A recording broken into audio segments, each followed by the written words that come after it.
Okay, we're going to begin with non-agenda public testimony. We've got a very large number of speakers on non-agenda public testimony, so we're going to limit it to 1 minute apiece, and we're going to take it to about 6 o'clock at the latest, and then we'll have to cut it off and start the regular meeting.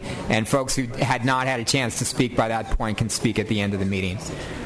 Okay, so I'll call up Francine Maxwell, Josephine Cruz, Sally Smith, Adalia Lavado, and Eileen Moreno.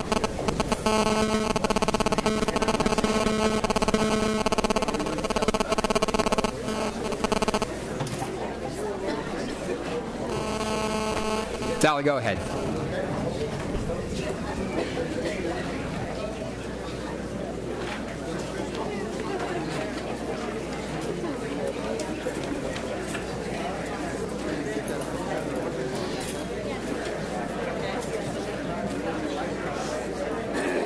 If I called any one of your names, feel free to start speaking.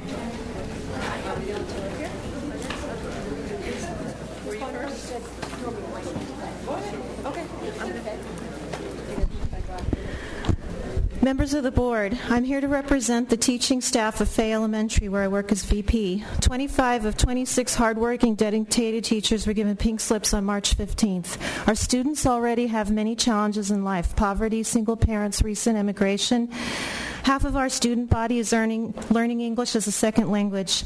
It is egregious and unconscionable to replace almost the entire teaching staff of a school when, for many, school is the only area of stability in their young lives. This dedicated staff has remained with Fay for 8 years, providing our students with a world-class education. Many of these teachers are nationally board certified, have numerous post-grad degrees, and could have been recruited elsewhere to teach, not only in the classroom but at the university level. The Fay staff has remained loyal to our children, who know and love them so much because that feeling is mutual. Fay Elementary is a shining example of a school which defies the national stereotype that talented teachers tend to flee our urban schools. We must work together to retain this nurturing and cohesive staff for the sake of the Fay children. I urge you today to rescind the 1,335 pink slips. Thank you.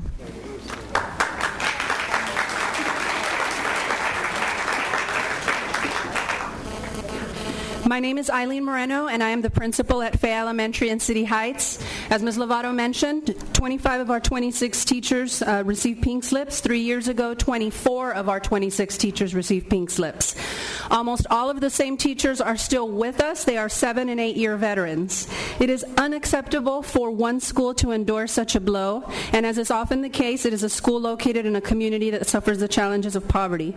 Nowhere is such inequity more apparent than at Fay, but it doesn't end with us, as is evident on an interactive map of pink slips on the Voice of San Diego. People try to claim no more referring to the north and south of the 8. We are all one. But when I look at that map, I see a clear line called the 8 freeway that shows we are not all one. Of the 66 schools north of the 8, not one handed out more than 30% pink slips, while 21 of the 82 schools south of the 8 did hand out more than 30% pink slips. North of the 8, 6 schools had 0 pink slips, while south of the 8, there was only 1. I urge you to rescind pink slips, and I urge you to work something out that is more equitable when it comes to giving notice. It shouldn't take a lawsuit by the ACLU as an LA Unified for us to do the right thing. Thank you.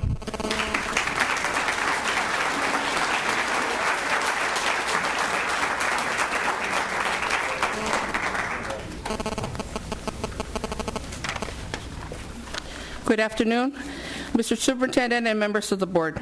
I was here on February 15th to get help, to be heard about our job from my coworker and myself. Mr. Caballero retired us with no reason. This is unprofessional for a principal to do this to his employee, to give them a paper with no explanation, no reason.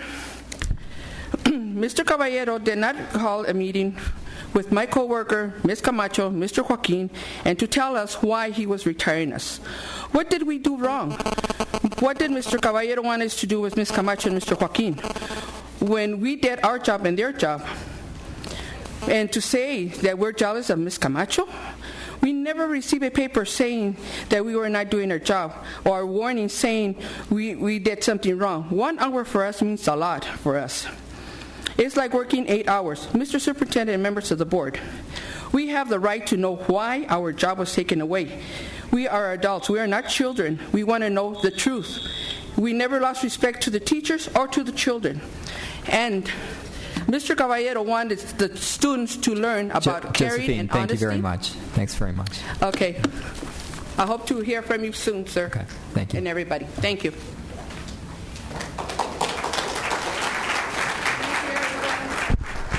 My comments are about the Audit and Investigation Office and its importance in this district.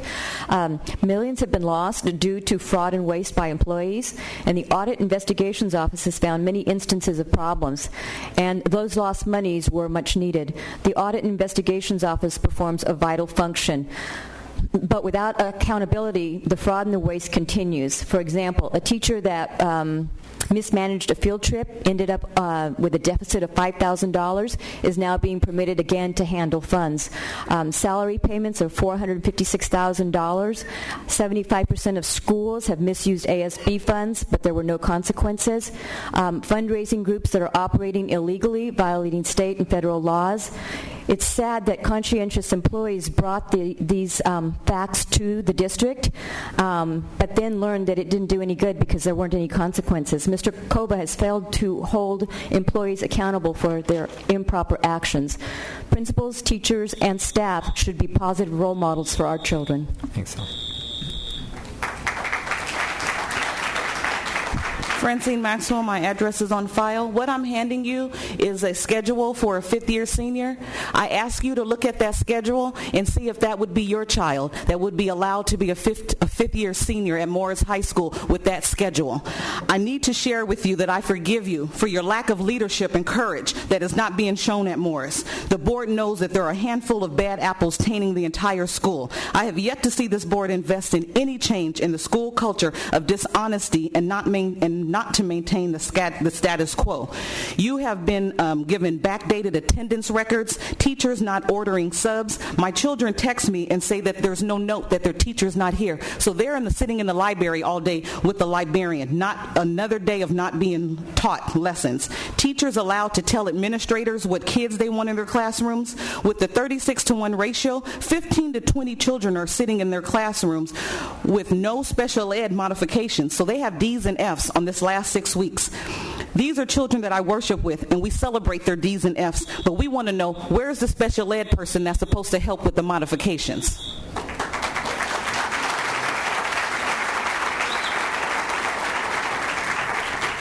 Okay, Lee Sandvik, Matt Kalal, Jeffrey McLeod, Kanatha Poit Sr., and Gloria Cooper.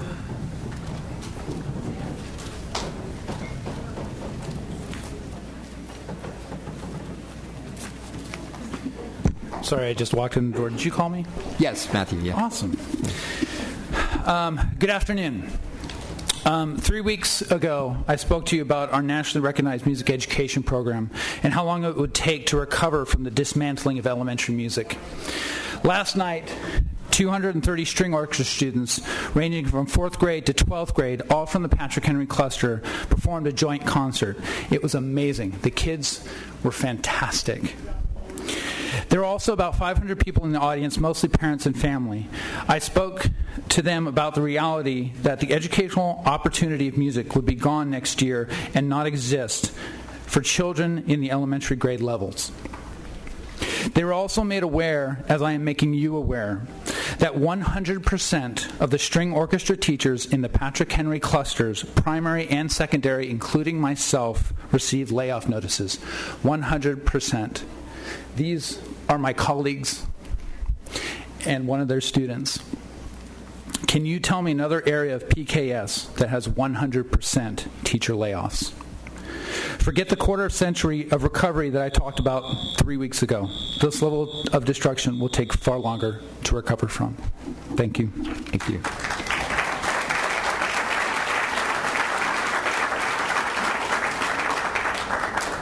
My name is Kanatha Pite Sr., and I'm a parent at Fulton K-8.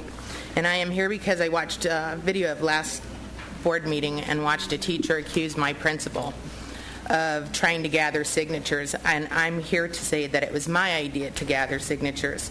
This is the first time in a long time, and I grew up in San Diego, that I have ever felt that a principal has been here for my children and not for a paycheck.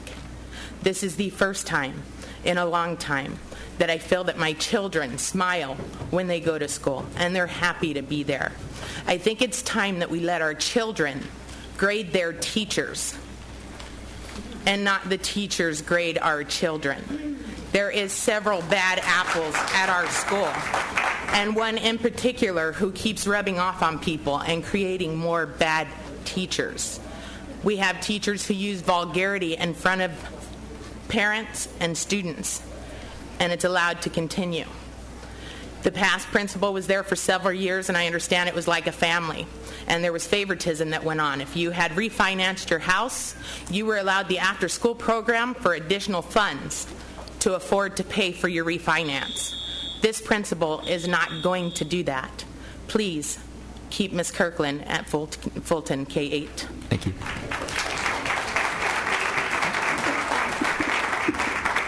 Good afternoon. My name is Jeff McLeod. I'm a physical education teacher at Silvergate Elementary. I want to thank you for letting me speak, and also I respect what you do. I'm here to persuade you to hopefully not get rid of the position of Director of Physical Education and Athletics in the district. I could talk volumes about Bruce Ward, who's given so much valuable time and energy to our programs.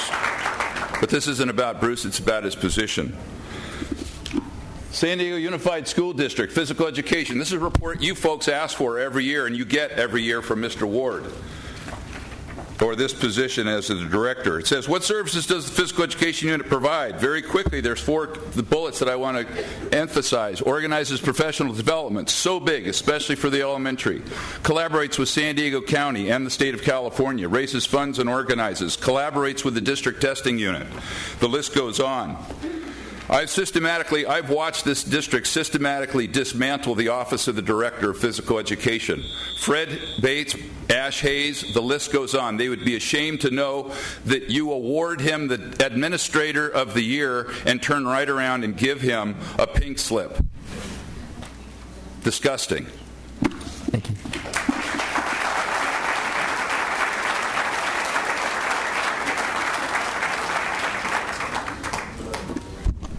School board members, good evening. My name is Gloria Cooper, and I'm a board member of the San Diego Organizing Project and also on the governance team at Lincoln High School.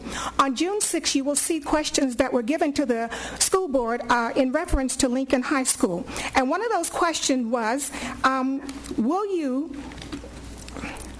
make sure that San Diego Unified, that Lincoln High School will have correct A through G? And you said yes, that it would. San Diego Organizing Project asked for 51% of its students to be college ready, and you said 85% would be ready. That you would help Lincoln High School, you would be there to support them. Within the past few months, the San Diego Organizing Project has been going to Sacramento to lobby the governor on the tax bill. SDOP support Lincoln High School and its staff and its family. And we're saying here that you're in a tough position, and we know this. But we're asking that you make fewer cuts from Lincoln, because Lincoln deserves better. Lincoln is what it deserves in the community, because this community has been underserved for so many years. It is now their opportunity to keep their staff. God bless you. Thank you.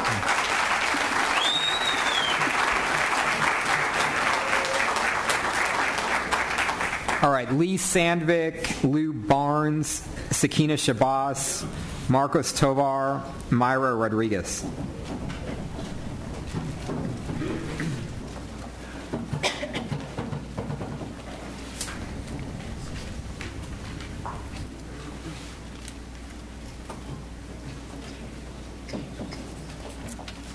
Good afternoon, school board. I've spoken before you many times. Again, my name is Sakina Shabazz, and I'm a senior at Lincoln High School. And just to kind of characterize my experiences, they've been phenomenal, educational, exciting, broad, and I wouldn't change them for anything. But for any other student who will continue their education in the years after I graduate, they won't be able to experience the same relationships that helped me to develop into the strong young person that I am today. I recently learned that 30% of the teachers on our campus receive pink slips. Because our school is so young in terms of the culture of the campus, we cannot afford to undergo such a drastic change without changing the culture of the school as a whole. This culture has produced the largest graduating class since the school reopened, and we want these numbers to continue to grow, and to do that, we need adequate funding to maintain our academics, athletics, and social justice activities. My recent acceptances into numerous universities such as Georgetown University, the University of California, San Diego, Los Angeles, and Berkeley came as a result of the hard work for the past 4 years. But my school, the counselors and administration and teachers in particular, have allowed me to come this far. To maintain this academic rigor and to keep this culture, we need adequate funding. Thank you. Thank you.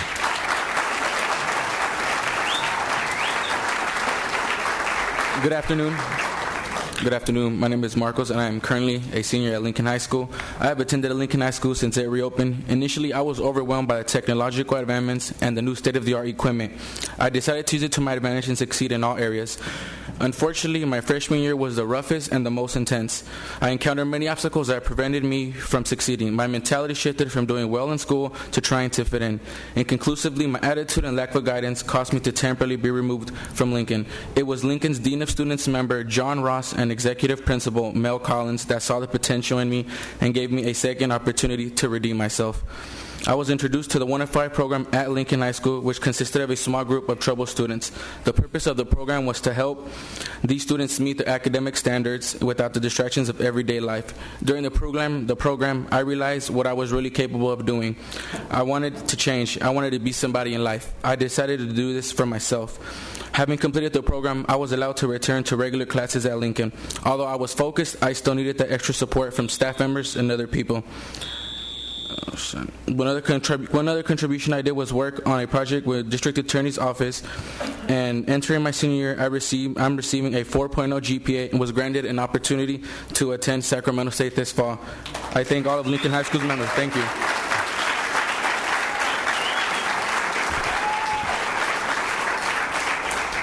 Good afternoon. My name is Mara Rodriguez, a sophomore at Lincoln High School. Lincoln offers many extracurricular activities that I have taken advantage of, and that have influenced me to get more involved. Social justice is a form of ethnic studies that has taught me of where I come from and why I am here. This course has shown me the importance of my education and has opened my eyes to the way people view me, not only as a student, but as raza and youth. Courses like this are classes that keep me coming back to school and keeps me doing well. I am a 4.0 student who is determined to go to college and be someone in life, not only for my family and myself, but for my community. I hope that you continue to support Lincoln, because classes like this are classes that help me make a difference. Thank you, and continue to help to keep the habit alive. Go Hornets.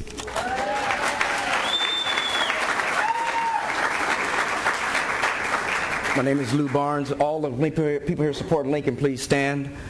I am a parent, a coach. I'm here with my daughter, who is a senior, who has been there since the school opened. We are very proud of our school, very happy of the success. My daughter has received an outstanding education. The administration there is very good. The teachers are very good. There are a lot of things that are continuing to develop, and the concern is that we understand that we are in a crisis. But if you remove the teachers that are new from Lincoln High School, you're going to remove probably 30% of those teachers that are all brand new. Those teachers are doing an outstanding job. So I encourage you, along with all of these supporters here, to come out to Lincoln. Don't look at the stats. Get away from the paper. Get away from behind the board. Come out, take a walk, understand the demographic of how this school is designed, because if you look at just the numbers alone, you're going to make a mistake by removing those amount of teachers and administrators. Thank you.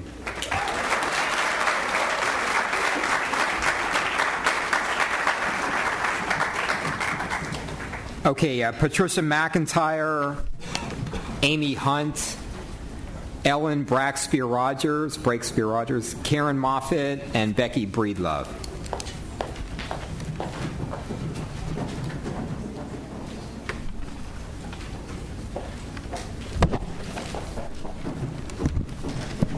Good evening. I'm Patty McIntyre, the principal at iHigh Virtual Academy. During the past 2 years, iHigh teachers have completed over 30 hours of specialized training related to online teaching and learning. Your packets include documentation for this training.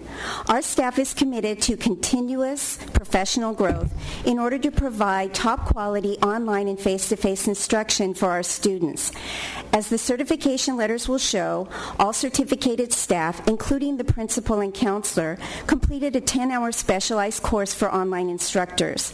In addition to extensive training, our teaching staff traveled to San Diego State in December, where Dr. James Frazee provided a customized session on strategies and resources for developing our own online courses. As staffing decisions are made over the difficult days ahead, please consider the district's significant investment in developing a top-quality, specialized teaching staff at iHigh Virtual Academy. Thank you.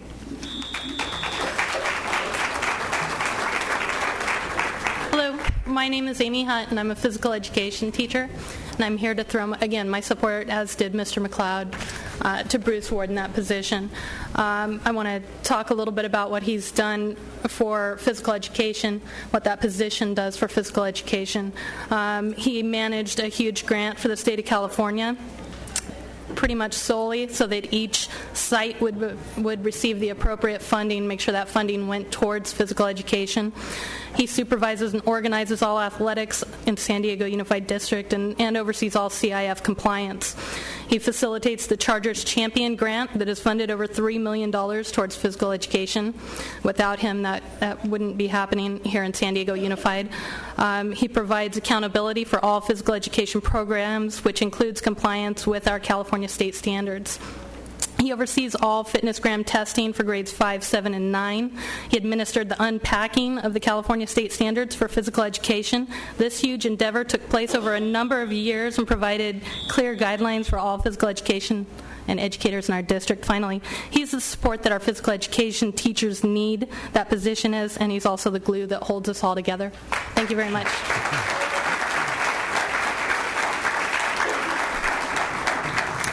Hello, my name's Ellen Breakspear-Rogers. I'm a teacher at Barnard Elementary School, and my address is on file. I'd like my colleagues from Barnard Mandarin to please stand.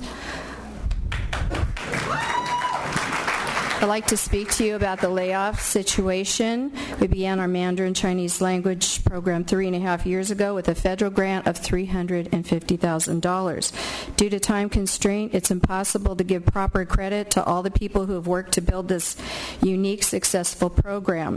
From the Magnet office staffing, our principal, our Mandarin language teachers, all of our teachers, parents, and community supporters at Barnard.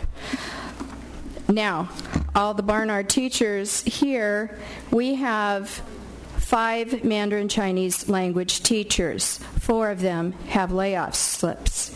It is really difficult to find a California credentialed Mandarin language teacher. So I implore you to please reconsider each and every employee that is facing a layoff. Thank you.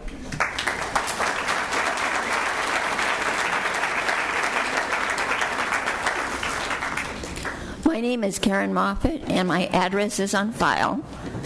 As GATE Program Governance Team Chair, I've remained fairly silent up till now, because up till now we accepted that cuts had to be made. But at this point, you've reached the heart of the program. GATE students need and deserve an appropriate education. According to the newest brain research, the brain never stays still. If it's not progressing, it's regressing. That means that if they don't have the appropriate education, they actually lose some of that talent and ability. So there are certain elements that we have to keep. We have to have someone who will oversee the program, who will work within the district structure to ensure that these needs are met. There needs to be at least one secondary and one elementary school resource teacher. They're the conduit for all the things that we learn about gifted education to the site. And we've tried.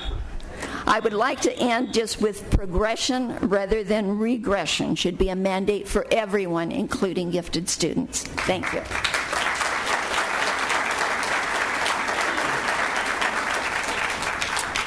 My name is Becky Breedlove. My address is on file. I thought tonight that I might just ask for some silence.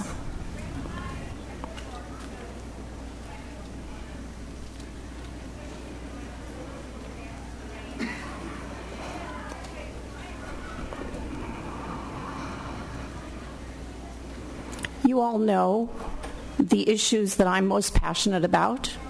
You know how hard I have worked in the community, El Cerritos, City Heights, throughout my career to fight for the rights of those children who are disenfranchised and underrepresented. I will always continue to be upset at the decision to give 4 schools in this district 1/4 of a principal allocation. When you made the decision to say that we could have half, it was without any money.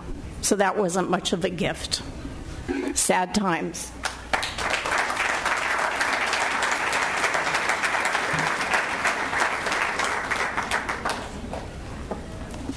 My name is Lisa Catanzarite. I'm a parent, a professor, and a scholar of social inequality. I'm here to urge you to preserve positions for our talented arts educators. There is no substitute for excellent teaching in the arts, an arena where students develop not only their creativity, but also gain discipline, pride in accomplishment, and self-confidence. We are fortunate to have many award-winning arts teachers in the San Diego schools. As an example, I would like to address the quality of instruction offered by Steve Steinberg, a teacher at Marshall Middle School. He's truly an extraordinary music teacher who commands professional quality performances from his middle schoolers, who consistently win unanimous superior ratings at competitions. When I asked my daughter how Mr. Steinberg creates such disciplined and accomplished ensembles, she responded, quote, "Mr. Steinberg can pretty much hear any wrong note even when the entire band is playing. If there are mistakes, he makes us work on each measure over and over again until we get it exactly right." Thanks, Lisa. Thank you very much. Thank you. Thank you.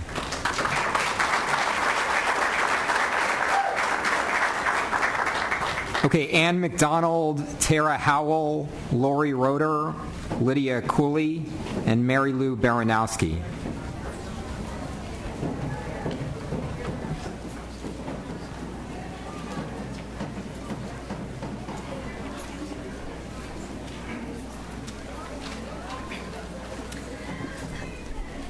Good evening. My name is Tara Howe. My address is on file. I'm a science teacher at University City High School and also spent 1 year as a GATE resource teacher.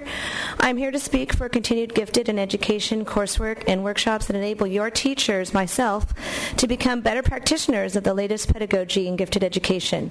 Our mission statement declares that all San Diego students will graduate with the skills, motivation, curiosity, and resilience to succeed in their choice of college and career in order to lead and participate in a society of tomorrow. How can we achieve this mission in keeping with Title V, California Code of Regulations, Section 3831, that states unique opportunities for high-achieving and underachieving pupils who are identified as gifted and talented shall be provided? Can our district ensure opportunities for gifted students if we don't provide our teachers with GATE certification programs and workshops? How will you keep your teaching staff up to date on gifted education research? Without gifted education, the teachers, without pedagogy, and the GATE department, schools will be giving up on what they can do for society. Thank you.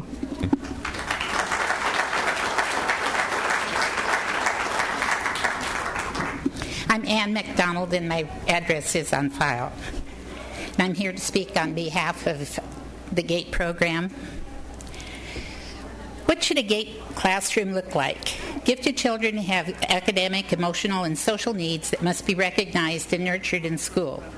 They require a curriculum that encourages the development of higher-level cognitive processes, teachers trained to help in understanding and coping without being different from average peers, and a climate that allows them to follow their own passions. They also need a program which means teachers who have a knowledge of strategy and a department that is coordinated and can oversee a program that's worth having. San Diego's program has had a strong history of leadership in effectively dealing with the dynamics involved in educating developmentally advanced students who have greater abstract reasoning and develop at a faster rate than their peers. In fact, the former GATE director, Dr. Dave Hermanson, spearheaded state GATE legislation that provided the framework. As a former seminar teacher and contributing member of the editorial board for the California Association for the Gifted, I have seen the slow, steady erosion of rigor and services. And thank you very much. May I just finish my last sentence? Please do, yes. There is little left to cut without destroying fabric. Thank you.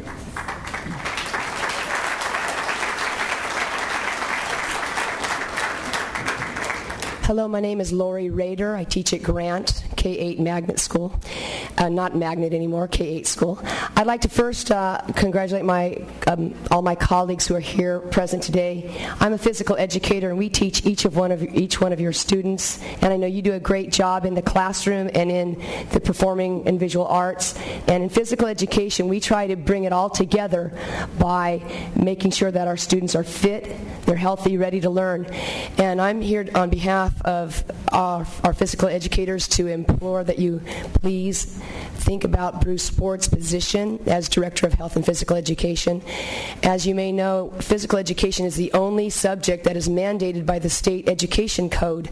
You don't even have to teach math or English, believe it or not, at a school, but you do have to teach PE. And Bruce Ward makes that happen by training all of the physical educators. A lot of times the educators go to meetings, staff development, and in physical education we have particular needs that may not be in the classroom. So I ask that you continue that position. Thank you. Thanks.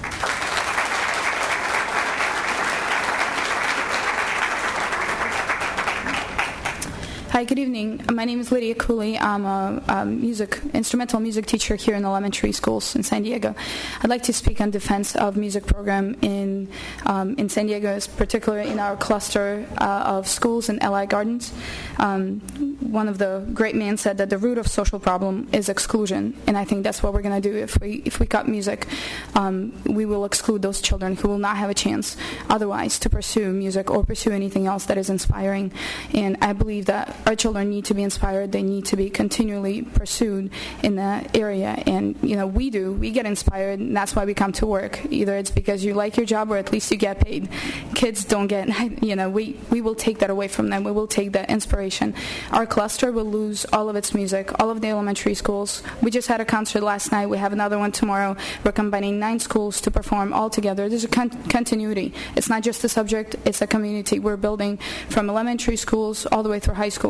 Parents already see that, and they feel safe to continue to bring their kids. Thank you. Thank you.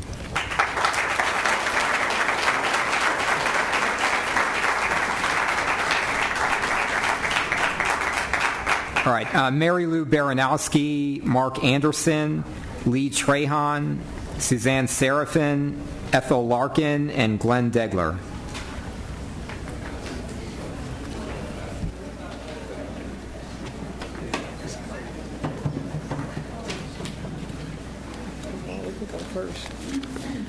Ethel Larkins, President OSS 724. We've been told by the school board that the desire was to keep the budget cuts away from affecting student learning. However, as it always seems to be, the ones who can least afford to be laid off from work are always the first ones to be let go. Drivers, paraeducators, office secretarial staff, landscapers, food service personnel, and tradesmen, who comprise an essential support service staff.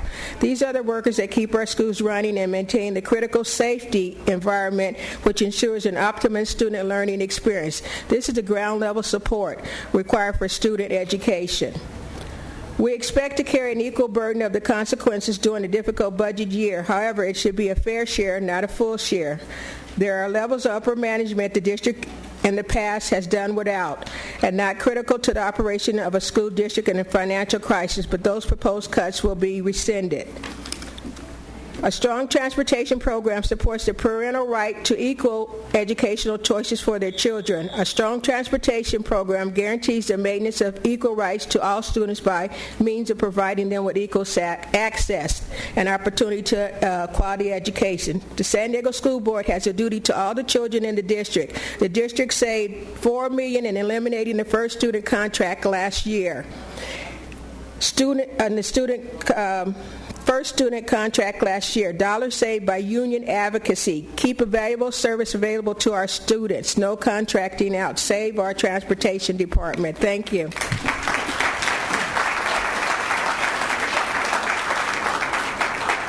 Glenn Degler, Vice President of M&O Interim. I'm here to ask you for 3 jobs, all right? 3 jobs that saved you $2.6 million last year. They earn more money, all right, for the district than they cost. You're going to eliminate a rubber specialist, recycling specialist, right, and 2 energy management utilities inspectors. They evaluate all of our bills, all of the SDG&E bills, all the rest. They find discrepancies every single day. They make the money that you pay them. They make more, $2.6 million. Look at each and every job before you eliminate those positions. Listen to your management staff. Respect the PPO task force, right? Hire the 32 critical positions that we need. Thank you.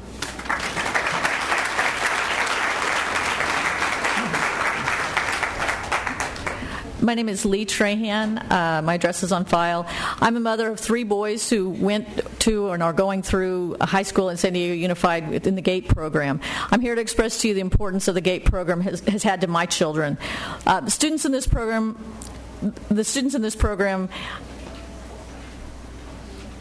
are not just smart kids who would do well in any circumstance. There's a special reason. These kids think differently, and they need special help. They need trained teachers to help them through. They need to be in an environment with other kids like them, so they're not stilted. They're not made fun of. They need a supportive group of peers, and the GATE program has been giving them that. Getting rid of the GATE department is the beginning of stopping a GATE program. In my family's case, it's been indispensable to have this GATE program. I have 2 kids who've had special needs, and really the attention they get, the trained teachers that they've had in the GATE program have been sufficient, that we haven't been spending a lot of time and money on IEPs and evaluations. Thank you. Thank you.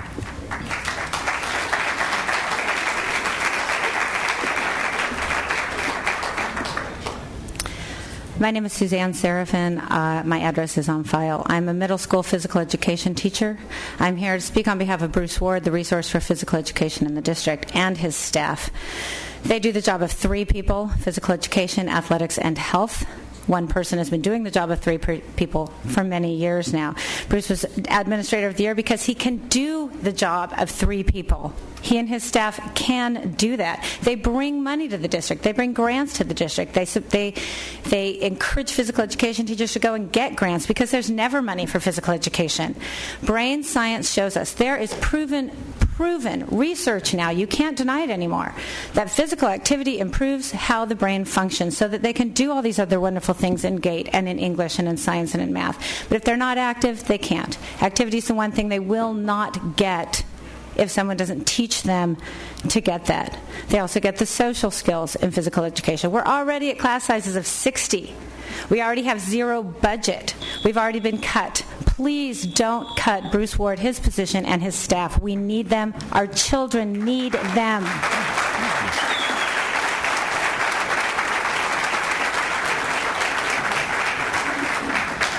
Hello again. I'm Mark Anderson. I work at Pershing Middle School, and this is our cluster.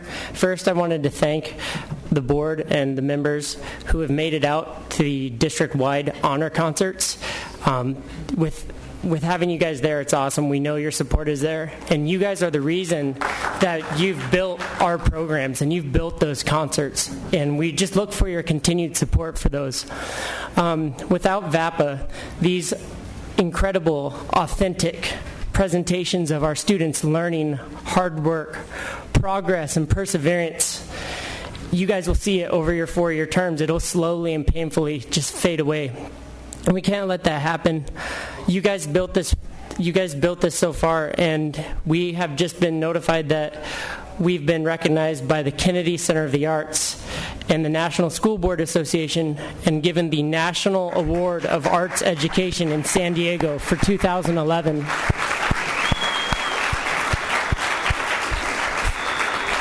Finally, I would like to just invite you and anyone else to come see our cluster concert tomorrow night at Patrick Henry High School at 6:30, and you will see our awesome students perform and their parents. Thank you so much.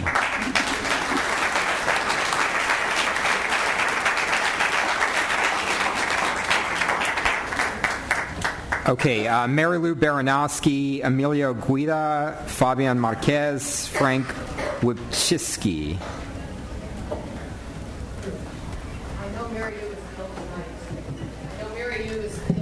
Okay, thank you.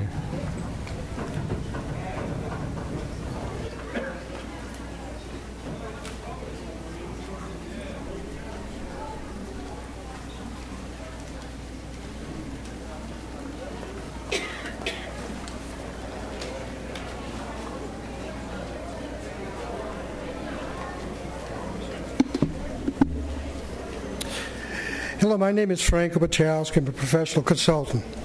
I've developed a 132 plan. I'm not here to talk about saving jobs, taking jobs away. I'm actually here to go ahead and present an offer to help you go ahead and give the school district back $50 million in 10 years. And give, during that same time frame, give the teachers an increase in their salary, their take-home pay of $5,000. We have the program is really straightforward. It can reduce the expenses for you. And you ask what it is that I'm offering to you. I'm asking to use your dollars in a different way than you are today. Your teachers can save their jobs. Your teachers can take home more pay. So I'm not going ahead and sitting here and suggesting that we take money away from you. We give money back to you. I'm suggesting that you use your money differently so you have more places to spend it. Thank you. Thank you.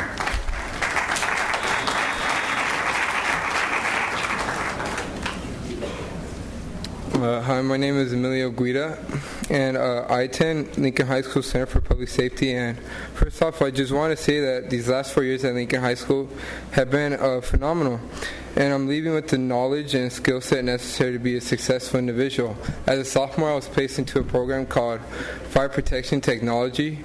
And through this, I learned how to communicate with a lot of different people, and it's just been a great privilege because I've learned a lot pertaining to fire science, and I know that this is the career that I want to pursue. And through this program, Fire Protection Technology at Lincoln High School, I've gotten to learn it a lot, and I know this is what I want to pursue, this career. Like, I've learned a lot of hands-on experiences, and I've got my CPR certification, my ICS 100, and I'm getting my first responders this year in Fire Protection 5-6. So it's been a great privilege to be in this program at Lincoln High School.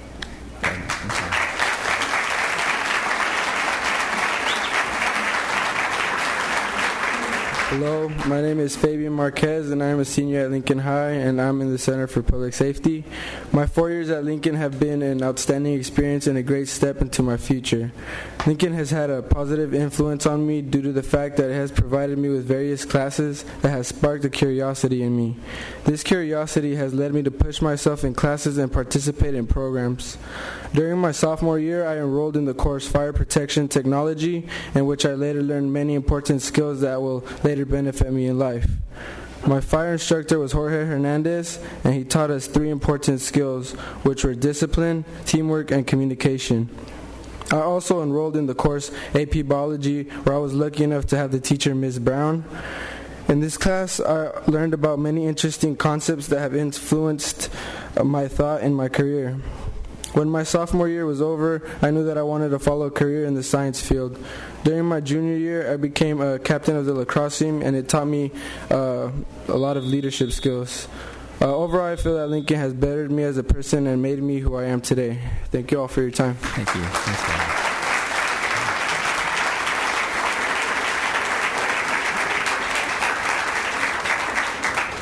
Okay, Pamela Holtzman, Ty Gusick, Ian Trahan, Ed Yandall, and John, can't quite, DeSapio, maybe? DeSapio? Okay. DeSapio.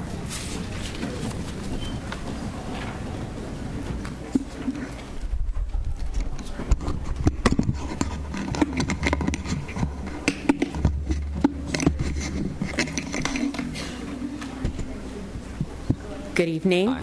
I'm Pamela Holzman. I'm from San Diego High School. I represent one of the special ed teachers that's been laid off in our small school. 3 out of the 4 special ed teachers have been laid off or issued layoff notices. And I want to remind people that the mild moderate title is somewhat of a misnomer. Once you lay off all of these teachers and the counselors and the nurses and everybody else that's receiving these notices, you increase class sizes, and that also increases the number of special ed students per class that is not receiving support. And it also increases the number of students on a special ed caseload.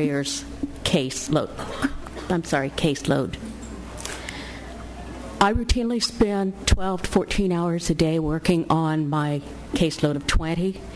The state law provides for a caseload of 29, and at that time, we're not able to provide a full continuum of services. Thank you. Thanks.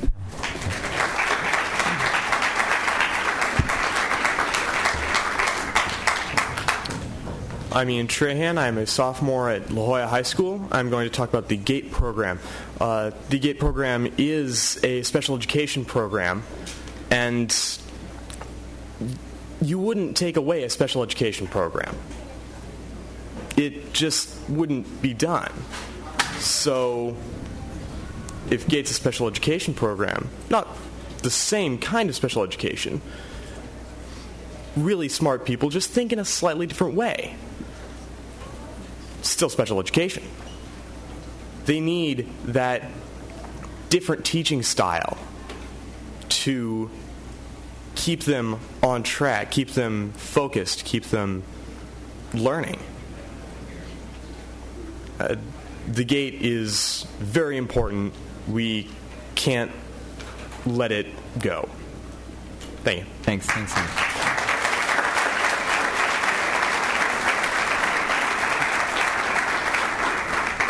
Ty Gusick, San Diego High School. Congratulations, you've been hired as the athletic director. So who's going to train you? I doubt there are many administrators that really fully understand what being an athletic director is all about. So thank goodness we have Bruce Ward's position, and Bruce Ward's office. At San Diego High School, I serve 600 student athletes and over 70 coaches. I'm one of the many athletic directors. All we have is Bruce Ward. Bruce Ward has trained us to do anything from a variety of concussion seminars, coaching education. This district does not provide transportation to our thousands of student athletes. Thanks to Bruce Ward and our meetings, we have kept you away from many multi-million-dollar lawsuits. Thank God we have no car accidents to speak of that have cost us.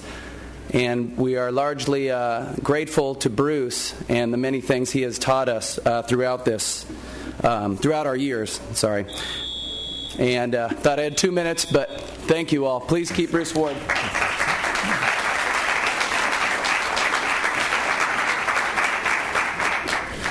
John Pasapia, physical education teacher, athletic director, and my address is on file. I'm here to support the director of athletics, physical education, and health, and all the staff that work so hard in that office each and every day.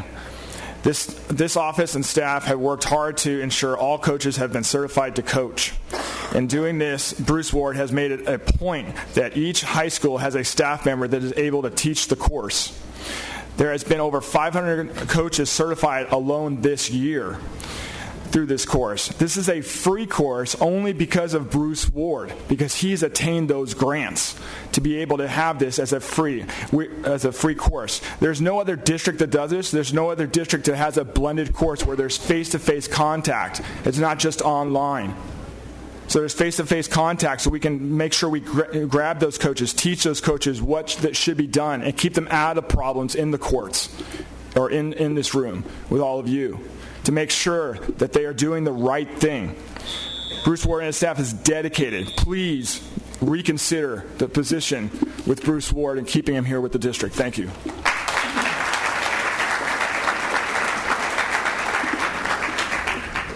Esteemed members of the board, Ed Yandel, University City High School Athletic Director. I don't envy the job that's before you. It's a daunting task. All of these people here have excellent reasons why they shouldn't be cut. All I have to say, basically, in support of Bruce Ward is front page, sports section today. What timing? There's a San Diego City Schools young lady, 3-sport athlete. What an article.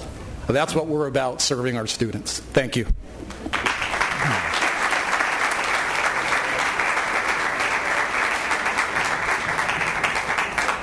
Okay, the last 5 speakers for this portion of the meeting: Lance Wren, Richard Kelly, Lynn Barnes-Wallace, Cindy Elrod, and Robert Dorsey. Hello, Lance Wren, CSEA First Vice President, Chapter 724. I represent a lot of people I never see. There's thousands of classified workers. Today I met a lot of bus drivers out in front of the school that I'd never met before, and they were out in front of the school board here, and they were protesting the elimination of their jobs. And I saw in their eyes the disappointment. I saw in their faces the hopes and dreams for themselves and their children slipping away. Many of those drivers have children who go to our schools, and they graduated from this district themselves. Well, what about the children who every day depend on a bus ride to school? Do their parents know that next year there may not be a safe bus ride for them? Do the parents know that if they both work, they may have to drop their children in front of a school before the custodian opens the gate? The parents know that a safe ride to school will not be available to them anymore. Do they know that San Diego Unified does not have enough middle schools and high schools below the 8 to provide for our children? One last thing. We need to do the most to protect our most precious gift to our community and our children's right to equal opportunities and to a quality education, even if that means providing a bus ride to school. Thank you.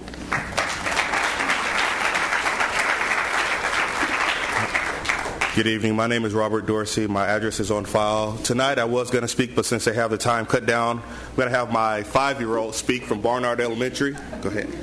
你好，我叫 Raina. Keep going. What did you say? Hello, my name is Raina. This is her first year in kindergarten. She's a 5-year-old at Barnard, and this is my 7-year-old. 你好，我叫 Sereni. Keep going. 我爱你 Barnard 的上学. What did you say? Hello, my name is Serenity, and I'm in 2nd grade, and I love Barnard. So the educational factor in the languages is very great, and it's very much needed. The principal and staff do a great job teaching our students. My children, I don't speak Chinese, I speak English, but there are a lot of English as second language kids at our school. Our test scores are out of this world. We're not asking for a lot of money, because everybody thinks just because we're in Point Loma we're a rich school. We're not, but our parents and our teachers work hard. Please save our school. Thank you.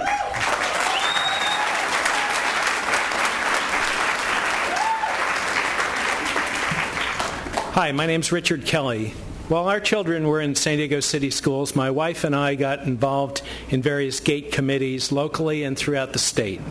This gave us the opportunity to talk to many parents and educators over and over again across social strata, ethnicities, genders, and neighborhoods. We heard similar heart-wrenching stories. Young students were losing interest in school, becoming depressed, exhibiting behavior problems, and struggling with grades, and otherwise disengaging from an educational system that's a one-size-fits-all. Fortunately, testing found that they needed specialized learning environments. After even a short time in gate classrooms, they were different people. actively engaged and gobbling up the curriculum. Clearly, these students would not be okay just on their own. In the current economy, painful cuts are inevitable. However, there are critical parts of your GATE program, policies and procedures, that can be retained with little or no cost. We urge you to keep these in place in order to meet the needs of these students. Thank you.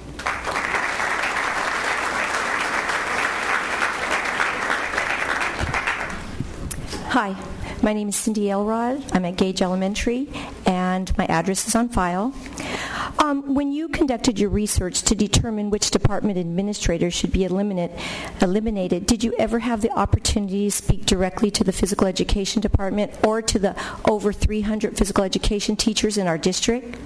Because if you had, you would have realized the plethora of services the athletics and physical education department an administrator provides, which includes but not limited to acting as liaison between the district and CIF, coordinating professional development opportunities for elementary, middle school, and high school physical education teachers, coordinating overseeing the implementation of the federal stimulus grant, communities putting Prevention to Work grant, and disseminating health, physical education, and athletic information from the state level.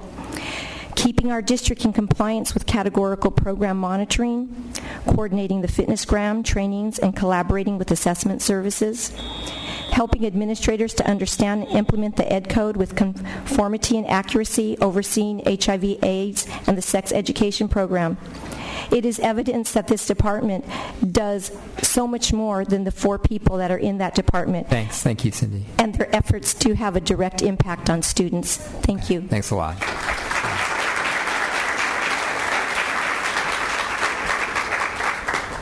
Okay, I'd now like to ask the Army JROTC Color Guard from Lincoln High School to present the colors. Please stand.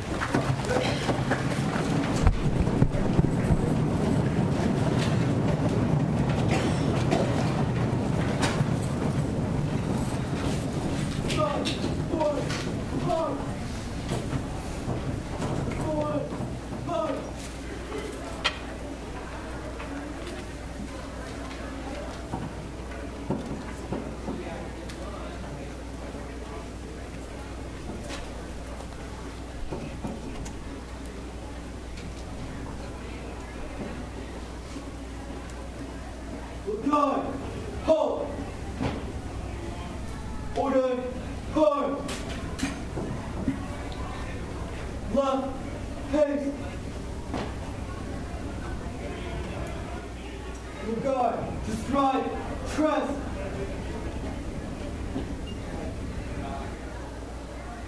Ready, cut. Carry, hoot. Colors, hoot. Ready, begin. I pledge allegiance to the flag of the United States of America and to the republic for which it stands, one nation, under God, indivisible, with liberty and justice for all. Carry, hoot. Order, hoot. Right, haste. Forward, hard. Pull guard, forward, hard.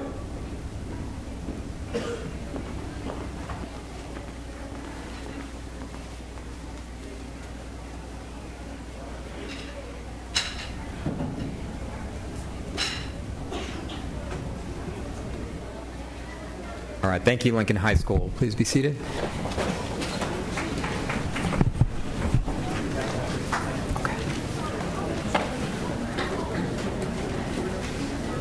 Okay, I'd like to welcome everyone present today and those watching the broadcast and call the March 29th, 2011 regular meeting to order with 4 of the 5 board members present. If you wish to address the board today and your name is not on the blue sheet located at both entrances to the auditorium, and if you've not already submitted a request for public testimony form, please complete the form and submit it to Ms. Ward. Speakers on agenda items will be called on to speak during the discussion of the agenda item. Once the discussion begins on an item, no additional public speaker requests will be accepted. Non-agenda item testimony was heard at 5 p.m. and will also be heard at the end of the meeting. At this time, I'd like to ask the ASB student representative to the board to introduce herself. Nancy from Patrick Henry. Hi, my name is Nancy Sokas. I'm the ASB president at Patrick Henry High School and the president of the Council of ASB Presidents for the district. Currently at Patrick Henry, we are getting ready for our senior staff basketball game that will be next month, and our ASB is having a busy week preparing for elections for the 2011-2012 school year. Thank you. Thanks, Nancy. Okay, we've got two time-sensitive issues that I'm going to ask for before we go to our student presentation. So item F1 is a presentation of curfew sweeps by Captain McKinney. Is Captain McKinney here?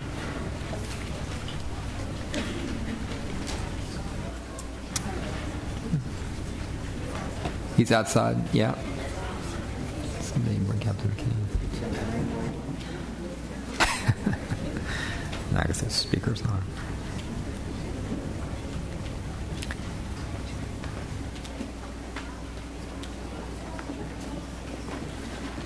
Somebody grabbed Captain McKinney.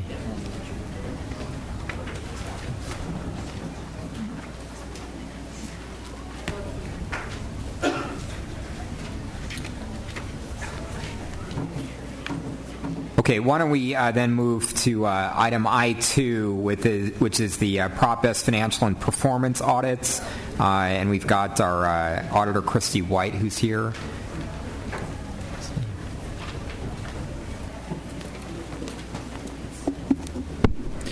President Barrera, members of the Board of Education, Superintendent Koba, Christy White Accountancy has conducted a thorough financial and performance audit of Prop S through fiscal year 2009-2010, and the audit results and findings were presented to the ICOC and the district's audit committee, and the ICOC have provided their comments to you in a letter. I'm pleased to introduce Christy White and James Hawley with Christy White Accounting to present the audit. Thank you, and good evening, board members and Superintendent Koba. It's a pleasure to be here. As you're aware, Proposition S requires that there's two audits done of the Proposition S bonds. One is a financial audit and one is an audit of performance. We're going to briefly give you an overview of the audit results, and if you have any questions, please feel free to ask. On the financial audit, we looked at the proceeds of Proposition S that have been issued, Series A and B, and the expenditures made during the 2009-10 fiscal year. The financial statements were prepared in what we believe was a fairly fair presentation, no material mistakes, no audit adjustments. So the financial statements have an unqualified opinion, which is the best opinion the district can receive. We also tested compliance under governmental audit standards and found that the district was in compliance. We did have two recommendations in the financial audit. One was on improvement on the vendor payment process and the integration of the accounting systems in the facilities department and the accounting department. And the second recommendation related to strengthening the internal audit function over the Proposition S activities. James is going to give a quick overview of the performance bond results. Thank you, Christy.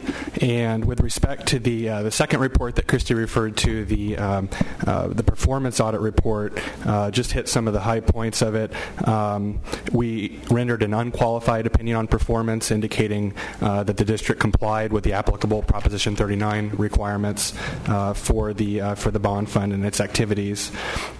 We indicated key good practices of the program as well as opportunities for improvement. The findings are listed towards the end of the audit report. I'll go into a little bit of detail on that. We had a consultant involved this year to complement our financial expertise with a facilities consultant, and so we felt that added value to the process. And then I'll turn now to some of the findings that we had with respect to the performance audit. Christy had made mention of the ones for the financial audit, and let's see, towards the end.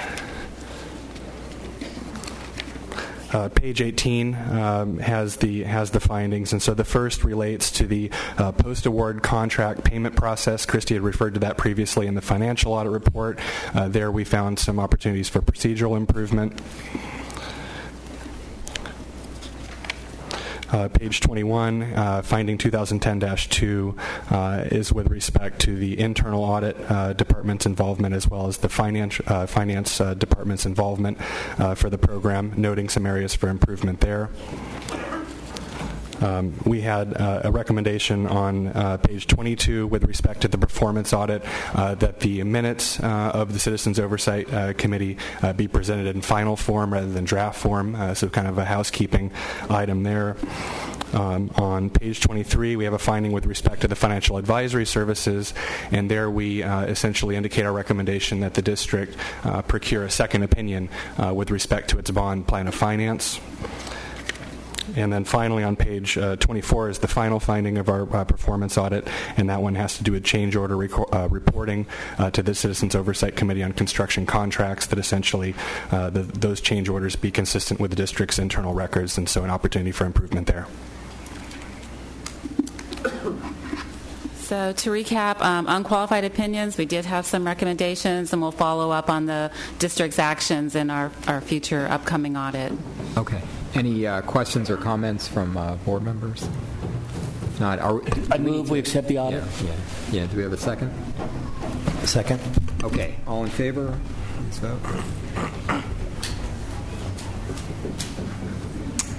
Whoops. Did you press Sheila's? Sheila's here? I thought I pressed her. Use that later. Yeah. All right, why don't we re-vote, folks? I want to clear the board and re-vote. Okay. I'm encroaching into... into this territory. Kevin, you want to vote again? Okay. All right. Thanks very much, guys. Okay, great. Okay, and now Captain McKinney, thank you for being here tonight. Oh, you're very welcome. You had to have a suite to find it. Yeah.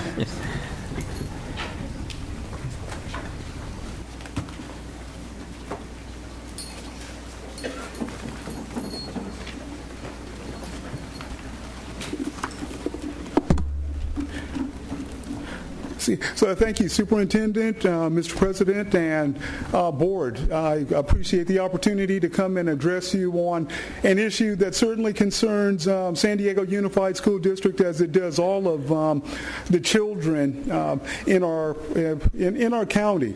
And I'm talking about the issue of curfew. And I will get through this probably in record time, so hopefully I won't miss any of the key points. Oh, yes. So just that one. Okay, thank you. Okay, what some don't know, and certainly something that we have had a great deal of success in educating people on, is exactly what curfew is.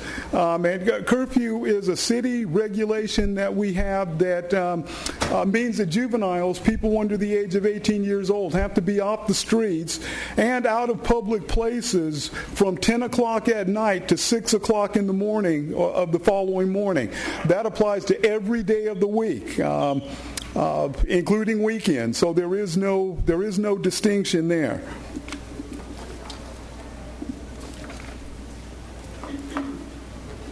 What got our interest in curfew? And I've been asked this question considerably around the county. Why bother with curfew? It's just minor. Why are we hemming up these little kids? Why are we wasting the resources to do this when we could do other things? Many of you will remember in mid to late 2008, there were 4 homicides of kids under the age of 18 in the city of San Diego. 4. Now, there were a lot of different kids involved in that. Some of them were involved with gangs. Others of them were not. Some of the people, and I'm going to mention a name that I'm sure will resonate with a lot of people here. Remember Monique Palmer, Lincoln High School, getting ready to graduate, scholarship to UCLA, everything going for her. She made a critical mistake and decided to go to a party, wrong place at the wrong time. That's the commonality of every one of those homicides involving juveniles. all of them were out after curfew. And it had to do with a party. So we had a couple of the kids who weren't so good. We had a couple like Michael Tyler and Monique Palmer who were great kids. All of them made an error in judgment, and it cost them their lives. Many of us on the police department and the community determined that that's too high a price to pay for a mistake in judgment. So we decided we were going to step in and start looking at who's running around on the streets after curfew. Now, as hard as I and my staff work to keep our streets safe, and I'm the commanding officer of Mid-City Division, East San Diego, and you don't have any harder working police anywhere in the city in trying to keep those streets safe. But I passed around to you a number of books. Those are just the incidents that occurred after curfew. And I wanted you to see the attempt murders, the aggravated assaults, the robberies that are happening out there. The same streets that we want to turn our kids loose on and think that it's okay. Our determination was, no, it's not okay, and we're going to do something about it. I'm going to deploy the resources that it takes to enforce our city laws, and that is to get the kids off the streets during that time period so that they are safe. And one of the things I'm fond of saying out there, as difficult as those streets may be, I know those kids are safe if they're sitting in a school gym with me. I know nothing's going to happen to them, and by the same token, I know they're not going to victimize anyone else. Now, and we have a number of crimes that the FBI takes a look at, and they use these to monitor crimes throughout the United States so that they can track trends.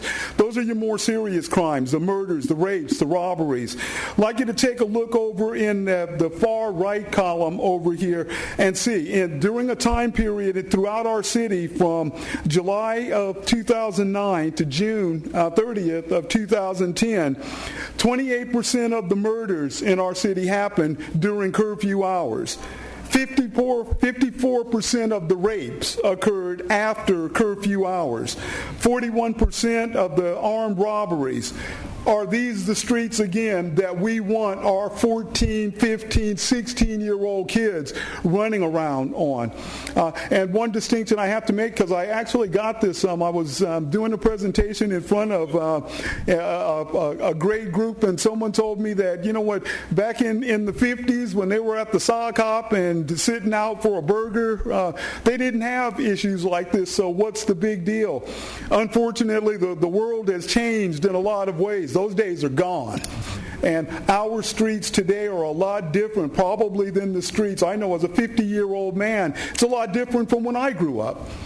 It's a lot different now. Some of those, the pictures of the guns that I passed around here, those are guns that have been taken off the streets of Mid-City Division. Nowhere, not somewhere else, and that's not TV, not props or anything like that. Those are weapons used to kill people. And they're on the streets, the same streets that the kids want to run around on there or out there.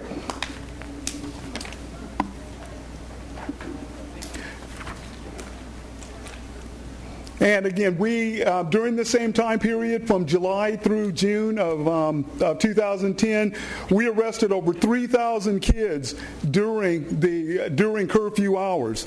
So there's a lot of kids out there. And this is not just in Mid-City Division. This is throughout the city of San Diego. So this is an issue that's going on everywhere. And unfortunately, kids are getting around quite a bit these days. So even in my area, at a recent sweep, we were bringing in kids from La Jolla. We were bringing in kids from Torrey Pines.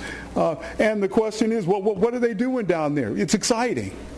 So they see the glamour because it's on TV and things like that. So they want to come to places where there is a perception of danger. Unfortunately, in this case, on some of our streets, there is real danger. So again, it goes back to us trying to do everything we can to protect our kids. Now, to address this, the San Diego Police Department has initiated monthly curfew sweeps, and that is where a number of officers and civilian or volunteer representatives from the community go out and look for kids who are hanging out in places where they shouldn't be, beginning at 10 o'clock, going all the way through into the morning when we can't find any more. Usually in Mid-City Division, we go to 2 or 3 o'clock in the morning. And you can see a breakdown. These are all the divisions of our city represented there, including the divisions that I'm sure you live in. These are how many sweeps each of those divisions have done. In Southeastern Division and Mid-City Division, we take this particularly seriously because there's a higher or elevated danger to our kids' lives in those communities. So we are out there. During that same year, 2009 to 2010, we did 46, and that's one sweep per month with the exception of July and August. And in those cases, Southeastern Division and Mid-City do 2 sweeps because there are, during those summer months, more kids are out there on our streets. And unfortunately, as we found in the warmer weather, the gang violence usually escalates and crimes of violence in our area escalate as well. It is a community police partnership.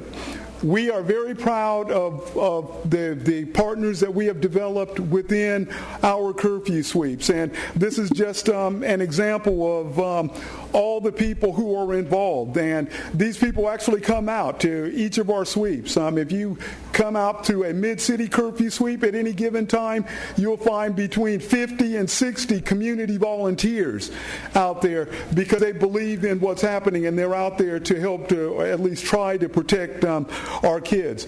These are some of the organizations and people that volunteer at Mid-City Division alone.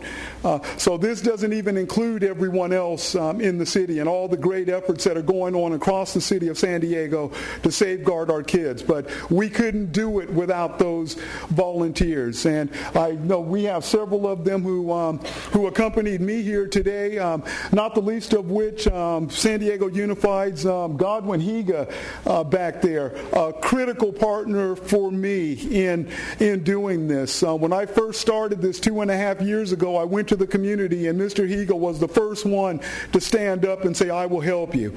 And he has been marching with me step by step every part of the way.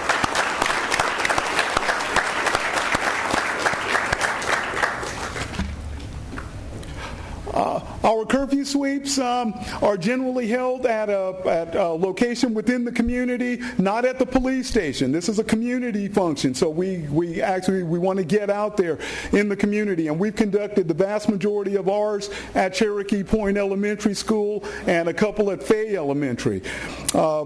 They begin at 9:30, and then we do a quick briefing and get everyone up to speed on the plan for the evening. At 10 o'clock, the officers go out. It's their job to go out, look for kids out there, and if the kids are found to be in violation of curfew, then they will bring those kids back to our command post. From there, they go through a process. And what we want to do, it's all a very coordinated process. We want the kids to understand the gravity of the situation while not being draconian with it. So they have to sit there quietly and not talk and kick back and have a good time. They've got to sit there while they're processed until their parents get there to pick them up. Our volunteers take on many critical roles at these curfew sweeps. They participate in the searches of individuals. We have volunteers running a phone bank to call parents. We have volunteers who man our diversion booths.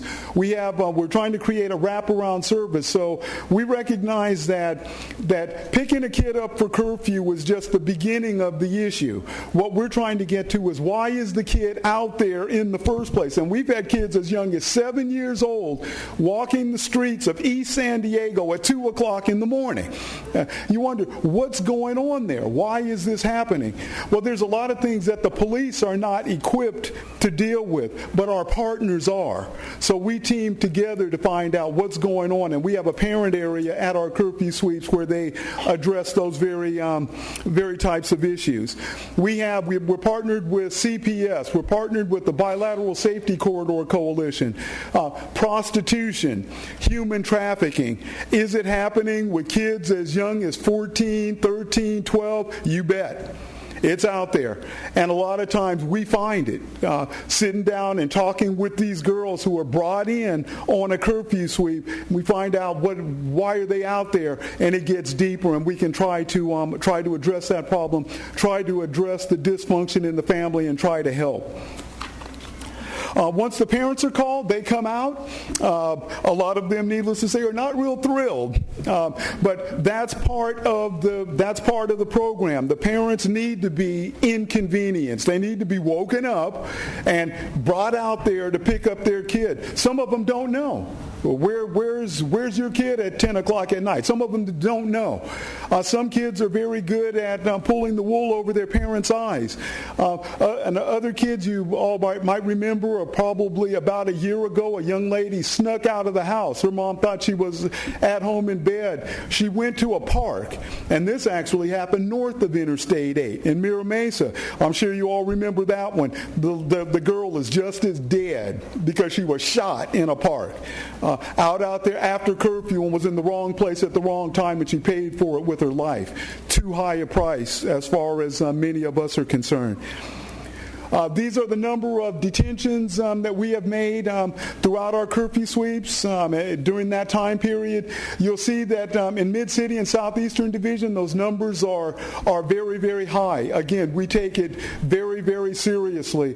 The safeguarding and protection of our kids is my priority. It's a priority of the Chief of Police, and I'm going to do what it takes, use the resources that I need to use to do this, because I truly do believe that taking those kids out of that environment that I showed you all of those incident reports for is what we need to do in order to do that.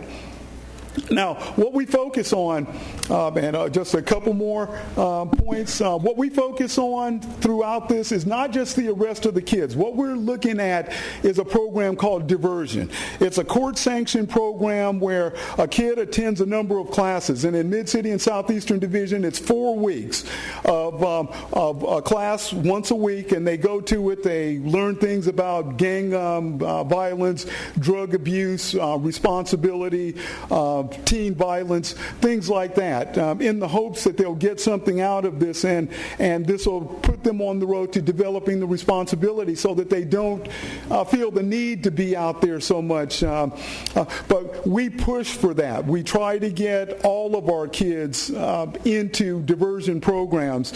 And again, sometimes we're successful, sometimes we are not. If a kid has a real violent history, if a kid comes in, they're obviously under the influence of drugs or alcohol, those are times when we might not want to put them in a diversion program. But for the vast majority of the kids, they do wind up going in diversion. The good part about diversion is once they get done with it, there's no stain on their record. They don't get a criminal record. So diversion keeps them out of the system. And that's one of my focuses as well, to keep kids out of the system, but at the same time try to help them by getting to the issues that are impacting them and their families. If they're not eligible for diversion, or if they choose not to go to diversion, they go to what we call Department 11. That's juvenile court. And then they risk conviction. They risk it appearing on their record. And even a juvenile record these days can mean the difference between things like getting into a school. It can mean the difference between even getting into the military. Sometimes they won't take you. If you got that stain on your record, apply elsewhere. So people they can really set themselves up. So we try to offer an alternative through diversion that is something that is acceptable to them, to us, and to the parents. The kids and the parents are given that choice of diversion at the last part of the curfew sweep. They're asked, do you want to go to a diversion program? We have faith-based ones. We have community-based ones. They can choose to do it. Luckily, most do. So in conclusion, what we're trying to do with our curfew sweeps, crime reduction against juvenile victims, very obviously, encourage community participation. We want the community buying in and actively participating in this, and that is occurring all over this city right now. We want to develop long-lasting partnerships with the community and with some of the kids.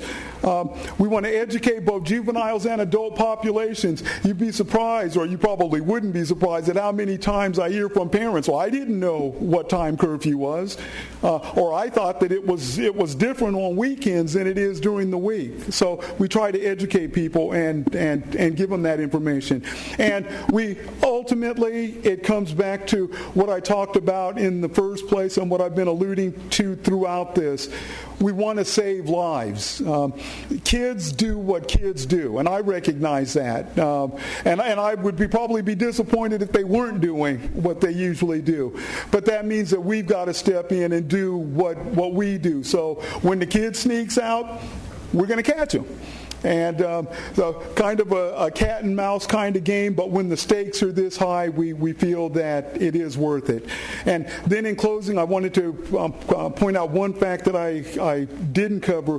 There are exceptions to the curfew rule. There are many exceptions. So just a kid being out after 10 o'clock at night to 6 in the morning in and of itself is not enough to just arrest him. There are several exceptions. For instance, if a parent sends the kid out to do something. If the kid is going to a sanctioned function, going to or coming from a sanctioned school function, a civic function, something like that. If they're coming from a movie or something, going home. But we don't go after those. When you hear about curfew sweeps, those are not the kids we're picking up. It's the other ones who stopped off at JoJo's party on the way home from the school function, and that's when we get them. So, thank you. Captain McKinney.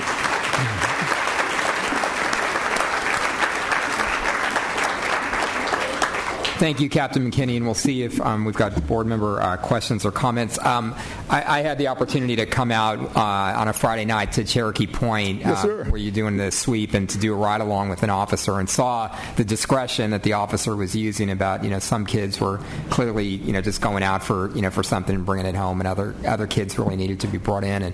But the extraordinary commitment of all the community organizations that were there, of your officers, of the school staff, much appreciated. And I guess my question is, what more can the school district do in partnership to make the program work? I'd throw that question out and see if there's any. Principals like Mr. Higa, Mr. Mike George, Principal Morena over at Fay support us in a great way right now.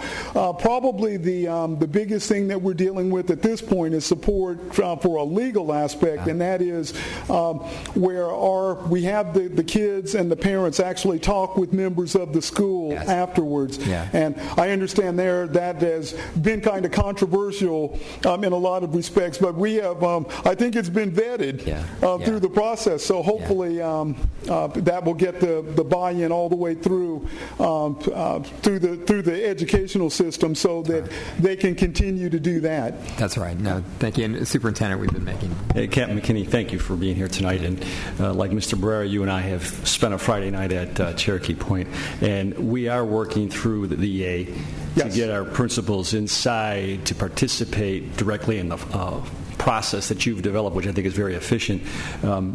My other observation is I would certainly encourage any of our staff or parents to join you on a Friday night, because it's a reality check. I know I find myself perhaps buffered, my family buffered from the realities of what you have to deal with any night of the week, let alone a Friday, Saturday night, when certainly there's more going on outside on the streets. And the one night I was with you, you were in fact picking up underage kids from as far north as Torrey Pines High School when we were doing the processing. So thank you for what you do. They'll be very welcome, sir. Great. If no other board comments or questions? I just wanted to say I very much appreciate PowerPoint as a parent of two teenage daughters who keep telling me it's 11 o'clock on Friday night. I have evidence. I knew there was some. Evidence now, and thank you. And I'll give them your phone number if they question me again. So. We'll take care of them too, sir. Thank you. All right. Thank you, Captain McKinney. Thanks very much. Yeah, thank you. Okay.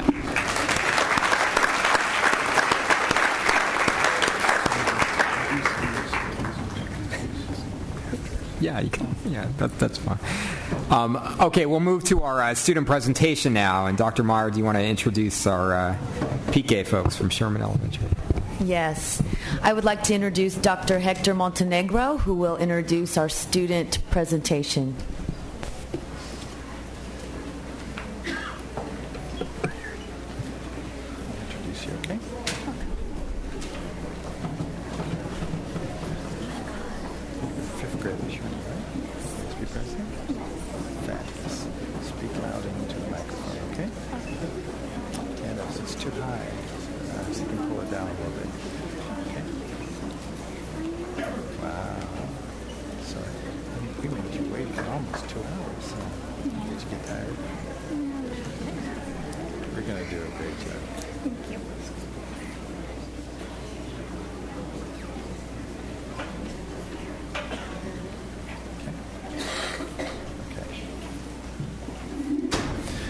Members of the board, Mr. Superintendent Koba and Deputy Superintendents, it gives me a great honor and pleasure to introduce Victoria Garcia, 5th grader at Sherman Elementary School, ASB President and Leader of the Pack. All right.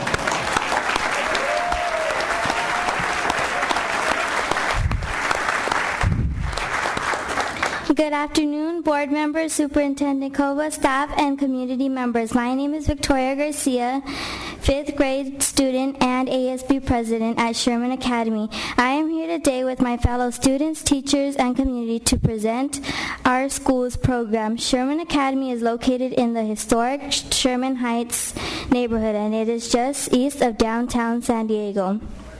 The new Sherman School was rebuilt for its 4th time since 1870. Our neighborhood is full of beautiful historic homes and landmarks, and like its surroundings, the students' population at Sherman is diverse and showcased a rich cultural heritage. Good afternoon. My name is Grace Adkins, 5th grade student and ASB treasurer. Our new school reopened in September 2008 with an instructional program that focuses on 21st century skills in which we are prepared for life in global society by receiving a strong foundation in English and Spanish language arts, math, science, social studies, cultural understanding, technology and media literacy, and visual and performing arts.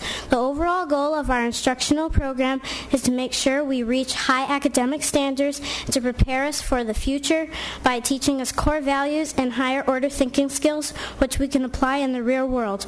We call it the Sherman Way. Hello, my name is Nayeli Gutierrez. And I'm Edith Crisostomo. We're both third grade students and are here to tell you about our experience learning English and Spanish. What I like best about learning 2 languages is that it helps me communicate with my family, with my parents that speak Spanish, and with my brother speak English. Learning 2 languages has also helped me get better grades. Learning English and Spanish will help me become a better reader and writer, will help me get a good job and possibly earn more money. If I also know science and math, I could become a doctor and help people. Hello, my name is Alfredo Salgado. And I'm Sarai Castillo. We're both 3rd grade students and are here to explain what a normal day looks like for us at Sherman. Our day begins with our English teacher, Ms. Hoffman, where we're learning about how to read and write different types of tests, narrated, procedural, compare and contrast, and learning about fractions, money, and geometry and math.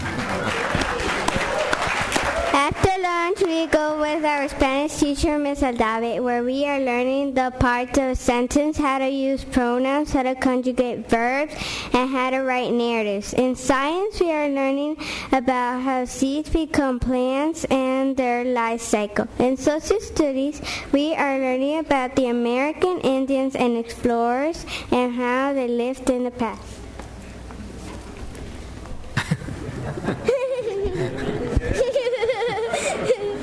Hello, my name is Angeli Argos. And I am Elizabeth Castañeda. We are both 3rd grade students and are here to share about our drama and technology prep classes. We go to drama with Mr. Grisenia once a week. We are practicing our private performance where we are learning the parts of speech, grammar, and vocabulary. There are songs and dialogue scenes in our performance. We also go to Lit Tech with Mr. De Los Reyes once a week where we are learning about Blogster. A blog is like a website and blog put together. We are currently working on homographs and can post dialogue, pictures, and video connected to our project. Wow.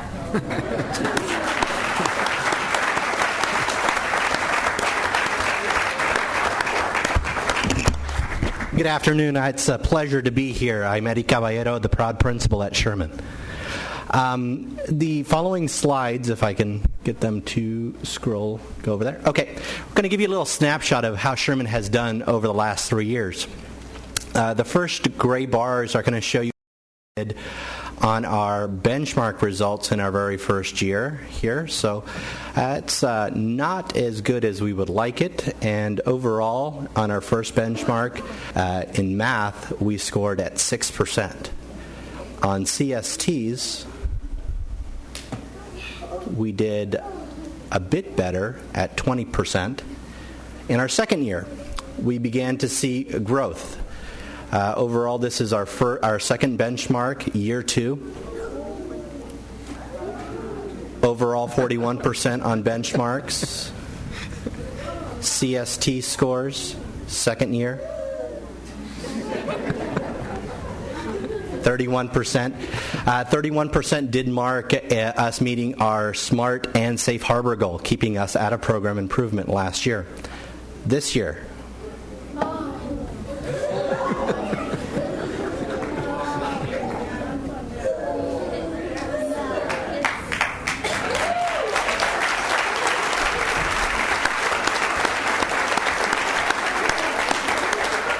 the kids are extremely excited because this is the first time they actually see benchmarks. We actually do a presentation at our awards assembly, which is scheduled to be held Friday. So good job there. Science. Here once again, Sherman teaches all the core subjects every single day. Our first year, Sherman fared with a total of 6% proficiency on benchmarks.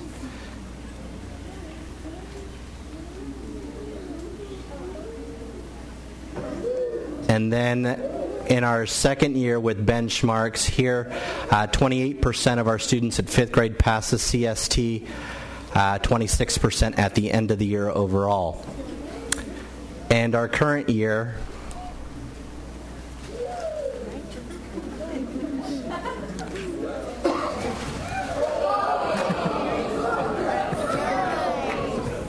%61 of our kids are currently at or above proficiency in science.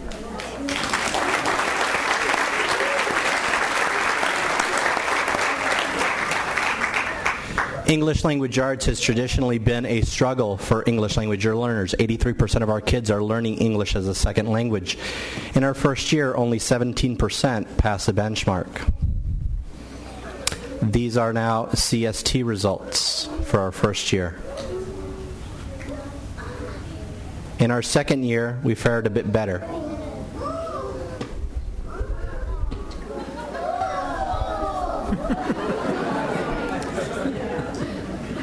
CST results for our second year.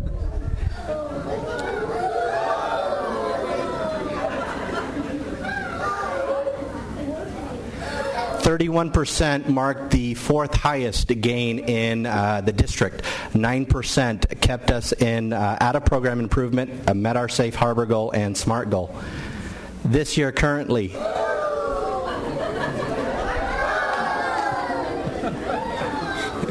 Eddie, do you go anywhere without these guys? No.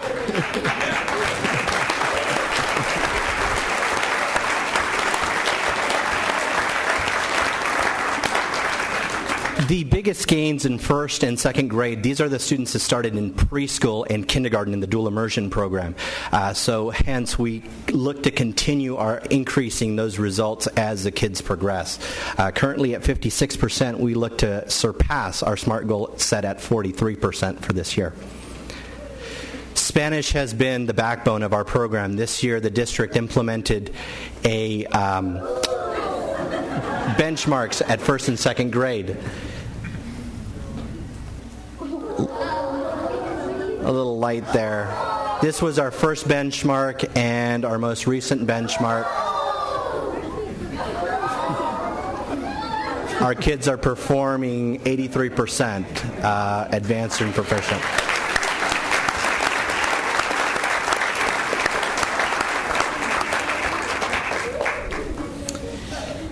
From day one, our parents have been involved in the development of their children's education. And teachers have wholeheartedly committed to working with our families in a dual language setting. Our success at Sherman is attributed to going beyond just buying into teaching English and Spanish, but taking ownership and sharing the responsibility of education of students in a 21st century. Teachers have received specialized language immersion and Singapore math training and actively participate in professional learning communities on a weekly basis to analyze student progress and develop common instructional strategies. They plan to move students' learning. This year, we have strategically worked on improving our average daily attendance rate. We have increased our ADA by 2% cumulative, currently at 95.82. Our parents have also demonstrated their commitment and involvement to their children's education by attending teacher conferences in November. More than 95% of our parents, of 500, attended. Our parents not only attend parent-teacher conferences, but they are actively involved in governance and engagement committees. They are learning English, attending parenting workshops, and participating in school-sponsored activities to support their children at home.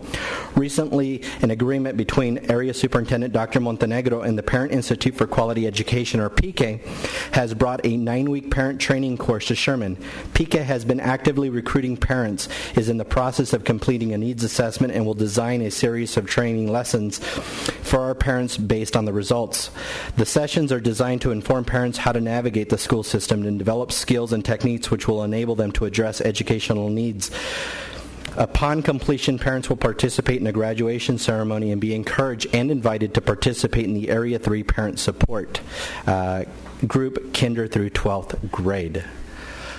It is without a doubt that the ownership at Sherman has been the driving force behind the dual immersion program. From day one, we fought for our program, and it has been the backbone of the community, the stable staff, and a tremendous amount of work that we've done as a team to get the results that were demonstrated. Over the next 3 years, as we grow our dual immersion program through 4th grade and 5th grade, we will continue to move the performance levels even higher. So, without further ado, it is now my pleasure to introduce our 2nd grade students who will be performing two songs. The first one in English, Sing Me a Song, and the second one in Spanish, Don Gato.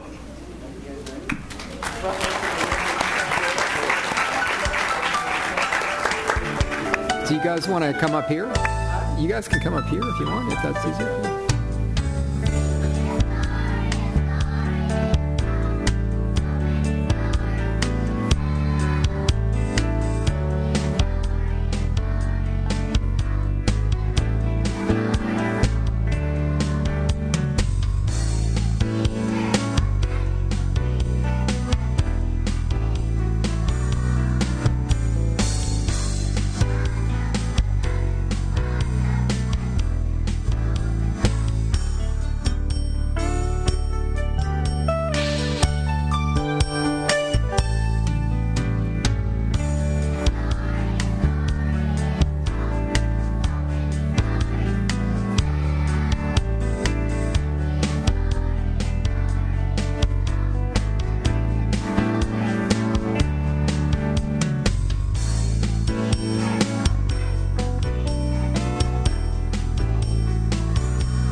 Thank you, Sherman.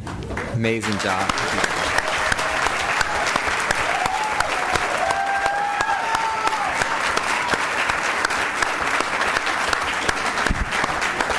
If I could the Sherman staff please stand? I know you guys are out there to be recognized. Great job, teachers and parents. Thank you.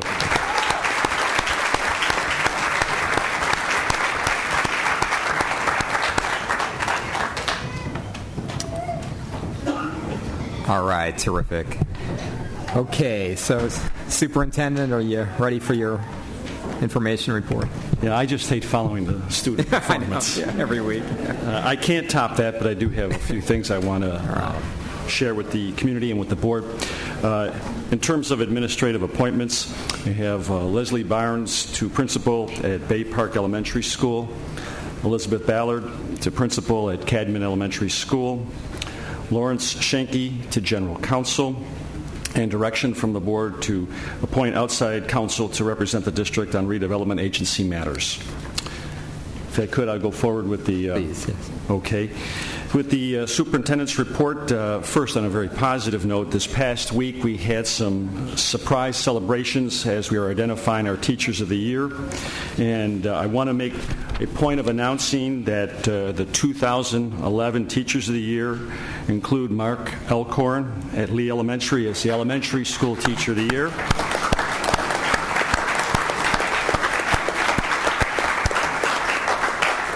Jean Chalupsky at Marshall Middle School as Middle School Teacher of the Year.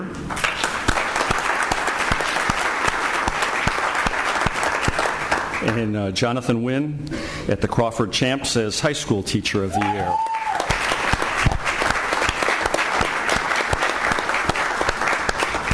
And I couldn't do calculus as well as Jonathan, so I won't go there. Now, in addition to the recognition of the Teachers of the Year, we also had our runner-ups because this was an incredibly tough competition, and that included Gay Young at Kumeyaay Elementary, Brittany Sandoval at Lewis Middle School, and David Evers at San Diego High School of International Studies.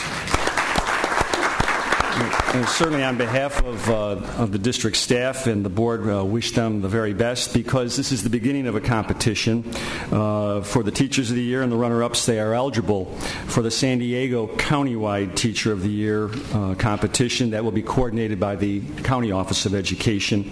That will go forward with applications through April 28th. And then there will also be our own recognition of the Teacher of the Year ceremony, recognition of all of our fine teaching staff on the 3rd of May.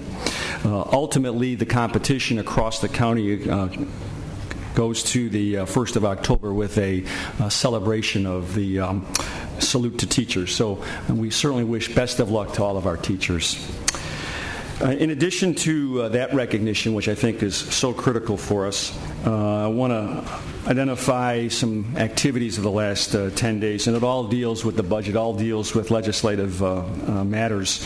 I had the opportunity to travel to Washington for the annual Council of Great City Schools Legislative Affairs Conference with our trustees, President Barrera, Vice President Evans, and Trustee Beiser. And we were there to not only listen to and follow on what is happening in terms of the federal Department of Education legislative matters regarding the budget and the reauthorization, but also to touch base with our county congressional representation and the state senatorial representation to identify our needs. Subsequently, we were able to attend a small town hall meeting with Secretary of Education Arnie Duncan. He was here in San Diego this past week, and among the things that I specifically advocated for San Diego Unified and for other school districts was greater flexibility when it comes to the funds that do come to us from the federal government, and clearly full funding for all the critical programs that are the responsibility of the federal government, including special ed and general ed programs. And then last week I was also in Sacramento articulating the case for San Diego Unified School Districts. At that point in time, we were wondering where exactly we were going in terms of the budget, the governor's intention to try to come to a June special election. I think most of you are aware that that has really gone in the wrong direction. In fact, as the meeting has been going on, we learned that apparently they've stopped the negotiations between the Republicans and the Democrats, and that they're not probably will not be a June special election at this point in time, but I don't know how that actually plays itself out and what the options will be. There'll be a whole lot more to follow overnight. The last thing, and a positive thing I want to end on, is I had the great opportunity to help Corbeil Elementary School dedicate a beautiful mural in the center of their campus. And I thought it was a wonderful engagement of the staff, of the parents, and of the kids to come together with this mural. Over a couple of weekends, the volunteers put together a sea life pictorial right in one of the high traffic areas of the campus. And I think both visitors to the campus and staff and students on the campus will enjoy that for years to come. That's all I have, sir. Right. Thanks.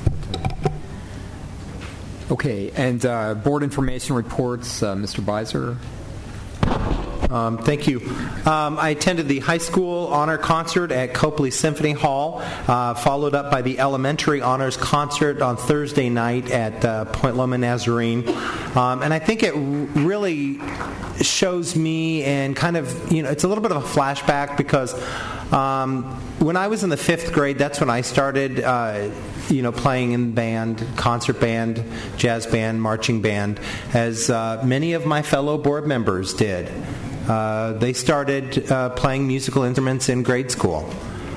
And I think that it is very important that we work in collaboration with the folks in the district office to try to see if there's anything that we can do about restoring even a skeleton of some vestige of music education again in our elementary and middle schools.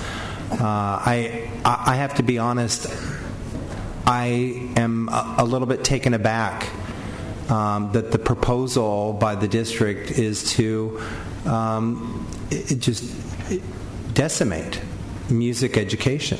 I just can't believe it. I cannot believe it. And to the extent that we aren't trying to do something about it, that's just not true. I know Mr. Koba and Mr. Little have been working very hard on trying to create some kind of a proposal to try to restore and rescind some of those VAPA teachers. The second thing I did want to mention was congratulations to Steve Steinberg, who has been named by the California Music Educator Association as the California State Outstanding Orchestra Educator of the Year. And that is one of our great music teachers at Marshall Middle School. It gives me great sorrow to also share with everybody that Steve Steinberg also received a notice of a layoff. One of the best orchestra educators in the state of California. On Thursday evening, I also attended the Scripps Ranch cluster meeting with all of the principals of the elementary, middle, and high school up in Scripps Ranch to visit with them about issues of concern and working together in light of the current financial crisis. On Saturday afternoon, I attended an anti-bullying rally with Assemblymember Tony Atkins in light of the fact that another 13-year-old child has killed themselves last week as a victim of bullying in school. And so I welcome the anti-bullying task force policy proposal that will be coming before this board soon. I also met with Tony Atkins, and she is pushing up in Sacramento AB 9, which is an anti-bullying legislation.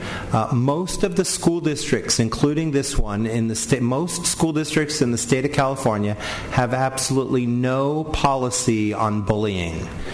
And so AB 9 would hopefully address this concern and try to make sure that we're actually paying attention to the fact that children all over our country and even children in the state of California are dying. I'd also like to ask for a moment of silence to honor the death of 8th grader Lawrence King in Oxnard, California, who just a few short years ago, on February 12th, was shot twice in the head by a fellow student in the 8th grade. He died a couple of days later from brain trauma. And this is the kind of bullying that we must stand up against.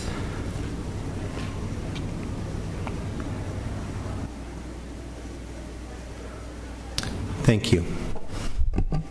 Dr. Evans. I was also with Mr. Beiser last week, I believe, at the elementary honor concert. It was very impressive what the music teachers were doing.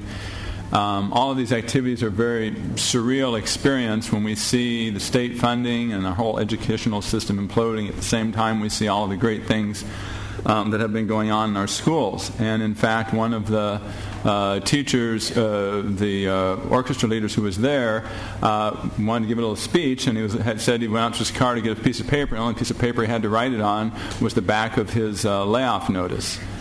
So it's a really, really difficult situation, and they were performing and working very valiantly in spite of the situation in which we find ourselves. What we've been doing on the board, a lot of our time has really been focusing on how we can get increased funding rather than getting into detailed arguments right now about this cut and that cut, because of the fact that we just simply need more funds.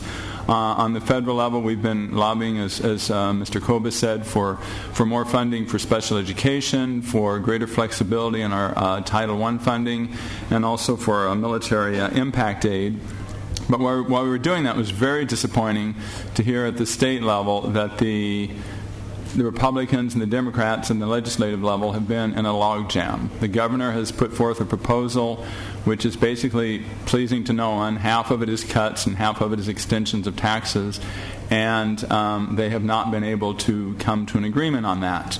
And of course, we're very disappointed in our legislature, but we also have to realize that we are responsible for the people we put in the legislature. I don't think anyone runs for the legislature without saying that education is very important and a top priority, but now we can see through some of the votes what may or may not happen.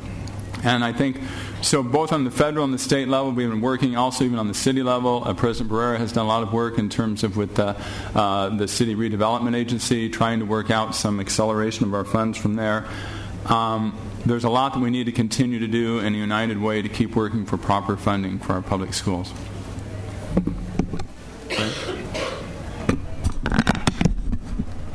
Well, first of all, and of course I always hate to disagree with my colleague, Mr. Beiser, but I actually never took an instrument in school because I have no musical talent. But my two daughters are both in San Diego Unified, have taken violin and flute through the VAPA program, so I've seen it firsthand and seen how successful and exciting it is. And just last week or so, I was at Crown Point Music Academy and saw the Suzuki students playing, which was very exciting to see these kids as young as the youngest kids here playing. So certainly we all would like there to be a well-rounded education of beyond the basics we talk about, to make sure that music and arts and athletics are really part of those basics.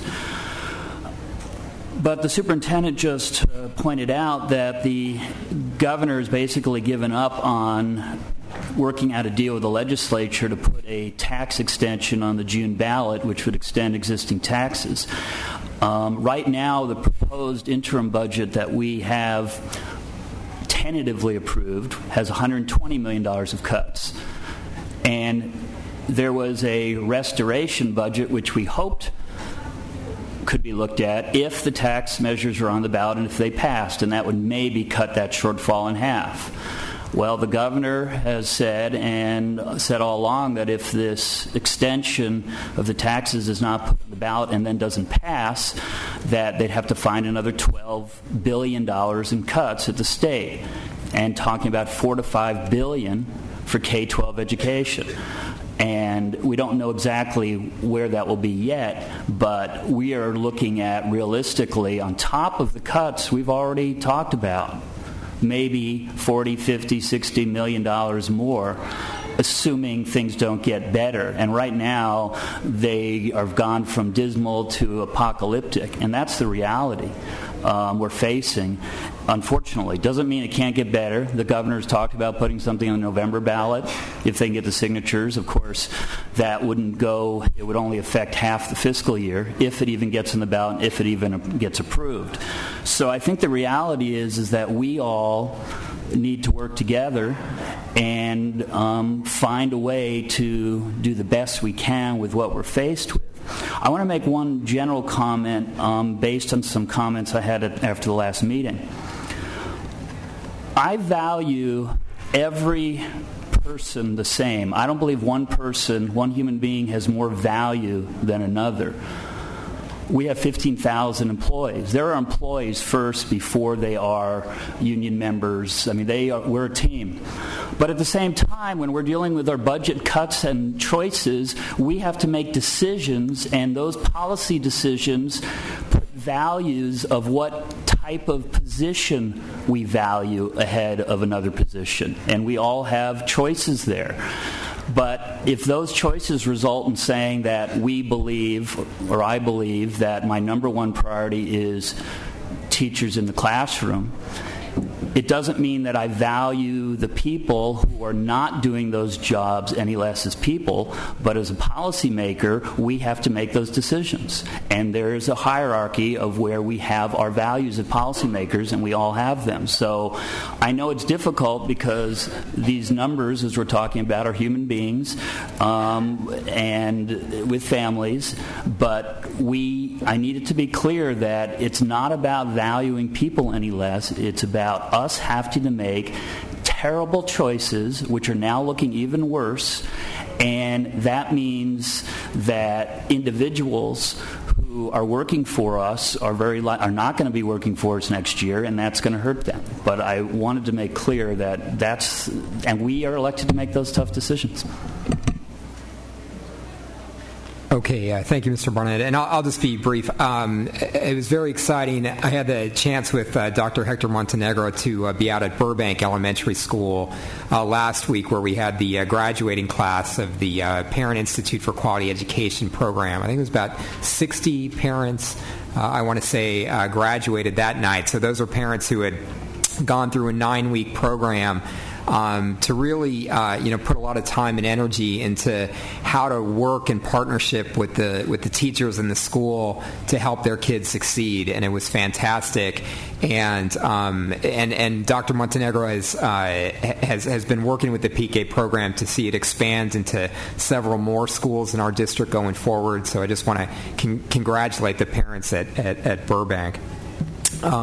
Okay, let's move on. Can I get a motion to adopt the agenda? I move that we adopt the agenda. Second. Please vote.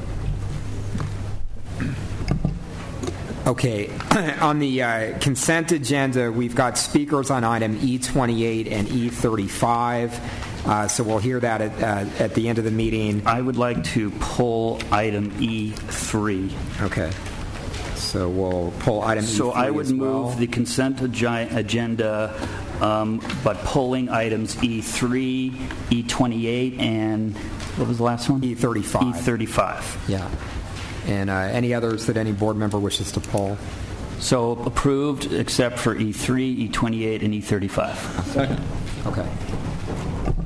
Please vote.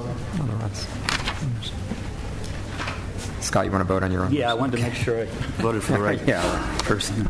Okay. Okay, let's move on to item F2, and these are the single site plans for student achievement. I think this is something that we've gone through, so I don't know if we want to make a quick motion to approve. Yeah. Second. Any discussion? If not, please vote.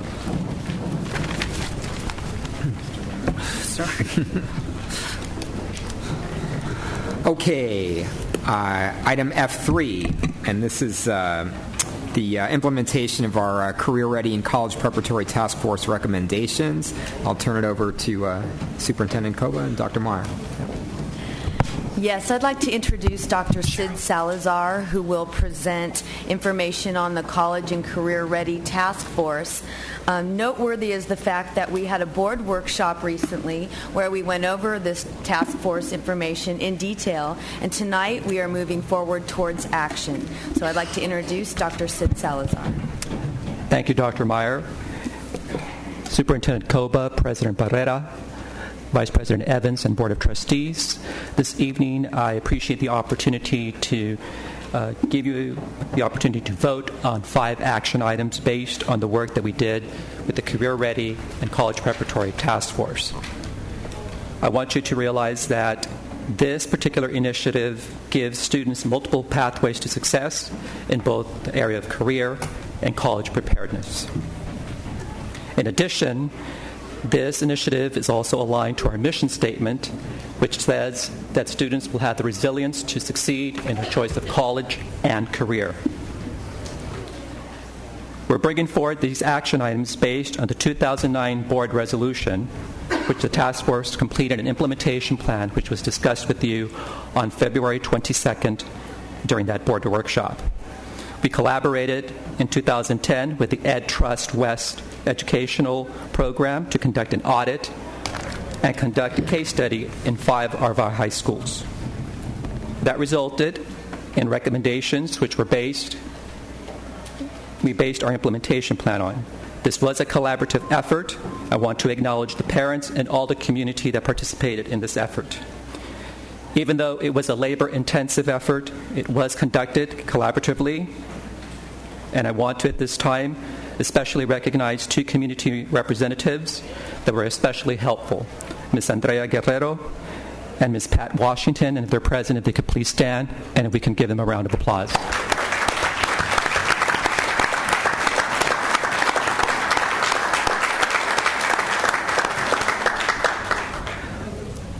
I want to state that this is just the beginning of our work, and that many areas remain to be addressed, as you can see in our timeline. This is an initiative to help all of our students to be career ready and college prepared, and it is also an initiative that we want to conduct as a pre-K-12 effort. This presentation will provide a summation of the task force work, resulting in recommendations and rationale for board action. Specifically, we'll be asking the board to make 5 or vote on 5 recommendations. You have been provided additional information in your attachments, a board report, comparison charts, a credits chart, a proposed implementation timeline with preliminary budget predictions, and a preliminary budget summary and detail. Once again, I'd like to reemphasize that this initiative is aligned with district and state initiatives, specifically our Vision 2020, as I said earlier, our mission statement, our GSA 2, Math Task Force, and our current work with AAAE. The implementation plan, which you received on February 22nd, was conducted under 4 areas: curriculum and instruction, professional development, student supports, and impact on district departments. We will now go through each of the proposed recommendations for action. Modification of our graduation requirements so that students will have a full array of post-secondary options. The first proposed change is to align with UC A through G subject requirements. As I stated in February 22nd, our current graduation requirements are very much so aligned to UC CSU subject requirements. We have 3 areas that were identified as quote-unquote choke points.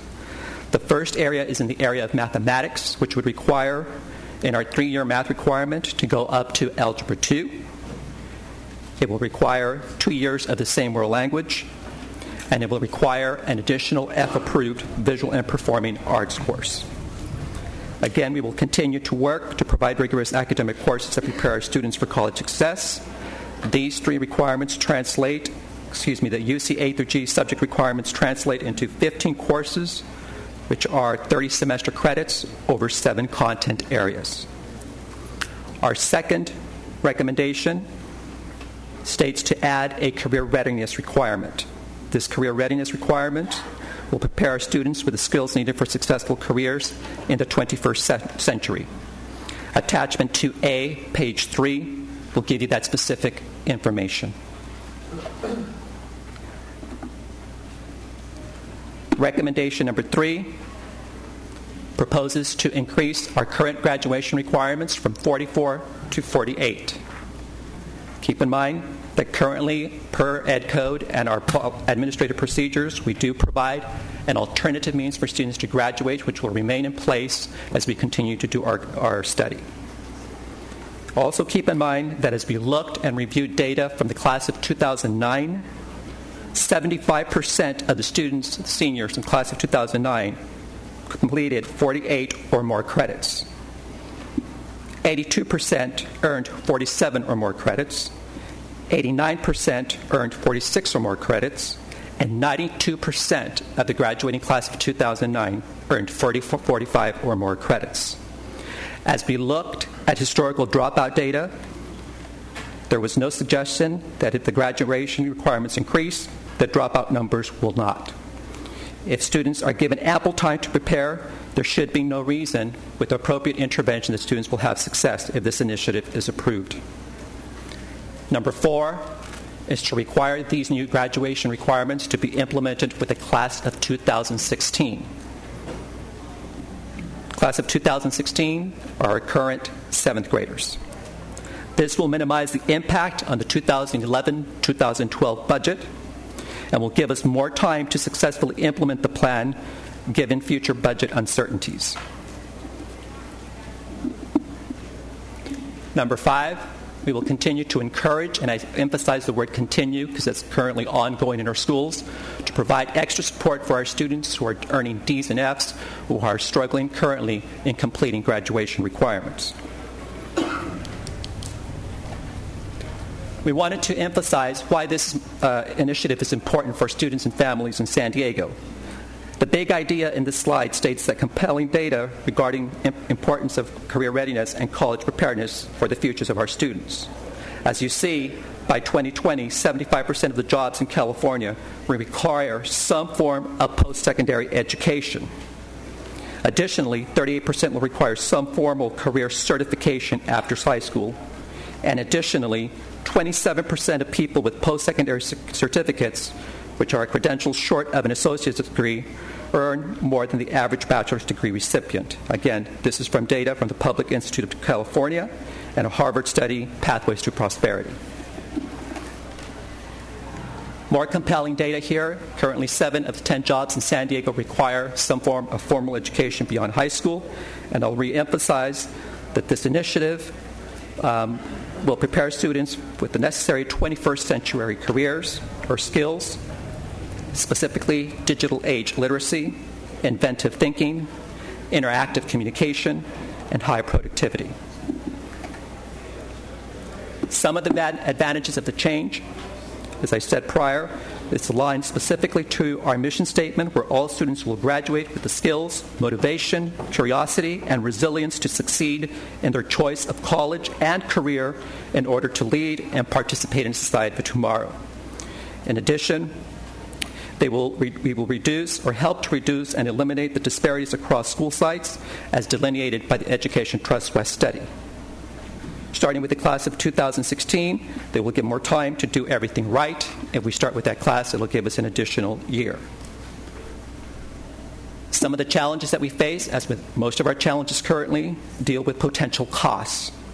In attachments 4 and 5 in your packets, you have preliminary data giving you some of those potential costs. We've also attached, in attachment 3, a progressive timeline, which deals the context of that budget. We are emphasizing for next year the cost-neutral items on those particular attachments. But we will need time to prioritize what those actions will be for next year, or for the year 11-12. The rationale, we will have more set post-secondary options for our students. You have given us an opportunity to be pioneers in preparing our students for the Common Core state standards and the next generation assessments, of which California will participate. To what degree, that still remains to be seen. And it will provide better equity, enrollment, and success in career readiness and college preparedness for our underserved students. As I noted earlier, it will also support the economic and workforce and family needs of our county. Further rationale, we believe that this initiative will help students become more civically minded and help to lead and participate, as our mission statement says, in a society of tomorrow. Implementing with the class of 2016 current 7th graders will give us more time to plan, more time for professional development, and more time to effectively plan student supports and interventions. In conclusion, I am requesting President Barrera to have each one of these items be voted on individually, starting with item number 1, and that is to align our UC A through G requirements to the 3 areas that I noted earlier, add a career readiness requirement of 4 credits or 2 courses, increase graduation rates from 44 to 48 to provide more opportunity for electives, support classes, and credit recovery, and 4, require commencing with the class of 2016, our current 7th graders, to initiate these requirements. And lastly, to encourage extra support to be continued at our schools for students who are struggling with D's and F's. Thank you, Dr. Salazar. So we've got some speakers who will hear now, and then we'll go through and we'll take motions on each item, and then allow for questions and comments. So I'll call up Chris Lawrence, Dr. Ochoa, Elizabeth Liu, Andrea Guerrero, Bill Freeman, Kevin Keenan, Pat Washington, and Becky Breedlove. Good evening. Chris Lawrence, Mira Mesa High School. I'm requesting that this motion be tabled until we hear from the GSA2 committees in June. They were formed to address many of these issues. Currently, our district faces an uncertain and perilous financial future. We've laid off teachers and we're killing programs, and here we're setting about to do something new. I don't agree with Dr. Salazar. I think that the increase in the requirements from 44 to 48 will significantly increase the dropout rate. I think that aligning our requirements for graduation with the UC A through G's is folly. I don't think that that's required at all. Yes, we do have in place an alternative diploma, but that's where you default to when things don't work out. We should establish a foundational diploma and have this something that you aspire to, not fall back and then we sweep you away. Currently, well over half of our students in Algebra 2 score it far below and below basic. So whatever these implementations are that we're going to employ at some time in the future, may I humbly request that we employ them immediately, because we certainly need them. So I'd like to see this done in a targeted way. I think there's a contradiction with the work that the people did from the various communities. First, you're dispersing scarce resources. We do not know how much money we are going to have in just 3 months' time. So if we're going to do something like such as this, let us direct it towards 1 or 2 schools and see how it goes and take this in measured steps. I don't think that this is going to work out in the long run, but that's my opinion. Others may disagree.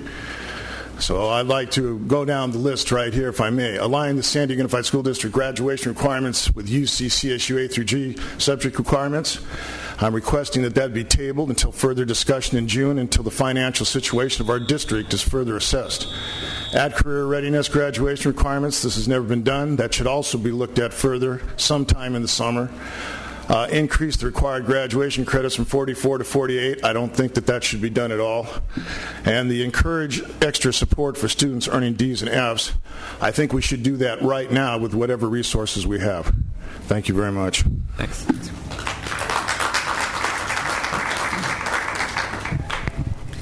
I'm Andrea Guerrero, and for the last 2 years I've been coming before you with many of my colleagues who are here and in the crowd. who believe that our students can do better and know that they have to do better in order to compete for the jobs that are out there today. It's not a question of how or if, but when. The recommendations before you are to implement a change to the graduation requirements no later than with the class of 2016. We're talking about adding 3 additional requirements. This isn't a dramatic change. This is 3 additional requirements that our students are going to need when they go out into the workforce. Algebra 2, world language, and visual and performing arts. I don't think any of us would be willing to argue that these are not important skills and that our students shouldn't have access to and be provided with this curriculum to prepare them for the 21st century. We're supporting these requirements, these new action items before you for several reasons, and in particular, we're supporting the first requirement to align the A through G requirements and the graduation requirements, to do so no later than 2016, and to encourage the extra supports. We recognize that the second and third recommendations may be problematic. They're not our priority, the Education Consortium's priority, the community that I am working with, they are not our priority, but the others indeed are. This would have no budget impact in the current fiscal year. There's no reason why we shouldn't put our stake in the sand, as we've talked about before, let people know that this is coming, and prepare them for it. 2016 gives this year's 7th graders an opportunity to set their expectations high and work towards them. It gives the teachers an opportunity to prepare for it, and it gives all of us an opportunity to lift our expectations for what will soon be the new standard for California and the country. Good evening, and felicidades on the presentation by the Sherman group. So, that's the direction we need to go. I'm Alberto Ochoa, live in San Diego, 92111. As co-chair of the Latino Advisory Committee to the Superintendent and the San Diego County Latino Coalition for Education, we want to go on record as strongly supporting your vision in accessing the A to G requirements as a necessary foundation for all students, specifically our low-income and linguistically diverse students. Success in completing the A to G courses will serve as a key indicator for preparing our youth for the careers of the 21st century. As a school board, since June of 2009, as you passed the A to G resolution, I feel that you have taken significant steps in identifying the fundamental ideas for addressing the achievement gap that has been in existence for more than 40 years in the school districts since we began to collect data. And I point to the Carlin case as the period where we began to monitor the achievement gap. What you're proposing today for approval, I believe, begins to transform the A to G policy into working expectations of what needs to be implemented, evaluated, and consistently actualized by the school district, and specifically by each of our schools. We thus support the 5 recommendations with extra focus on the 5th requirement, where we strongly support the need for extra support for our students earning Ds and Fs, with special attention given to students in the lower grades, specifically preschool to 3rd grade.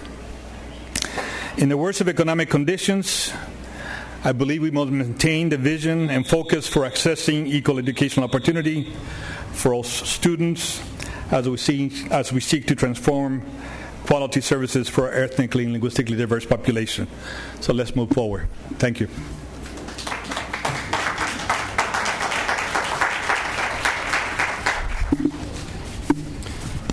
Good evening. My name is Kevin Keenan. I'm the Executive Director of the ACLU of San Diego and Imperial Counties. We've been fighting for individual rights and fundamental freedoms in San Diego and Imperial County since 1933, and specifically on educational equality since the 1950s. I want to commend you for the thoughtful and systematic way in which you've gone about in researching these changes. The very good news that you have achieved so much, the courage that you showed 2 years ago in setting this direction, and now this crucial moment where really significant and important change is achievable and within reach. I would urge you to support items 1, 4, and 5.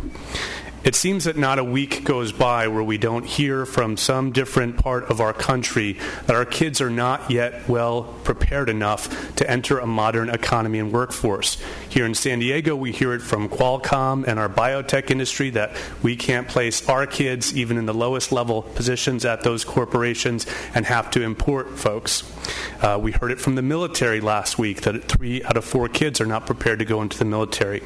I cannot imagine the stress and hard times of going through this, of being a public employee and the unfair assault and scapegoating that's happened to public employees, and of managing under these budget cuts. And yet, this isn't a time to retrench and to not work for easy, achievable, meaningful reforms. We can do this. In fact, all corporations and entities, when they have to scale back, need to focus and realign to make the changes that will prepare them for the future. And that's exactly what is proposed here today.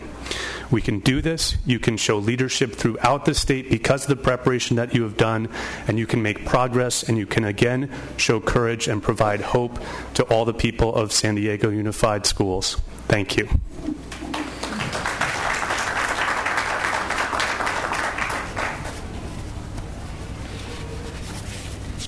Good evening. I'm Bill Freeman, President of San Diego Education Association. My address is on record. I think it's time for us to make education a priority in this country. We cannot afford not to do this. This is what the parents want. This is what any parent would want for their child. They want them to be able to go to college. They do not want their child to be able to apply for a college and to be told that they can't attend it because they did not take the right courses. And there are a number of parents out there that are not familiar with these requirements. Parents want their kids to have the opportunity to choose whether or not they attend college. They don't want their kids to be told that they can't attend after they've graduated from high school or after they're a senior in high school and they did not take the right courses. We all know that not all kids will grow up to be doctors, attorneys, engineers, etc. But it's our job to encourage them to be the best that they can. If they fall short, at least they tried. So at the end of the day, we should be saying that we didn't make the decisions for our kids, but we guided them and provided the encouragement for them to be successful. So regardless to what decision they make with their lives, at least they have the encouragement there and they can go on to be whatever they so desire, but we will not stand in the way. I know that budgetary issues will get in the way. They're going to always get in the way. And that's why I say that we have to make education a priority in this nation. It's time for us to stop using the budget as an excuse not to educate our kids and then scapegoat educators because they are not educated. It's time for us to step up to the plate. Thank you.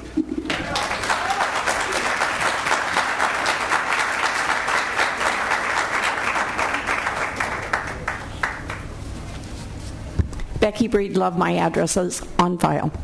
If not now, when? As a former regional coordinator for the AVID program, I worked with all the schools in this district, and 25 years ago, walked the walk and talked the talk of A through G for all kids. Unfortunately, the AVID program became in many places a smaller boutique. And with budget cuts now, some of the AVID programs are going away. I'm concerned about VAPA. I have questions about this proposal, but I am 100% in favor of you passing this tonight and letting us move forward with an understanding that you believe that every single child in this district deserves and will be able to get those requirements that will make them college eligible. It's a no-brainer. It doesn't take a rocket scientist to make a master schedule that allows access courses. It doesn't take people do it with no money. Crawford Champs already has a no DNF policy. Crawford Champs, one of the schools that works with student of color, isn't concerned if kids have not passed their CSTs. Come look at us, look at what we're doing with that one subject area, mathematics, that seems to hold people back, and let us help you make this a reality for other children in this district. Do it now.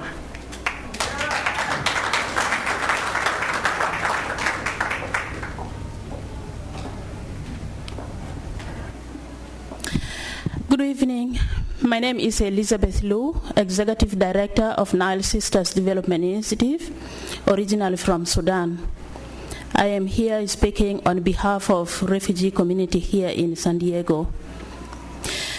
I strongly support the initiative of A through G program, which gives a chance for all the children and students here in San Diego. Refugee children who are coming from Africa, from Burma, from all over the world, here in our city, they need this A through G program. They are ready to learn, and they are the future of this country, because you don't know when they are going back to their country. If they are going to live here 20 years or 30 years, they need to have a better education so that they get a better job and build this country, take the country to the next level. I thank you, the Board of Education, so much to give me this opportunity and come and talk to you. Thank you.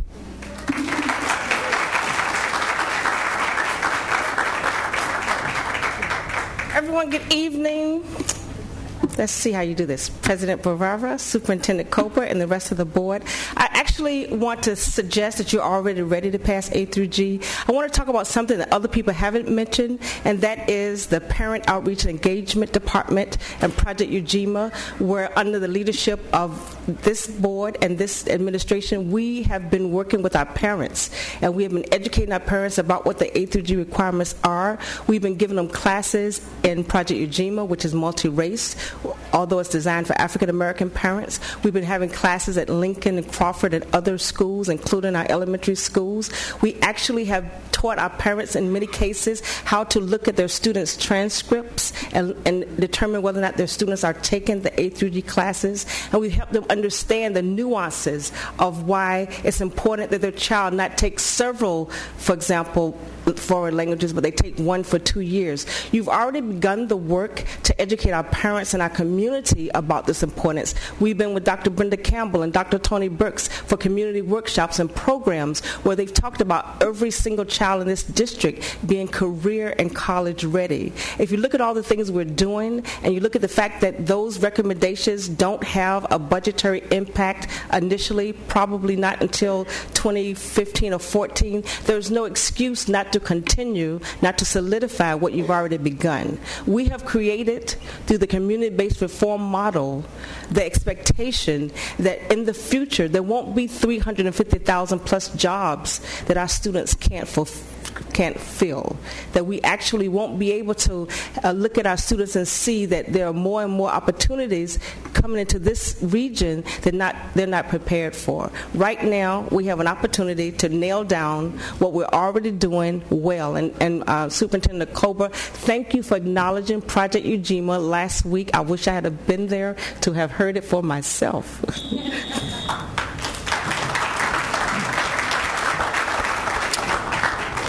Okay, thank you, Speaker. So Dr. Salazar is recommending that we take these one at a time, so can we get a motion for number one? I'd like to try, and maybe if there's not support for it, we can change it to move items 1, 2, and 5. I would go for 1, 4, and 5. Okay, never mind. I wanted to come back to 3 and 4 separately. So anyhow, and I do have some questions for Dr. Salazar as well. So I'll move item 1. Item 1. Do we get a second? Item 1. Okay. And move second. And Mr. Barnett, you got a question? Yeah, I have a few questions just in general. I want to thank Dr. Salazar for all his hard work and the whole parent task force and teachers and community leaders and educators and so forth. I've had the opportunity to spend a number of hours with Dr. Salazar on this issue in 2 separate meetings and going through a lot of detail, and I really appreciate his time on it.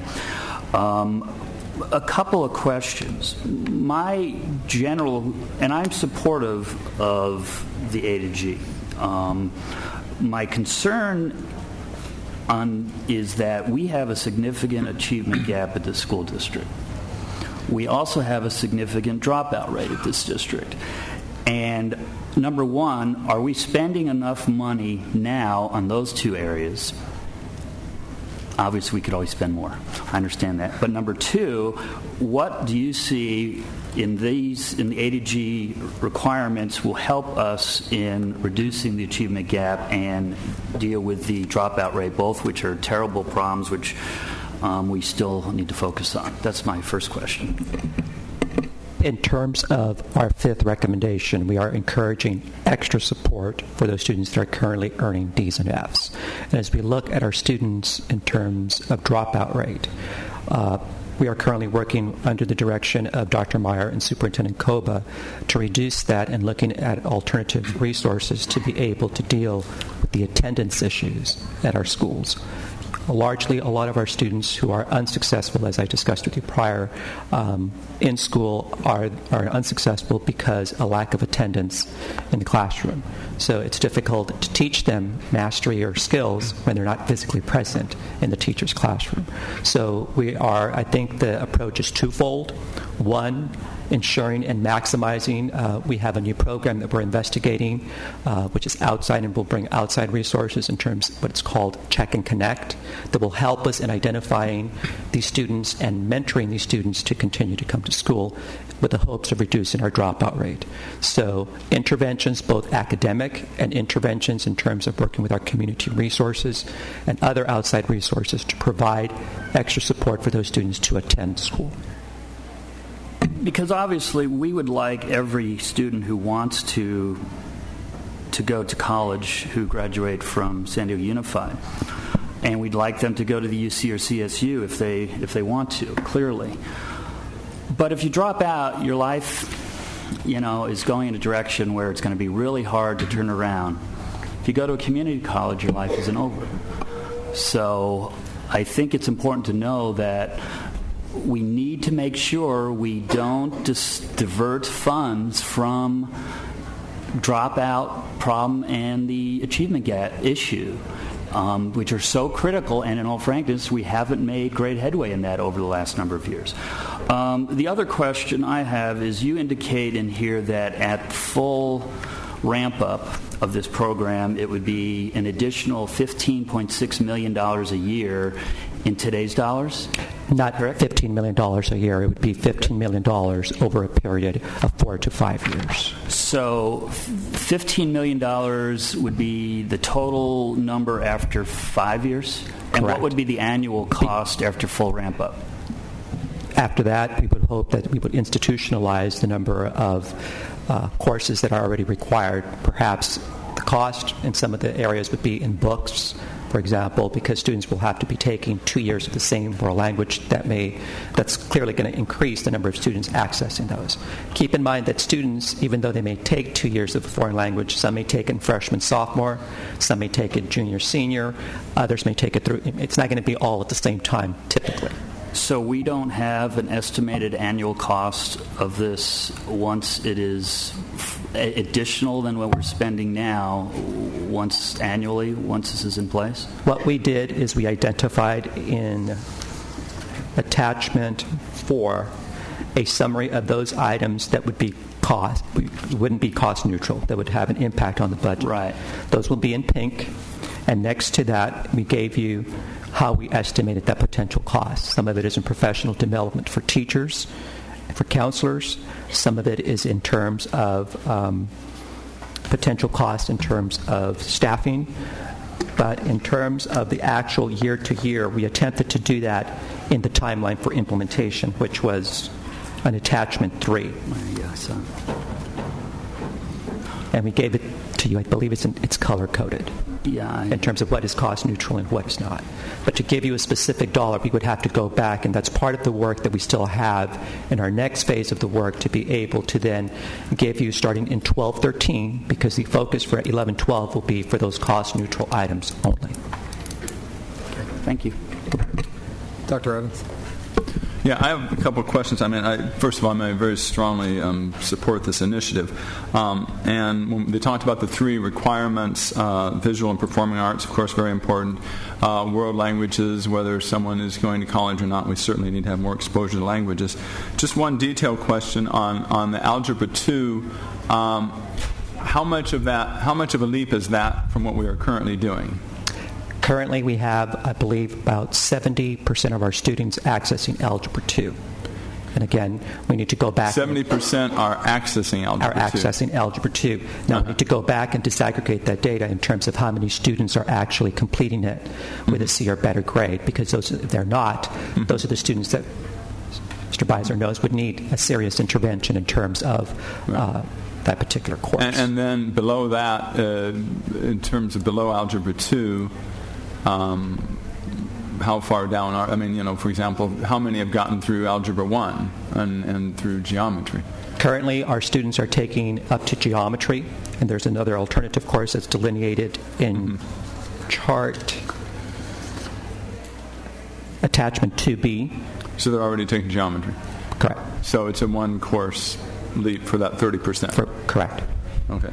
Well, first of all, I just one of the reasons that I support it is that I think the key issue here is about equity. And obviously for certain students in the district who are very aware of AG requirements and are very oriented towards going to college and so forth, there's absolutely no change.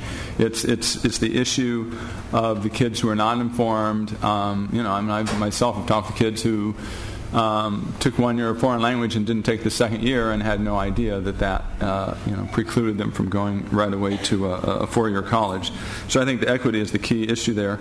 I think when some thoughts about what Mr. Barnett was saying, I don't know if you agree, but it seems to me that ultimately after the first few years that it's a financial wash in terms of the fact that you have students taking courses, leaving apart the number of units, but at this level as far as the requirements, they're taking foreign language instead of some other elective. So they're still occupying a teacher and a class and a textbook and that type of thing.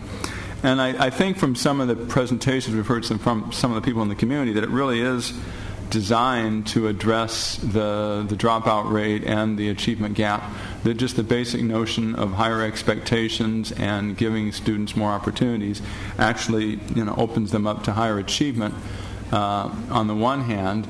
And the other issue is because we're looking at college and career readiness, that there's also increased emphasis on technical careers. They're not necessarily related to college. And I think one of the keys to staying in high school, this is theoretically, is based on what good is this doing me. So if someone's heading for college, they know what it's doing for them.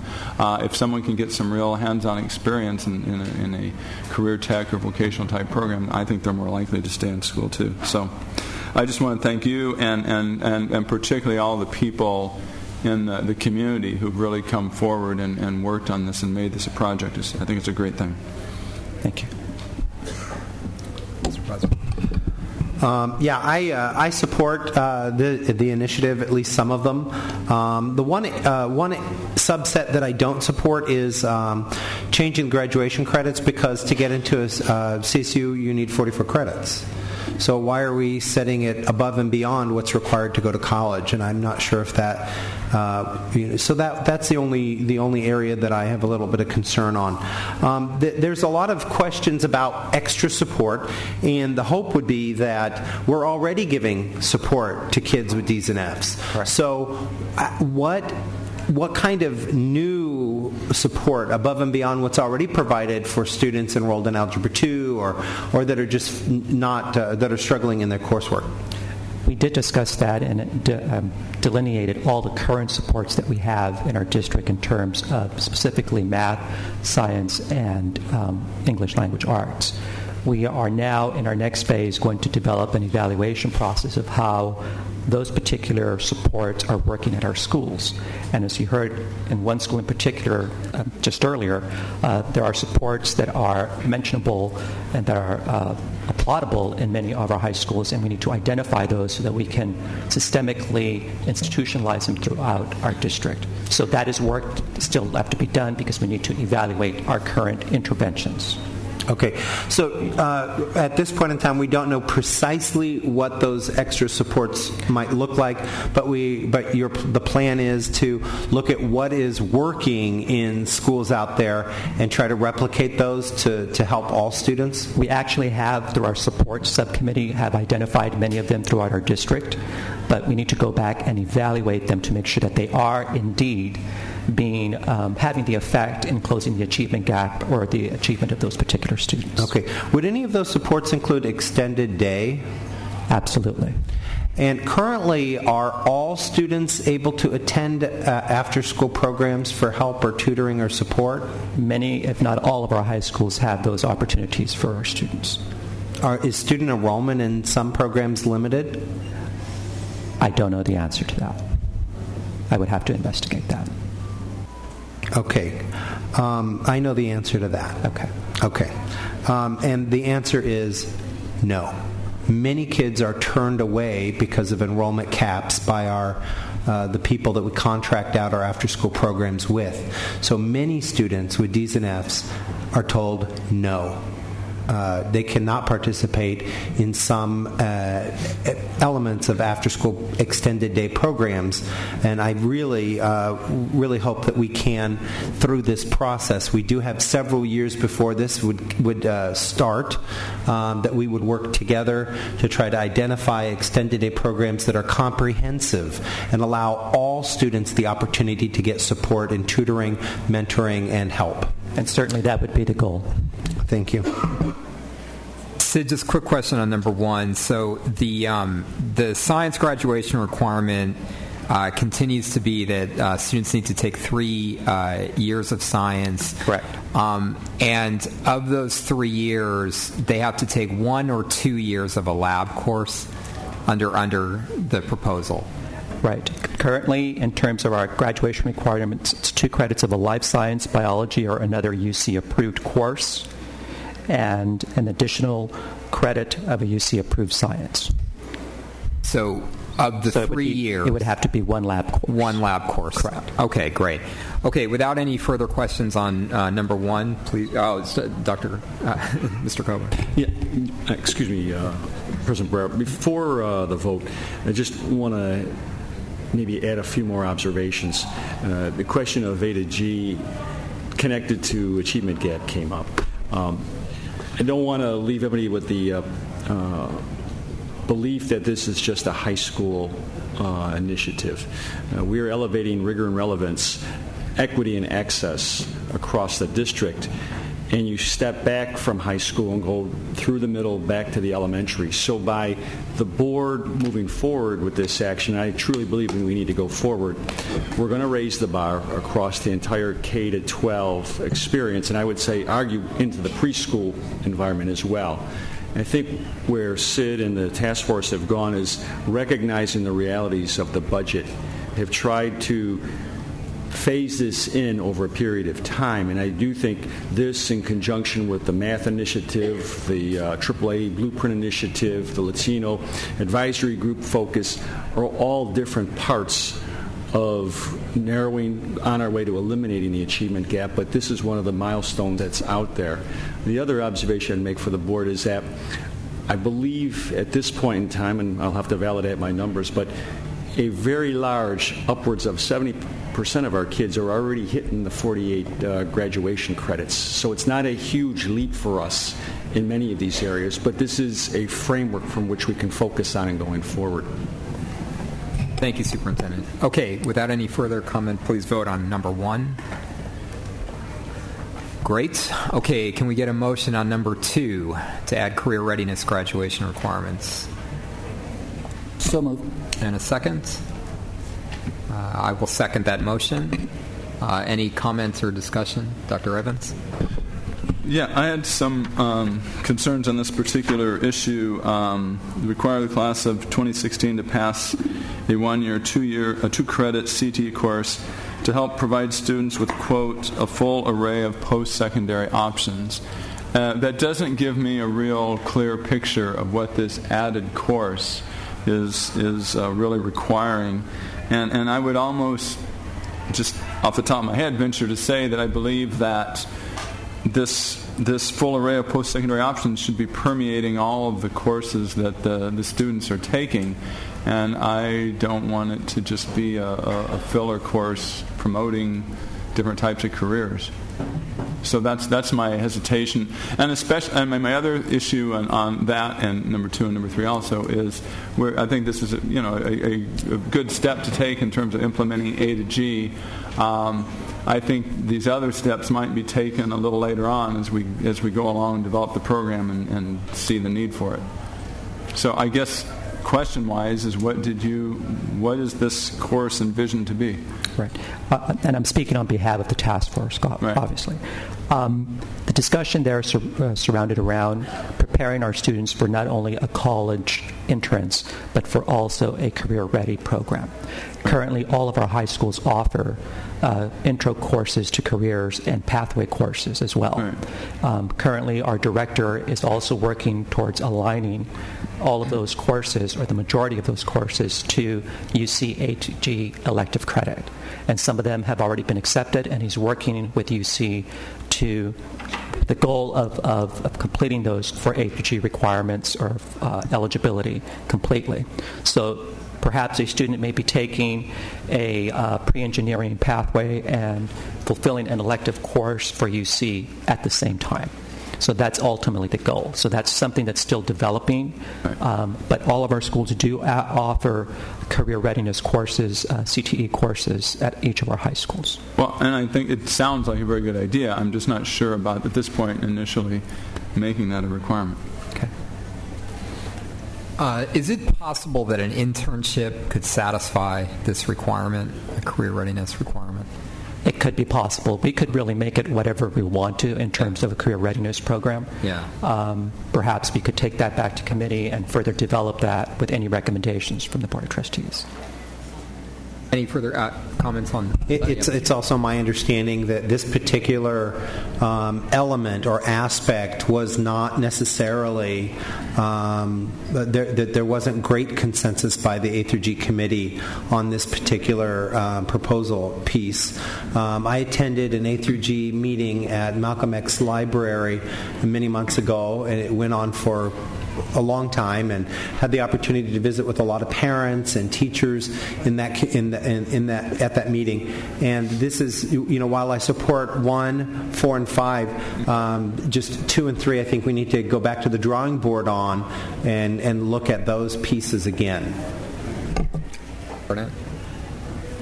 Well, there seems to not be support for it as it is. I think it's important to recognize, though, that not everyone's going to go to college.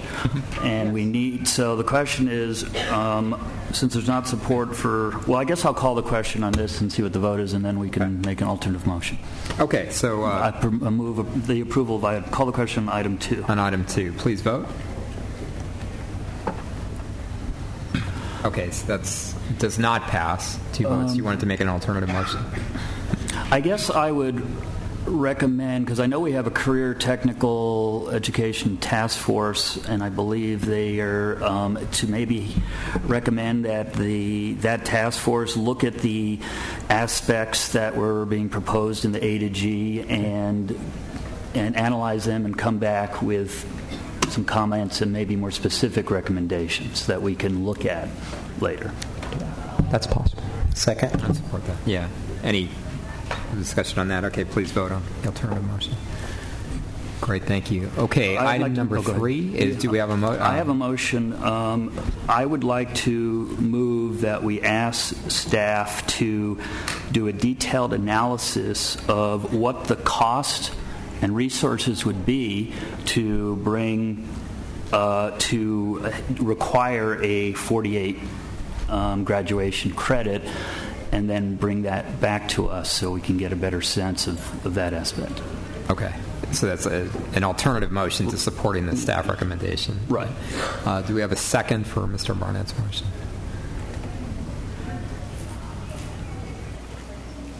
I have a comment.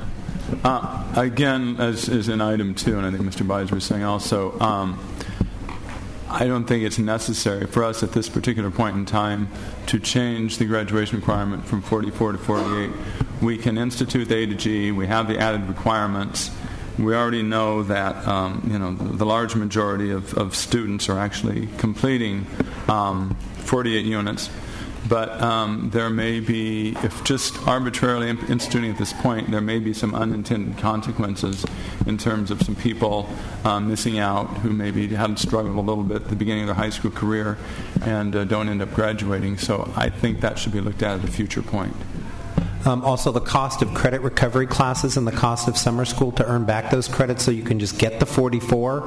And that's why some of that is statistical data that we're getting from the staff is good. It's good information, but we have to read behind the lines. Some of that means that, if 70% of I'm not sure exactly what the number is, but, if a lot of our students are getting 44 credits anyway, then let's just raise the bar even higher. However, what the piece of information there that we're not getting is how many of those students are getting to that 44 credit requirement.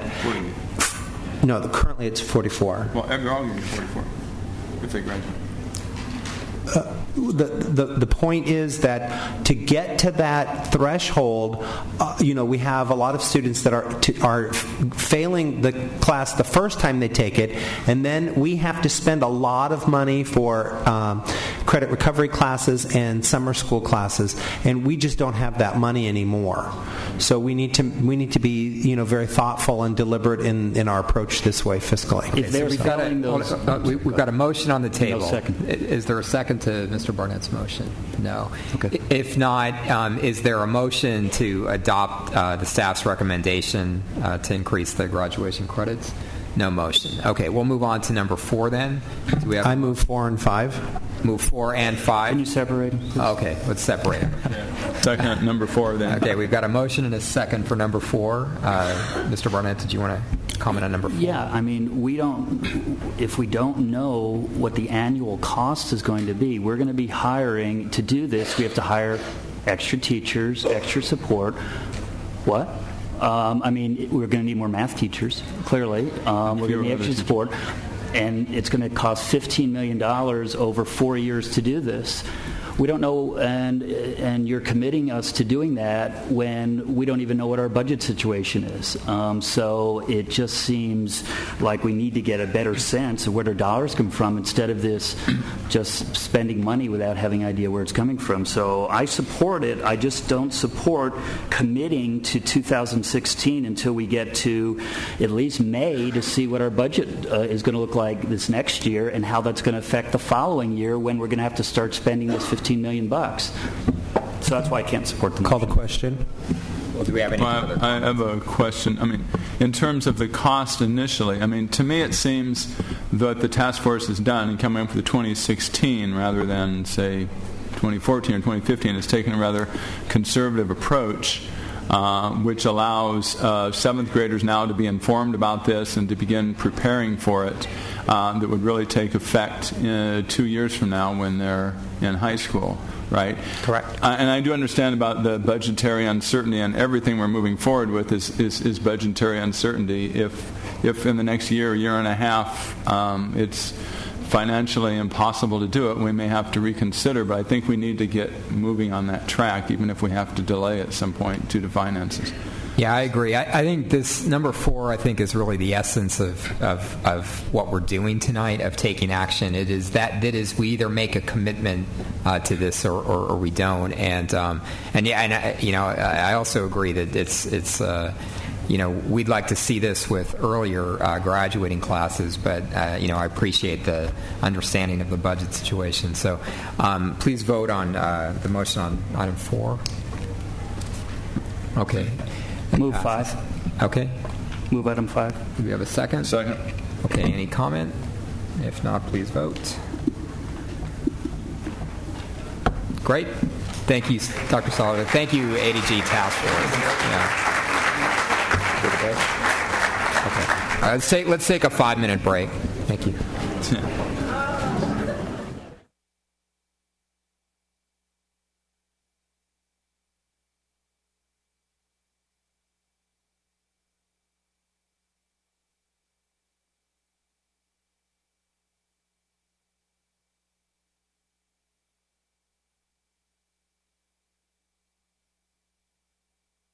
Thank you for indulging us in that break.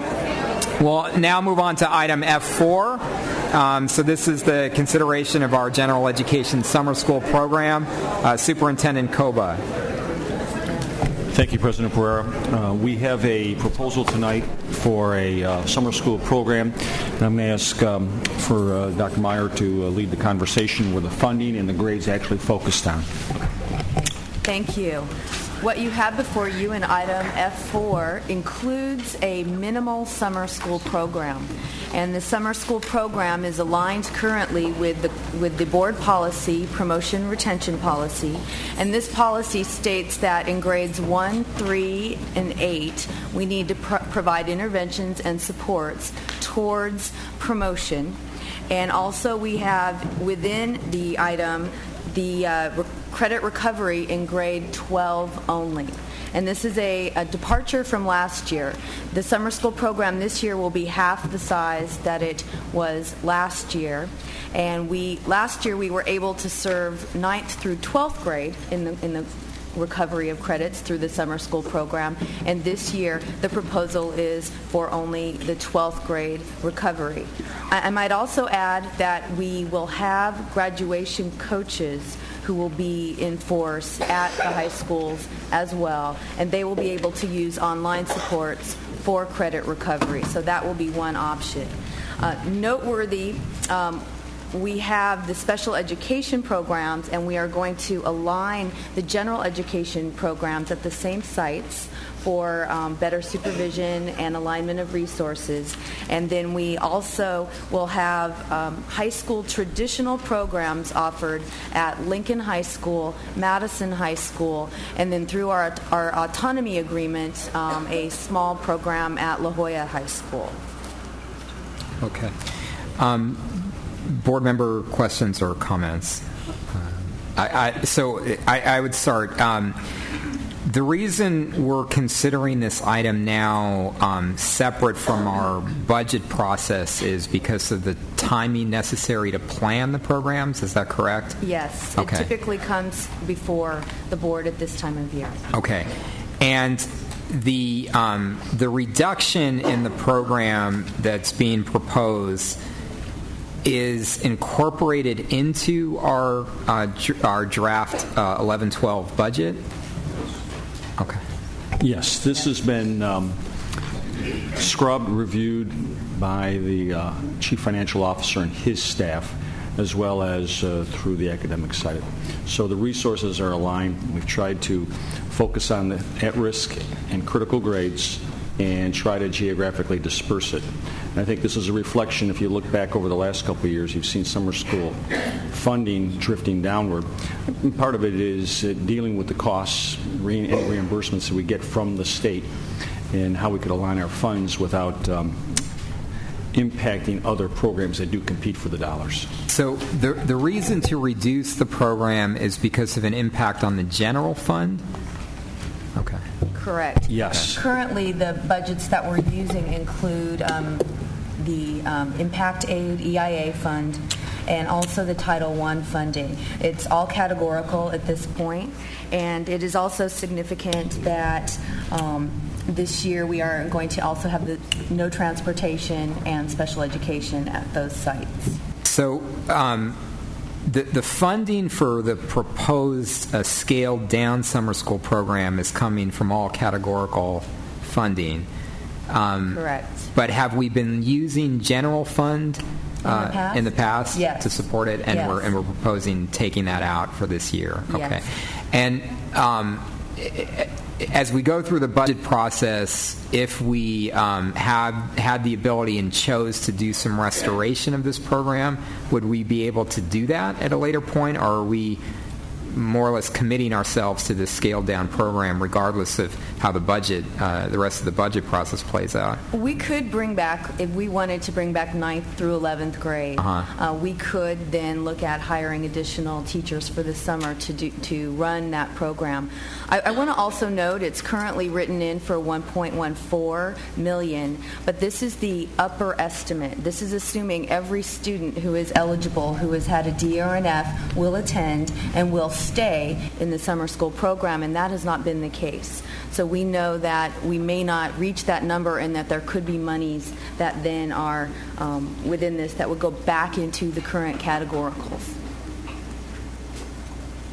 Okay, do we have a motion to accept this staff recommendation? I move for approval. Okay, Second. Okay, any further discussion? If not, please vote. Okay, that motion passes 3-1. Okay, item F5, proposal for purchase of district-adopted instructional materials and textbooks for 2011-12 school year.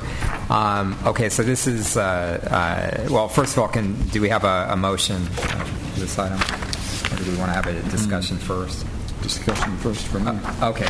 Dr. Evans, you want to? No, I mean, I thought someone was going to clarify. Well, I guess, yeah, so the questions that, I would always have on these types of, do we have flexibility to use this money for something else? That's the first question. No. Okay. This is lottery money that is earmarked according to board vote for instructional curriculum books and materials. Or earmarked for by board vote? No, excuse me, by state vote on the lottery. Okay. And I just want to point out, when we looked at this before, that we're kind of at the bare minimum of what is needed. At least that's my impression. We have consumable math books. We have a little bit for AP, and then the FOSS kits. I mean, so this is just... It's not adding in new science, math, English textbooks or anything like that. Yeah, this is not a major textbook adoption. Right. This is basically consumables plus science kit replenishment that we need from year in to year out consumption purposes. Okay. I move for approval. Okay, we've got a motion. Do we have a second? Okay. Any further discussion? Just when people always ask where the lottery money is, $2.2 million on textbooks. If we could buy 7,600 notebook computers with that money if the world allowed us to do that. Exactly. Yep. Okay. Please vote. Okay. Passes 4-0. Okay. On to item F6. So this is the charter petition for Girard Charter Middle School.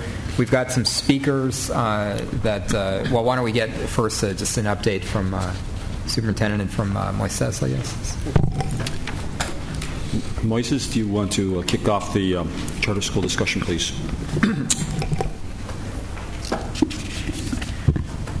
Good evening, trustees and superintendent. This evening we have the Girard Charter School petition for action. The attached exhibits and board docs include proposed charter and financial information. Charter petition has been reviewed by district staff, and the recommendation from staff is to approve the charter petition for 3 years with the conditions as identified in the approval agreement. The board does have the ability to deny the charter petition or approve without conditions. If the board elects to deny, then it would need to adopt board report as findings.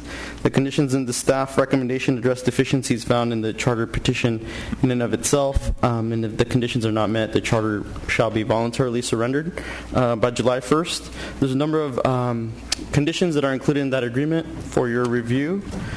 The charter school is proposing to open a middle school located in the 92115 zip code, the Redwood Village neighborhood of San Diego, formerly Darnall.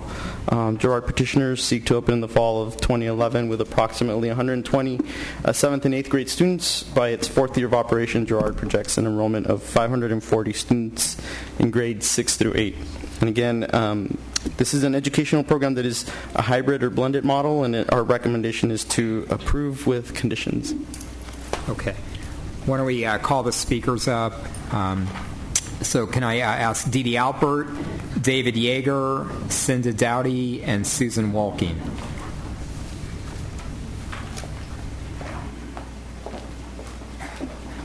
Good evening. My name is Cinda Dowdy, and first of all, I'd like to thank you for fitting our item on the agenda tonight. I know that this is not your normal charter meeting, and it's been a long meeting, so we wanted to express our appreciation on that. I wanted to address the fact that we are the first charter school to go through the new approval process, and therefore our charter is coming before you with conditions. In the past, those conditions would have been addressed in dialogue with the charter office prior to coming to you for approval. But I did want to assure you that we intend to meet all of those conditions within the allotted timeline, and are looking forward to having you approve our charter based on that. The other thing that I wanted to address is the issue of 3-year versus a 5-year charter, and I wanted to request that you consider a 5-year charter. The reasons for my request for you to consider that are twofold. First of all, I wanted to acknowledge that it is important to look at the quality of a charter both when considering approval for an initial charter and for renewal, and that there are two things that I know that you as a board are really looking at is, number one, what's happening with student achievement, and number two, what's happening with the fiscal solvency of the school. In a new charter, you don't necessarily have any guarantees on either of those items, but what you do have is some information about who's starting the charter and what kind of financial backing it has. In the case of this particular charter, you have very experienced charter group of people, including myself, who has an 8-year record of sustained academic improvement for 8 years in a row in the charter school that I'm currently working in. In addition to that, we also have financial backing from Girard Foundation to ensure that the unique program that we're proposing is successful. So we'd like you to consider those conditions when making your final decision about whether or not you would approve us for a 3 or 5-year charter. Thank you. Good evening, David Yeager, a member of the startup team. I just wanted to take a minute and let everybody know that those conditions that Cinda spoke to, we'll have no problem meeting those actually probably within the next week to 10 days, as they're all pretty standard, relatively simple things to take care of. But I wanted to go back to Superintendent Quoba's acceptance of the District of the Year award at CCSA when he mentioned the 3 C's of collaboration, coordination, and communication, and that you need all of those to be operating at the highest level. That is one premise that we firmly agree with and plan to be a partner with San Diego Unified as our model evolves and we create a program that we think can benefit not just the students at our school, but the students in all of the schools in San Diego Unified. With that, we just want to say that also Superintendent Quoba said that he acknowledged that we are in the depths of this crisis and that we're in it together, both charter schools and San Diego Unified. And we're committed to being there with you and helping improve for all students, not just our students.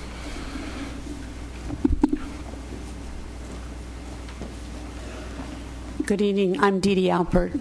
Thank you so much for having us here tonight. I'm here in support of the proposal for Girard Charter School. I want to thank the charter staff for all the hard work they've done and for your hearing us this evening. And I just wanted to address one issue, which is the issue of approving us for 5 years rather than 3 years. I think there are a number of reasons that we believe that 5 years would be appropriate for us. We have a very strong leadership team. The proposal has, I think, been well thought out and worked with a number of experts throughout the nation in trying to develop this proposal. But I want to focus particularly on one, and that is on the support of the Girard Foundation. I'm a member of the board of the Girard Foundation. Girard Foundation has a strong 20-year record of working on education reform here in the San Diego area. A number of projects that we have supported over the years are projects that are being done right now in San Diego Unified, as well as the support of a number of the charters that you have supported in past years. We have helped to fund those. knows, Girard has felt that this was such an important concept to try, that the ability to try a laboratory school like this within San Diego Unified was such an important concept that we have committed almost $1 million to help with the funding of this school, and we intend to stay with it to see what it can do for not only for the children who go to this school, but really what it can do for all children in San Diego Unified. And so, as I say, I would ask for your support of the charter, as well as consideration of 5 years for our charter. Thank you. Susan Wolking, the Executive Director of the Girard Foundation. I'd like to speak to the concern that has pervaded the meeting tonight about the decrease in funding for schools. One of the key goals behind our advocating for this model is to create greater student achievement, but within a cost-effective, sustainable financial model. And we are absolutely committed to looking for ways that we can use technology and other interesting, innovative concepts to gain greater cost efficiencies. We are committed to sharing what we learn, both what works and what doesn't work, with both the district and other school systems. We have a lot of collaborative relationships already with school districts, including San Diego Unified. We're also part of a network of foundations that are very interested in these issues and supportive, and we hope to use those relationships to advance models like this that could be used to help our general public schools as well. Thank you. Okay, Mr. Barnett. If the public hearing is closed, can I ask Mr. Aguirre a question, and then I'll have a motion? I want to make sure I understand where the conditions are located in the packet. Is it under Agreement IA Terms and Conditions, which makes sense? It's an agreement titled Conditional Approval Agreement is the actual name of the document. So by and between San Diego Unified School District and Girard Charter Schools and Girard Charter Middle School. Okay, and then specifically you have terms and conditions starting on the next page. Correct. So those are the current ones. I'd like to make a motion, but I'd like to make a general comment first. Certainly this process has been new to me as a new board member, and we've been trying to, as a board, I think, figure out ways to have more control over charters within the law. Well, we don't have, and we found that at times that's limited. So that's why I had proposed that we limit the new charters, and the board agreed on 3 years, and that we also have some other conditions, including taking advantage of the Ed Code that allows us to have a representative on their board. Mr. Barrera and I prepared a memo tonight dealing with general policies on charters, and it's in your brown folder, and I believe there were copies made for the press as well. And we obviously can't adopt this policy tonight, but I'd like to make a motion that would include some of the specific items in here. And first of all, I would move approval of the charter with the following conditions, and some of them may be in here already, Moises, so they may be redundant. Number one, that we will take advantage of having a member of the board of directors. That the board, as a condition, is that every charter be required to hold annual elections for board officers in which all parents, one vote for family, and employees shall participate. The term of the charter. The term of the charter shall be 3 years unless the sponsors can meet the following two conditions, and then it would be 5 years. Number one, start with reserves equal to 1 year's projected rent. So additional reserves equal to 1 year projected rent. And number two, its principal, or whatever the position will be called at the school, headmaster, mistress, whatever, will have a record of showing 3 years of API improvement at his or her most recent academic assignment. So That's the motion, and I can go back over that again, but that's the motion. I will second the motion. Discussion.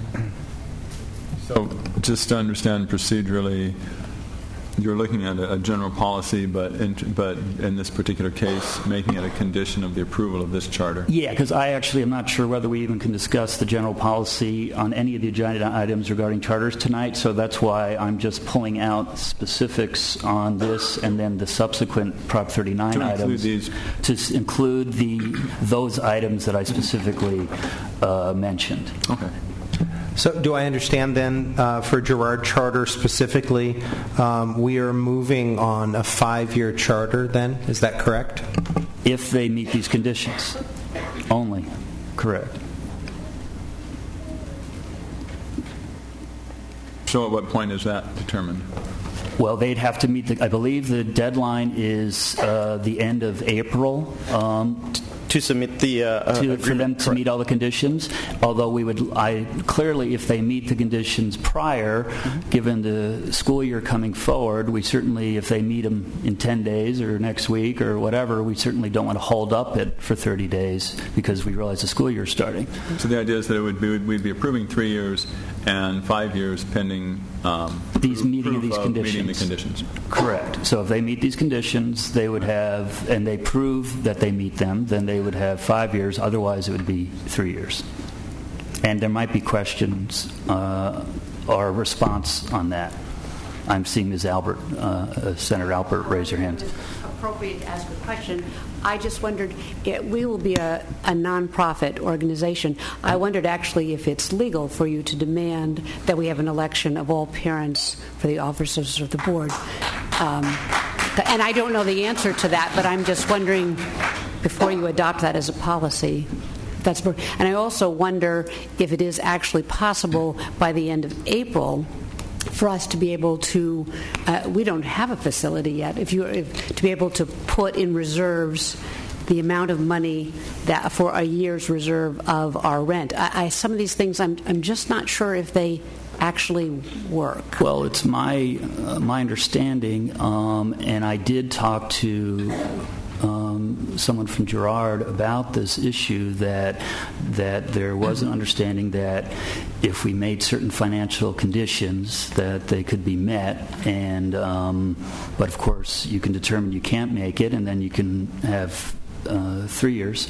As far as the democratically elected process, you can say you don't want to do that, but we've had a lot of problems, concerns lately about the board representing the school community. And not to say that would be a problem, but anyhow. Yeah, I guess on the democratic elections, what I'd want to see is a process put in place that's not necessarily has to happen in the first year or the second year or even the third year, but a process put in place that allows the key stakeholders, including parents and staff, to be able to vote on the election of the board of directors. I don't know whether either Moises or Amy could give us some feedback on our ability as a condition of approving a charter to insist on some sort of process like that. On this one, I probably have to defer to legal counsel. Yeah, it's probably a legal question. Generally, the configuration of the board is determined by the bylaws. I would have to research for you specifically to determine what you would be able to require to be in those bylaws. We've got a speaker that I think might want to comment on this, David, and then Lisa Berlanga. Real quick, if we could have that condition for selection of board members be a process that we work with you and clarify, rather than the requirement that it's the annual by all parents with one vote. We can have the general agreement and condition that we create the process that meets those requirements. Yeah. However, note that does require a change to our bylaws, and in the past, changes to our bylaws are considered a material revision. If we could have that not be a material revision of the charter, that would be acceptable to us. And Lisa, did you want to comment? Thank you, President Barrera, Superintendent Coba, board members. Lisa Berlanga, California Charter Schools Association. I would like to sit down with the charter community and get some input. So there's some ideas coming out. You know, the 3-year thing is an idea. Now this voting for board members is an idea. It would be nice if we could slow down and meet. There's processes in place. There's a principal advisory group that could meet with the board members, or could meet with the charter office and talk about here's concerns. My concern is that we're being reactive, and the decision you make today with Girard is going to affect every single charter school in this district and all new charter schools coming up. So we're putting board members on, we're changing to 3 years. We're saying that has to be democratically elected. Every charter school has bylaws. Every charter school already has a process in place. Are you aware of the process in place that are going on, even at Tubman and Promise? Are we aware of the processes? I just think we need to step back, and if these are issues, that's fine. Let's talk about them. If this is the final outcome, that's okay. But it seems rather reactive to me. That's the representatives of the charter. I think the gentleman said that, who actually is representing this charter, said that you could meet the condition if we said we let staff work with you to determine how that would be done. The timeline, Ms. Berlanga, is that they're asking us to approve this tonight. And so that's the pressure. And once we approve it, it's done.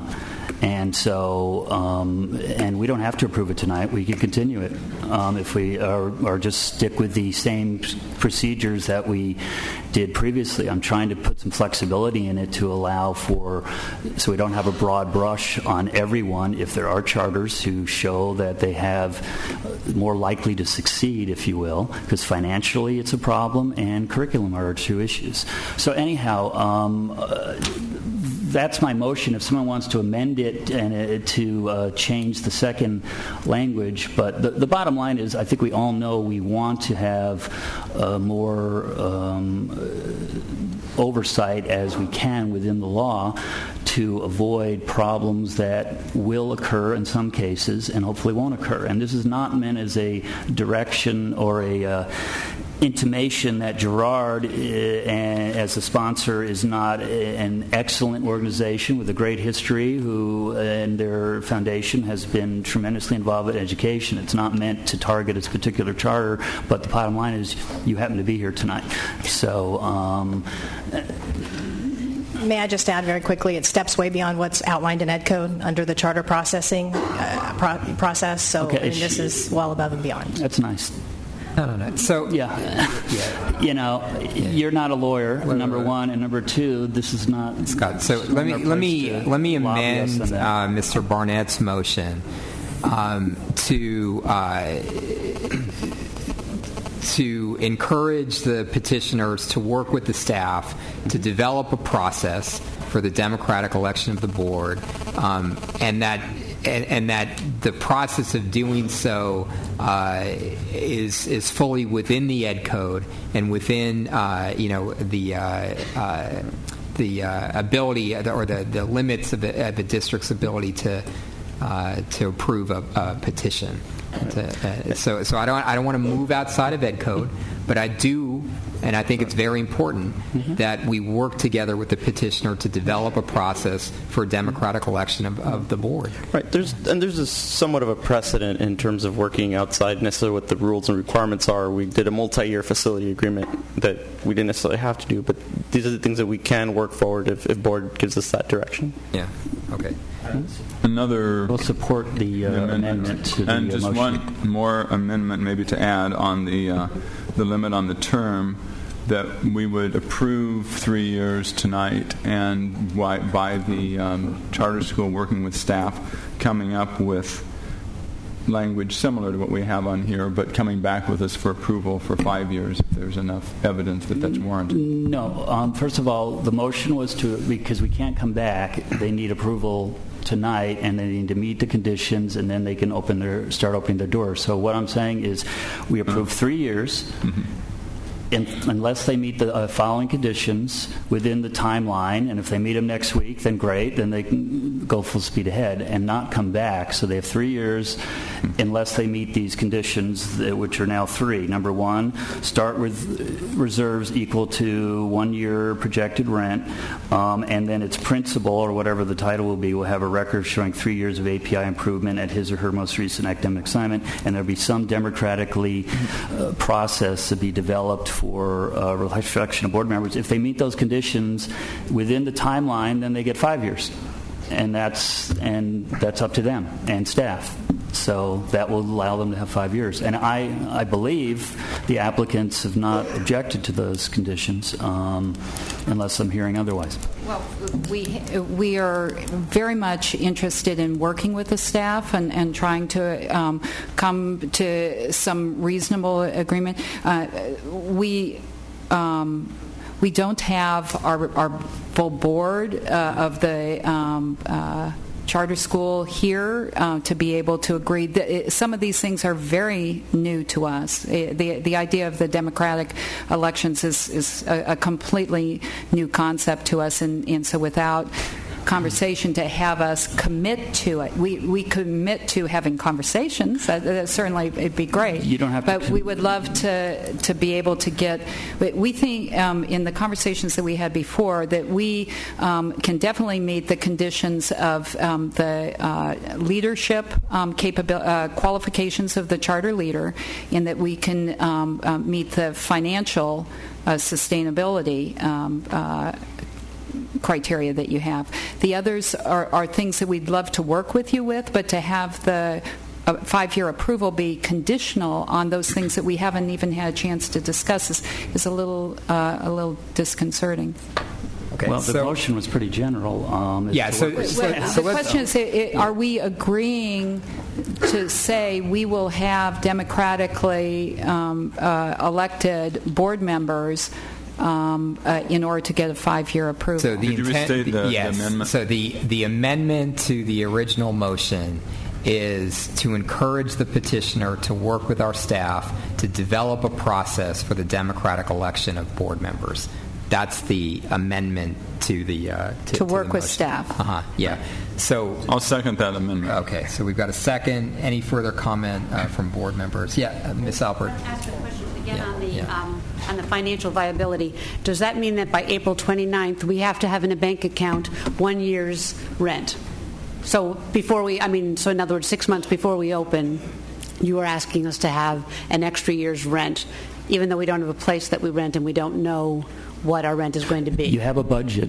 It would be rent equal to the amount in the proposed budget, which you've had before us, and the budget has a rental amount. So whatever that amount would be equal to, that would be a condition for approval. So in 1 month's time, we would have to have that in the bank. I mean, I think the thing that I guess I'm concerned about is that we can do this, and we will manage to do this. I think this sets a precedent for other schools, other perfectly appropriate charters that may not be able to meet those kinds of tests.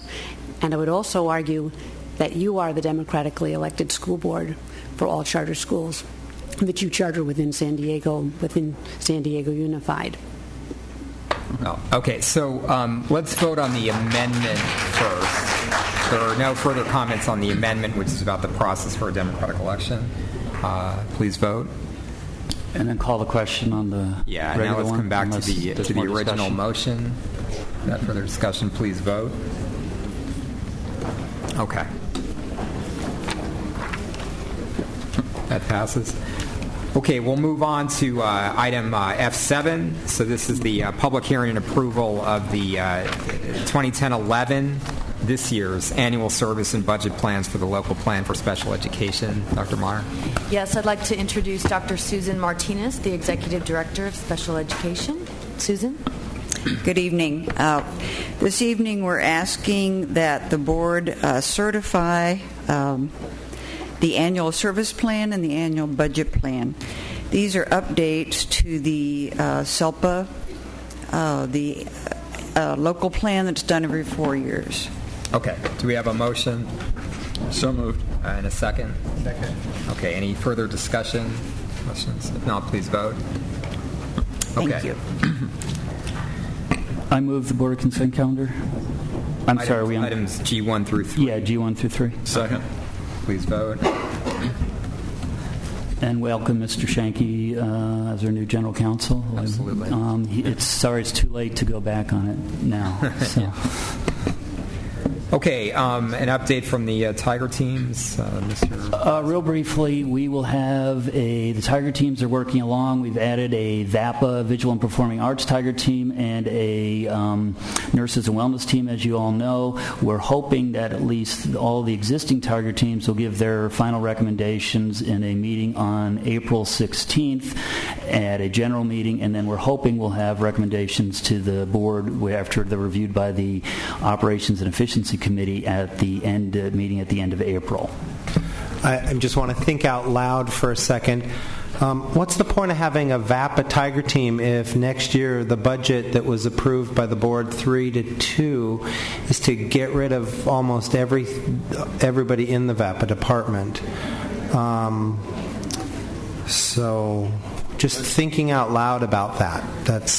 And hope that we can continue to try to work together with the superintendent and the CFO, Mr. Little, to try to bring something back for our kids. Actually, just to put a correction, the interim budget was approved 4-1.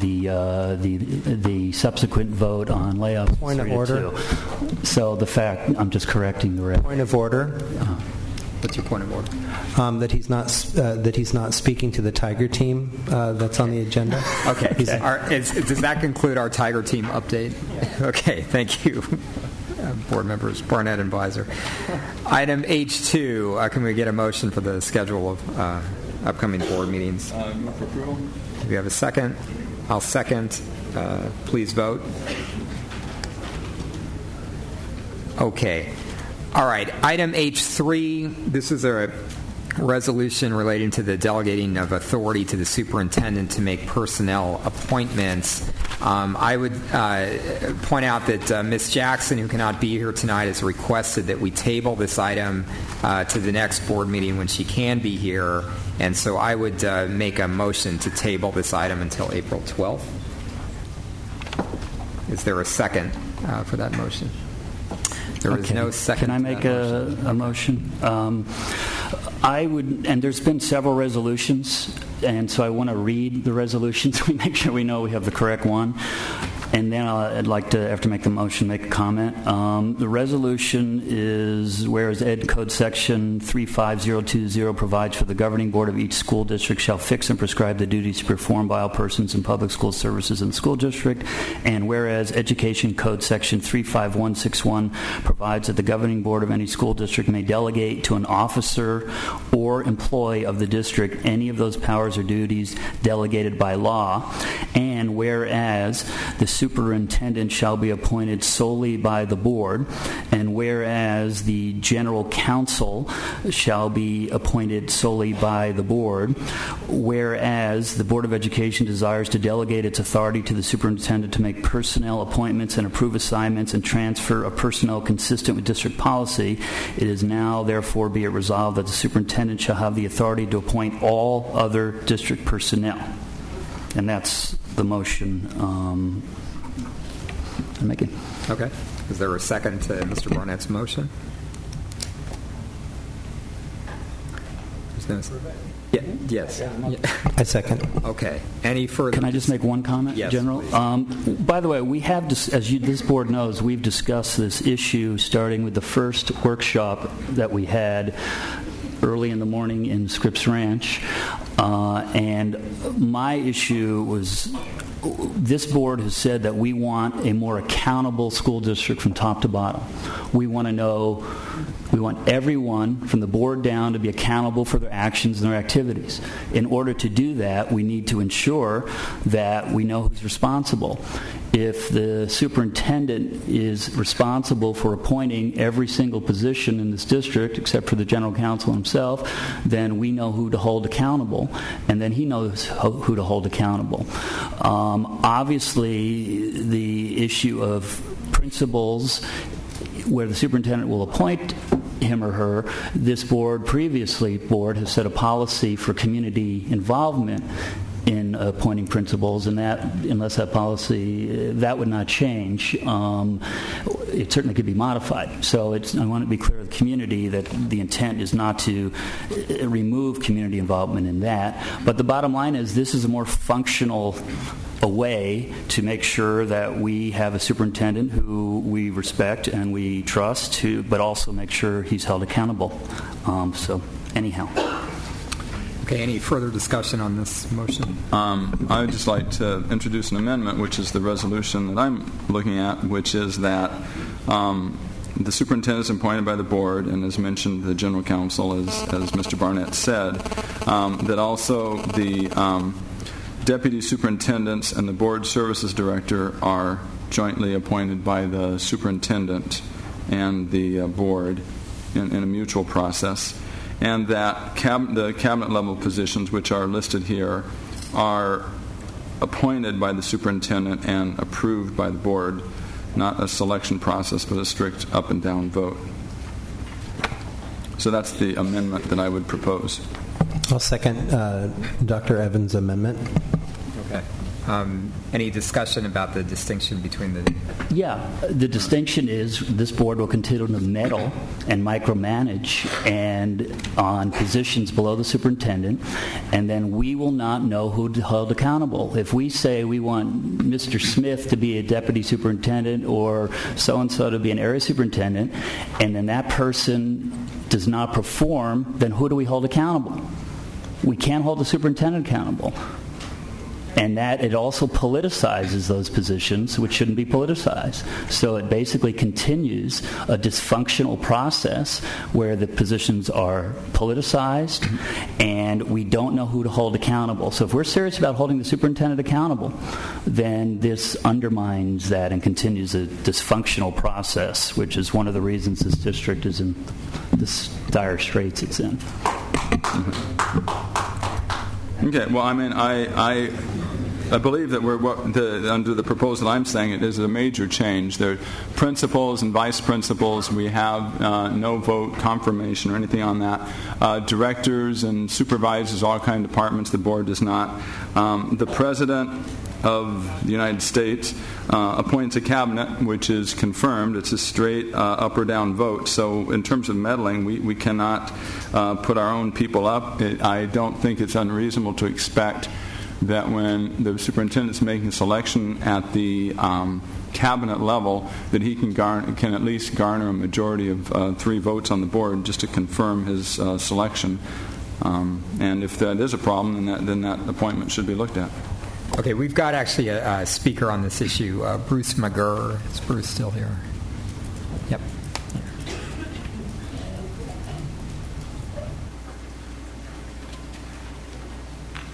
But I would say while I was getting here that either motion is a significant improvement over what we're doing now.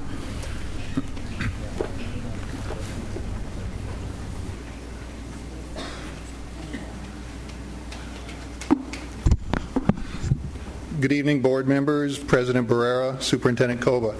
My name is Bruce McGurr, and I'm the director of the Administrators Association, San Diego City Schools. AASD would like to endorse the unconditional and unanimous approval of this resolution.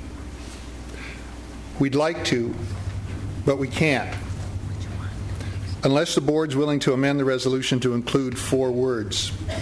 Those 4 words would be, and collective bargaining agreements. The amended resolution should read, whereas the Board of Education desires to delegate its authority to the superintendent to make personnel appointments and approve assignment and transfer of personnel consistent with district policy and collective bargaining agreements.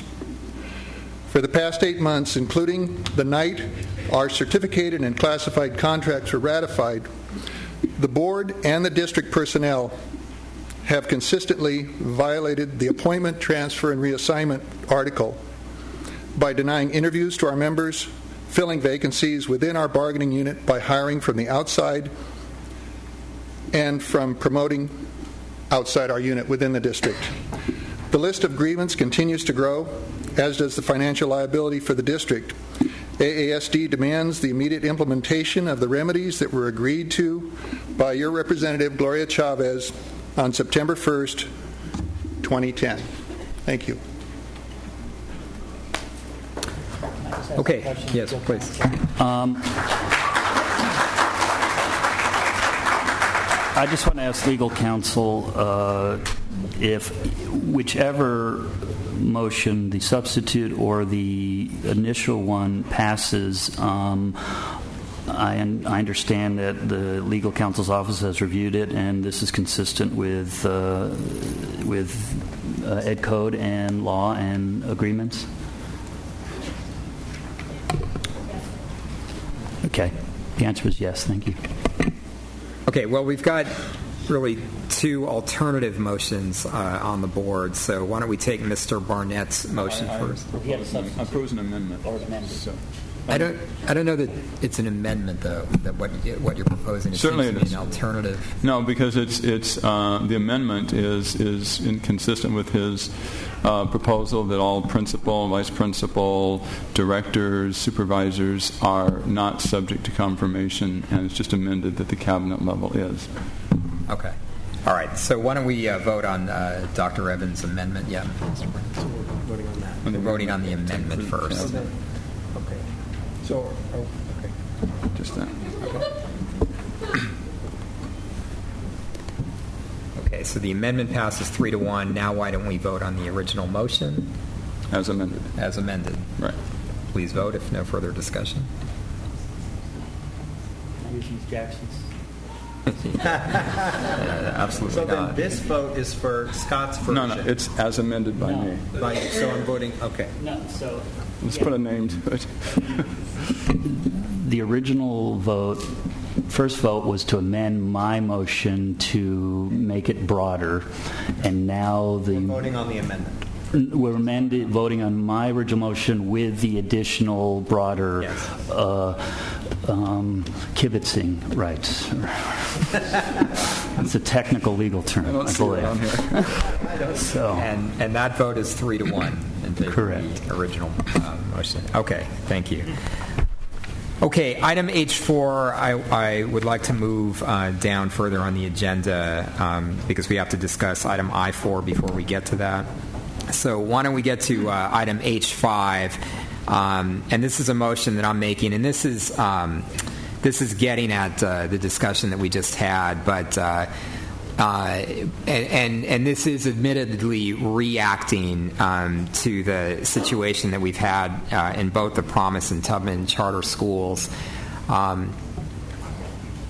We're in a situation, and this is where I think, humbly disagree with Senator Alpert. Charter schools are taxpayer-supported schools, and the reality is that this elected board really is not responsible for the for the actions and performance of charter schools. We've got the limits of our responsibility are to approve, an initial petition, approve a renewal petition, and then if things get into very bad situation, to initiate proceedings to revoke a charter. That's the limits of what we can do. The issue that's arisen from both of these schools is that we've got stakeholders from both of these school communities who are coming to the board and talking about major issues about the direction of the school and about the way that issues are handled on a day-to-day basis, where there's significant disagreement among the stakeholders in the school, and this and the situation at both these schools is that whoever happens to control the board of directors at any particular time seems to be able to enforce its values and its decisions on the entire school community, even when there's significant disagreement within that school community. We know that the district is currently conducting an investigation into some of the more serious allegations that have arisen with the current leadership of both of these schools, Promise and Tubman. That investigation continues, and the motion I'm making tonight is separate and apart from that investigation.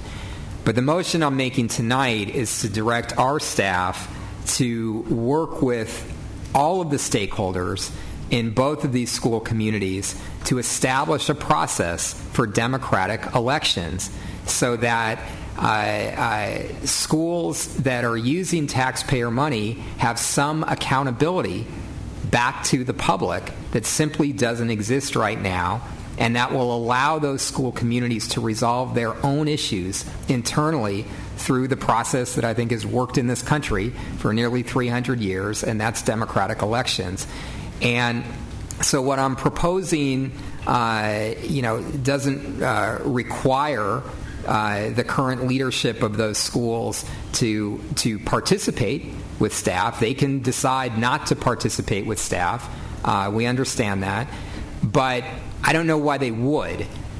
Because, given the level of dissension in both of those school communities, I think the proper way to resolve that is to have a process for democratic elections where the will of the majority of the people who are most involved in those school communities plays out. And so, from the district's perspective, my motion is simply about directing our staff to begin working with all of the stakeholders in both of those school communities to develop a process for the democratic election of the boards of both Promise and Tubman. That's the motion I'm making. Second. Okay, and we do have, thank you, we do have several speakers on this issue, so I'll call them out. Lisa Berlanga, Lydia Sinsky, Sherry Wallace, Lola Simeon Nachman, Durcell Eubanks.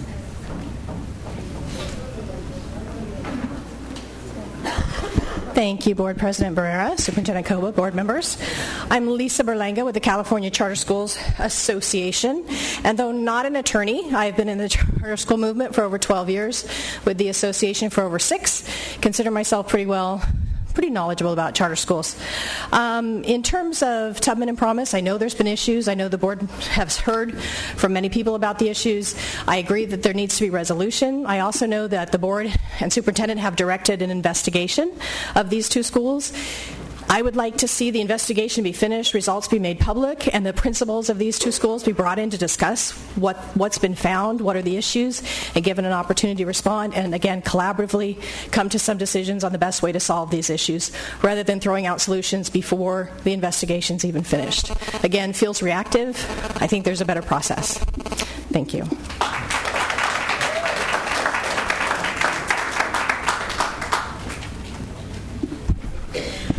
Good evening, board members and superintendent. My name is Lydia Sinsky, and I am the principal of Tubman Charter School. Tubman's legal counsel has sent a letter to the board, the superintendent, and interim general counsel in regard to this agenda item. I am frustrated, disappointed, saddened in the district's lack of communication with our school. We only became aware of tonight's agenda item because CCSA was monitoring the agendas. Tubman would like to have an open, candid, two-way communication between the school and the district. Any charter school authorized by the district should not have to hear it through a third party or monitor the district's website to know when the board may be addressing an issue specific to their charter school. The district charter school liaison appointed as per the MOU between the parties should notify the charter school anytime an issue specific to the charter school needs to be addressed by the district administration or the board. I would like to receive feedback on findings of your investigation to try to understand the justification for this motion. I work really hard. Our board works really hard. The accountability to the taxpayers' money is the fact that Tubman is outperforming all the district schools in the area. Parents deserve a choice. Parents deserve a choice to take their kids to the community school. For 5 years before I came to Tubman, Tubman was losing enrollment and fell into program improvement. to the taxpayers' money and their accountability, in 1 year, Tubman's API went up by 33 points. Our API is 791. We will almost be an 800 school soon. Our AYP in math went from 37% proficient to 52% proficient or advanced. The children that made the most growth at my school were the African American, Hispanic, and English learners. That is the accountability to the taxpayers. Second, I would like to emphasize Tubman has been in operation almost 16 years. Okay. You're going to have to wrap it up. I will wrap it up. Yeah. I would like to emphasize that Tubman is not currently operating as a nonprofit public benefit corporation, and therefore the district does not have a statutory right to place somebody on our board. I appreciate your time and consideration to this matter and would welcome the opportunity for working collaboratively with the district, and I advise you to please read the letter from our legal counsel.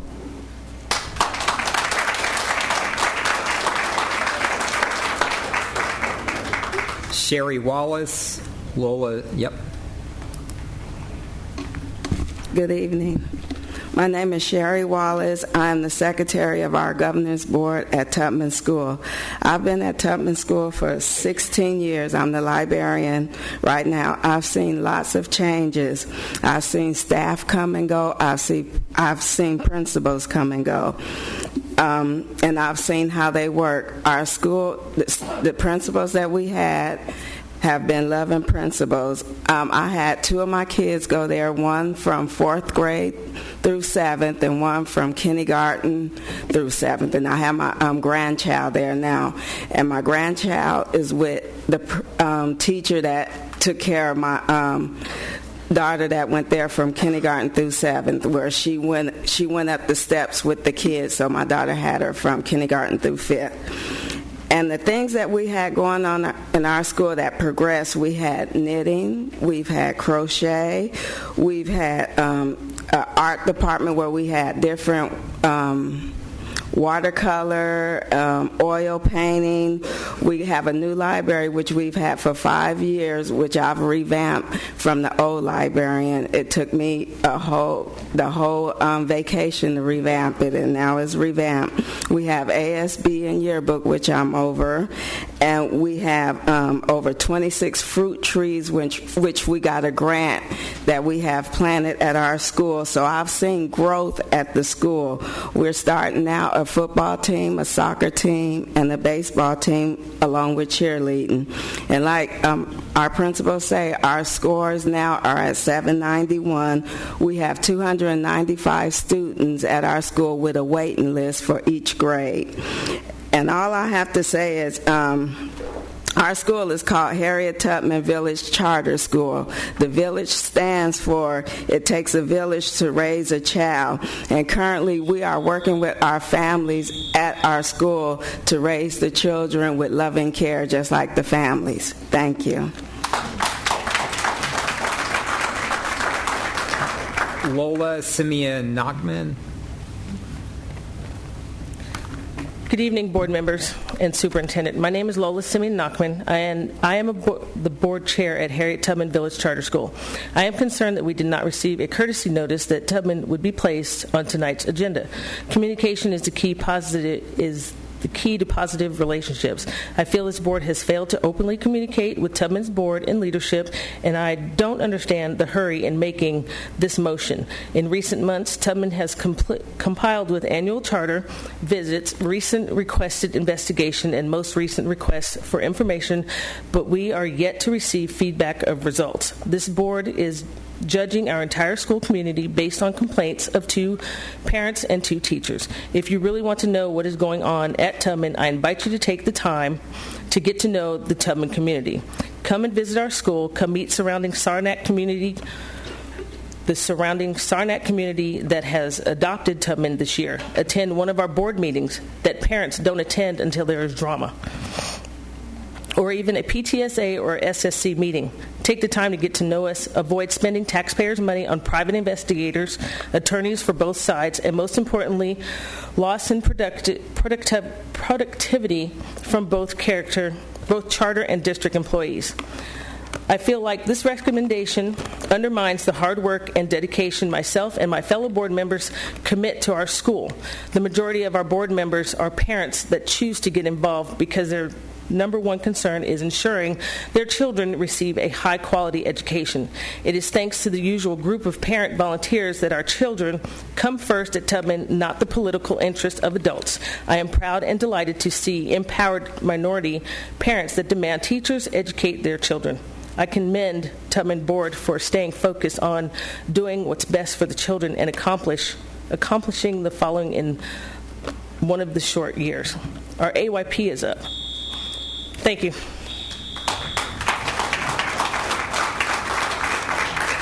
Darcel Eubanks.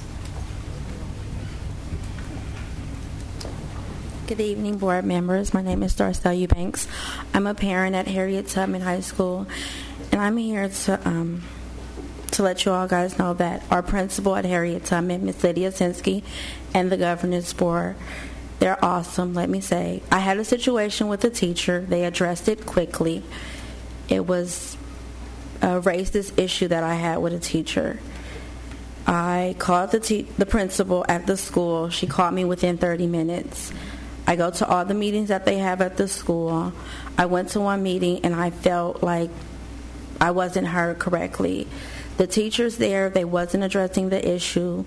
They're always attacking the board for no apparent reason. They want the board to be gone because they're doing what they're supposed to do.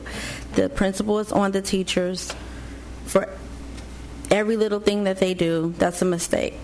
I'm there with my child because it's an open door policy. I want the best for both my kids that are at Harriet Tubman, and Ms. Sinsky is a very good principal at Harriet Tubman. And that's all I have to say. I'm done. Okay, Marissa Ragu, Rosaline Gonzalez, Janelle Torres, Linda Torres, David Rios, Jose Villascusa. Good evening, trustees and superintendent. My name is Marissa Dragoo, and I'm an attorney at GCR.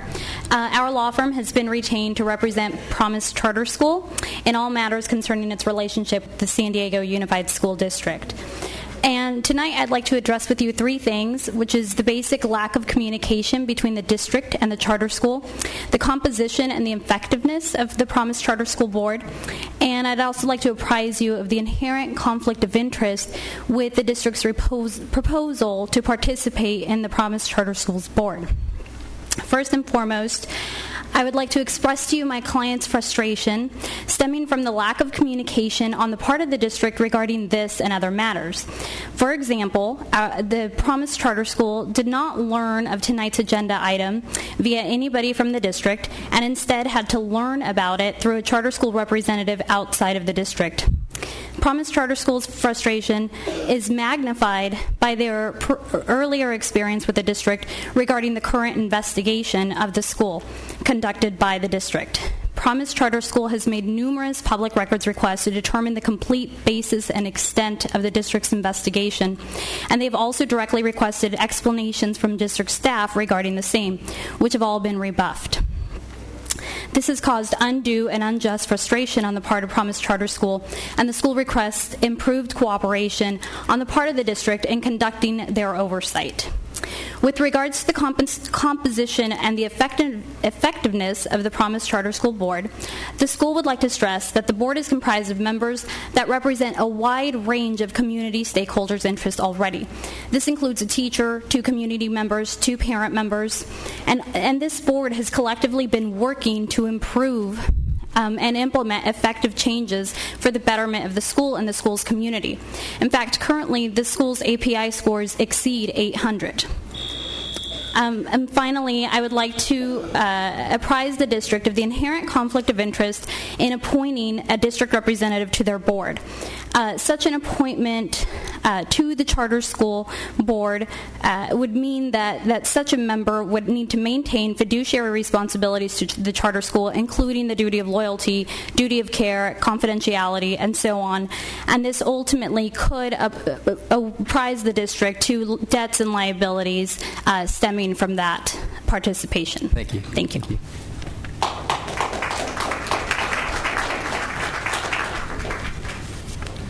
Rosalyn Gonzalez, Promise Charter School teacher. I'm here to tell you that the story that Tubman Village tells is not the same that happens at Promise Charter School. At Promise, our parents are being harassed, threatened with letters and law enforcement for any questioning they may have for the principal. Also, the students are also harassed and have been suspended at a higher rate than usual at our school. There has also been some mismanagement at our school. We have collected ADA monies from students who are younger than 4 years old to be enrolled. So our school needs to be investigated, and we demand that you do a democratic process, as most of the members have a common thread. They're all part of Power Mentor program. So please look into their status as board members and their common denominator.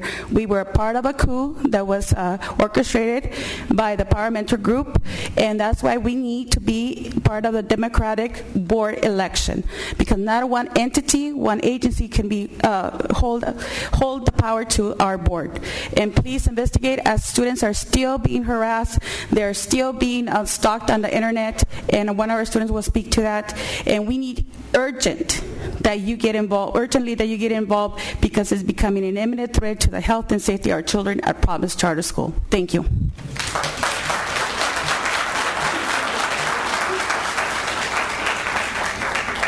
Good evening, board members. My name is Janelle Torres Lopez. I'm an 8th grade student currently attending Promise Charter School. I have been in Promise Charter School for 4 years. In the first 3 years that I've been in Promise, I've experienced the pride of getting good grades and being able to express myself. I feel comfortable being who I am. Now I can be myself. I'm scared to be who I really am, because the principal is always getting us in trouble. I feel like we're always being watched, even when we're outside of school. For example, the principal is getting into our Facebooks. He's spying on us. It's okay if he reads it, but he's using it in a bad way. What I mean by that is that he's telling our parents the stuff we talk about with our friends in our own free time, as if that wasn't bad enough. He pulls students out of the classroom to investigate. Then he gives them consequences for what they wrote. He has threatened some 8th grade students, telling them that they will not be able to graduate or they will get suspended unless they take anger management therapy. Isn't he invading our privacy and freedom of speech? This type of action is making me lose my concentration in school. I'm scared to be me. Please help. Make the principal stop this abuse. Thank you for listening.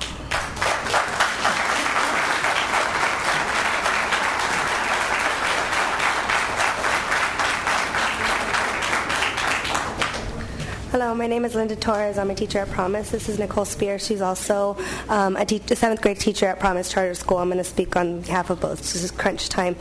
A lot of what's been said already is what I wanted to come say to you guys today. But pretty much, it's very frustrating to see that this is still going on once again with the whole communication, us letting us know what's going on, that we were even going to be here tonight, or that we were going to be on the agenda. It's something that I know communication is key to all of this to go smoothly, but the lack of it is what makes it seem as though there's being a bias, considering that the district didn't inform us about what's being on the agenda or this investigation, where it's gone to, or just the extent of the investigation itself. We're here to represent a lot of the other parents that couldn't make it tonight, and teachers also who are working really hard to make this school be better. The changes that we are doing are great. We're progressing. Our API is now, as you know already, 806. We're doing better. Every day we're doing better. We're working really hard. And you have a very small group of people who are here talking about the changes, that they're not good, that we're reprimanding students on for whatever reasons. But it's a small, loud group. Our group is the majority of the school, the parents. We have a lot of parents who support us and are happy with the progress that has been happening at Tubman and at Promise Charter School.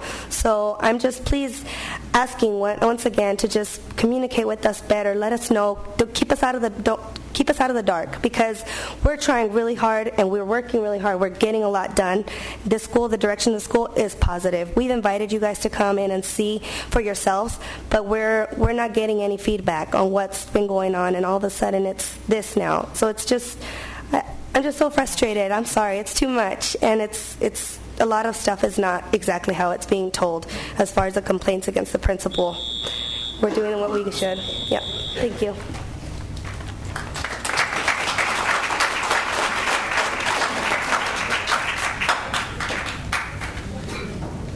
Hello. My name is David Rios. I want you to know my daughter is in kindergarten, and next year she will be in first grade. My son will be in kinder. I fully support Mr. Orozco and the great changes at Promise. I'm sad at all the things Mr. Beretta has been doing to get the school back in the control of Pam, who is the one who brought in the two teachers who were inappropriate with students. I ask you as a parent and a board member to support our changes. Thank you.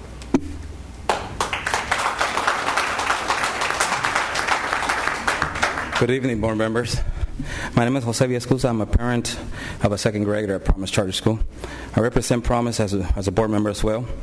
This school had a bad reputation, and it was all a credit to the old board members and the current teachers that some are there, still there. Before I came to Promise, the school had really bad scores, really bad financial stress, accredited to Ms. Pam Clark and her posse. The school has been controlled and ruined by teachers that are corrupted and the old corrupted board members. The school at this time is doing real good financial standing, good API, and good advanced program implemented by Mr. Orozco and Kevin LaChapelle. The changes in this school have been implemented are not different from any other rules in the school district. Mr. Barrera, you became aware from Moises Lopez of all the issues at this school before all the changes of even the board members, and did nothing to fix it. And now you want to destroy our board members. What a joke. Mr. Barrera, you all have failed to protect our children from my school and all our teachers as well. For that, you must resign. You have shown your incompetence to lead. Now I tell you, you must resign immediately. You have been elected by us for the kids, not for the teachers. I will petition for your removal as soon as we can. Thank you.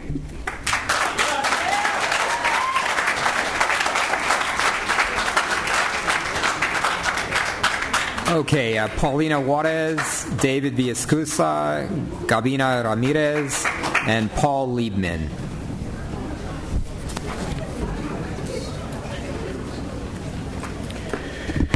Good evening, distinguished board members, trustees. My name is Paul Liebman III. I'm a parent of 3 children at the Harriet Tubman Village Charter School, as well as a board member. Tubman's governance board is established in the charter and bylaws and may not be changed absent a material amendment of the charter, which must be initiated by the charter school.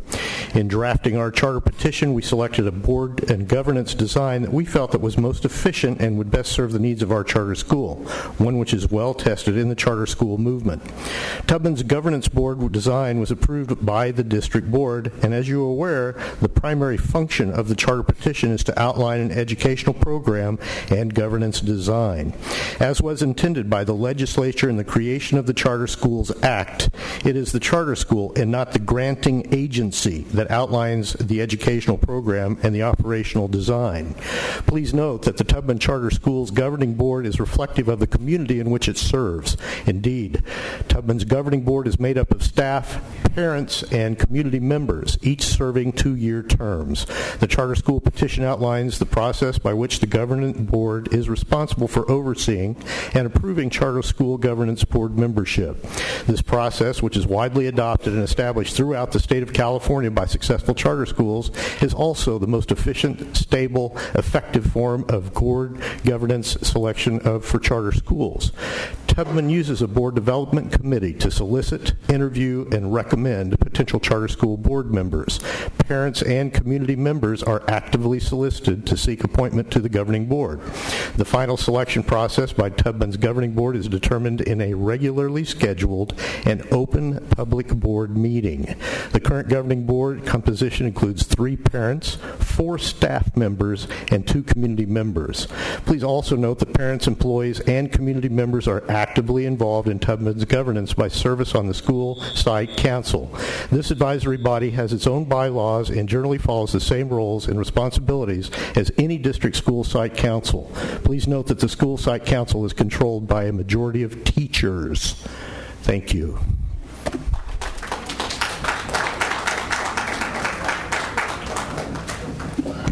Buenas noches, mi nombre es Paulina Juárez. Pertenezco a la Escuela Promise Charter aproximadamente desde hace 7 años. Quiero agradecerles por el interés y atención que dedicaron a la investigación de la Escuela Promise. También quiero informar que los problemas continúan y más fuertes. El señor Orozco sigue tomando represalias en contra de los niños e intimidando a los padres, que siguen cuestionando por qué no actuó con democracia al momento de elegir a los representantes de la mesa directiva, PTO y el concilio escolar de la Escuela Promise. Soy una mamá de las 76 familias que representan a 128 alumnos y firmamos una petición solicitando de la manera más atenta que nuestra voz se haga valer, sobre todo porque nuestros hijos están sufriendo estas injusticias. Aún sabiendo que es un proceso, solicitamos que se apresuren a tomar acción, porque no ha habido ningún tipo de protección ni para los padres ni para los niños. Los padres seguimos siendo ignorados e intimidados. En una junta de la mesa directiva del día 17 de marzo se dijo que si seguimos cuestionando las irregularidades nos van a llamar a la policía. El récord de los niños con excelente aprovechamiento está siendo manchado por el director porque son hijos de los padres que no apoyamos su dictadura. Por favor, solicitamos una acción lo más rápido posible, pues no se puede continuar bajo ese mal liderazgo de Kevin LaChapelle y José Orozco. Gracias.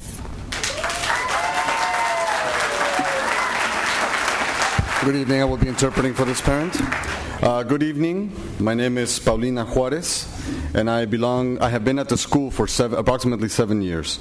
I want to thank you for your interest and the attention that you have dedicated to the investigation at Promise Charter School.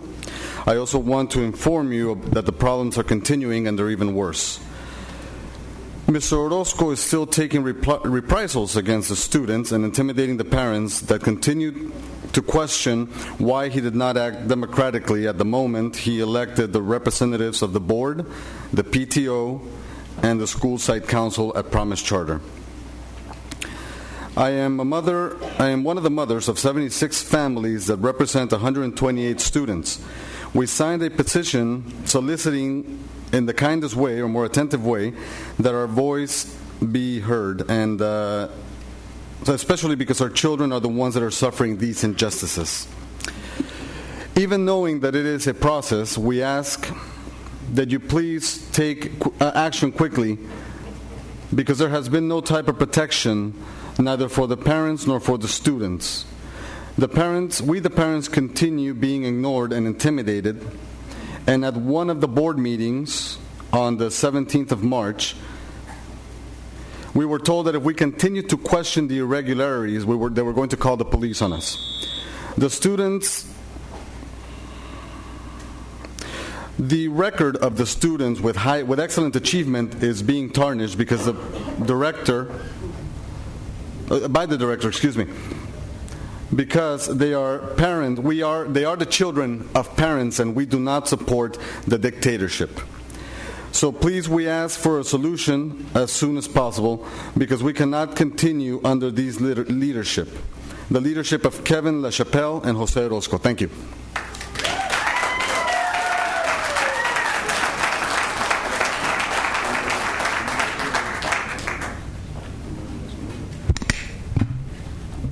Buenas noches.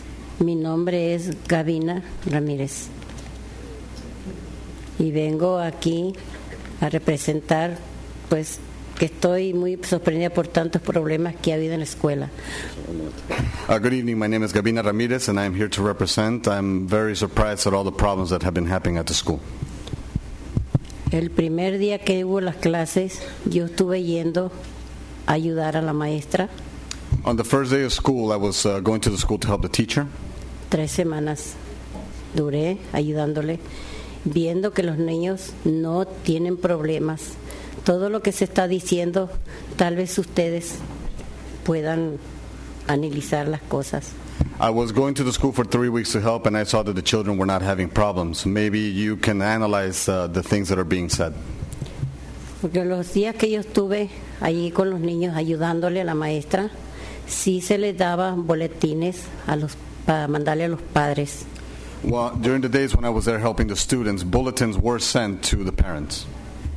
Y yo no entiendo por qué hay tantos problemas con ellos. Porque yo vi que el principal, José Orozco, se caían los niños lastimados de un piecito, los llevaba él en brazos a la clase y les ponía hielo. I don't understand why there's so many problems, because I have seen the principal, José Orozco. I have seen José Orozco, the principal, when the students got hurt, he would take them to the classroom if they hurt their hands or their feet, and he would actually put ice on them. Y eso a mí me llamó mucho la atención, que sí pone atención a los niños.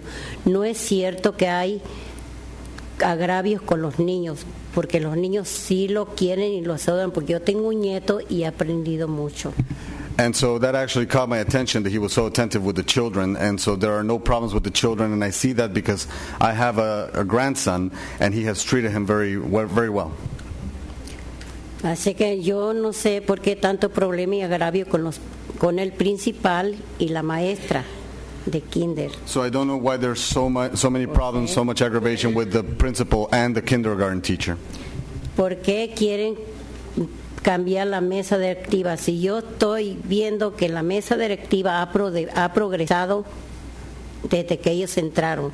Why do they want to change the board? I've noticed that the board has progressed since they came into the board. Así que ya ustedes depende todo lo que se está hablando de la maestra que habló ahorita, con agravios con el director y la maestra y las personas. No comprendo, no entiendo, porque yo he visto todo progresar desde que entraron a la escuela los niños. So it's all up to you what the teacher said about the problems with the principal, and so I don't understand, because I have seen it all progress since the children began school. Si ustedes, la mesa directiva, pueden analizar las investigaciones y tal vez puedan encontrar fallas en lo que estas personas están contra la mesa directiva que hay ahorita. Gracias. If you, the Board of Education, can actually analyze the situation and see if there's faults in what these people are trying to say against the board of the school. Thank you.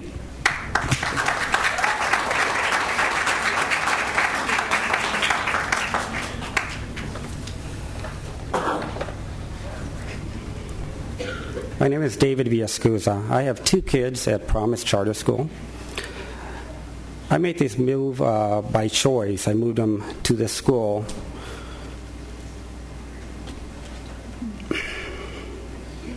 I have full trust in Mr. Orozco.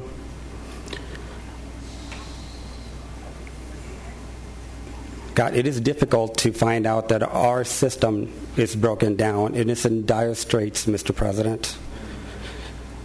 Mr. Barrera, give us, the parents, the right to choose teachers who can be called teachers and trusted and can wear that badge of teachers with honor. Listen to those that we want to be proud of, but more to a system that works. Make the system work for our kids' sake. Thank you.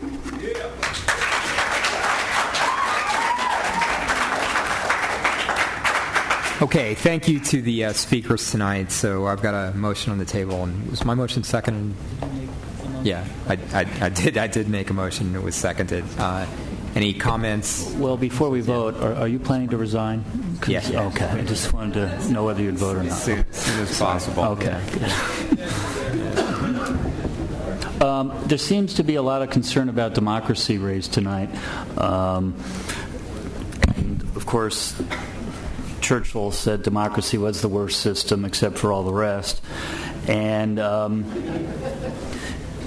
the motion is not suggesting that we place someone on their board. The motion is simply saying that look at the process for choosing the board and make it as democratic and open as possible. So those of us who are the result or victims of the electoral process, depending on how we feel at the moment, we certainly would be supportive of that. So I certainly support the motion. This action is not in any way making any official judgment on any of the other issues that have been raised or the investigations, which will follow proper legal and formal procedures. So I definitely support what you proposed.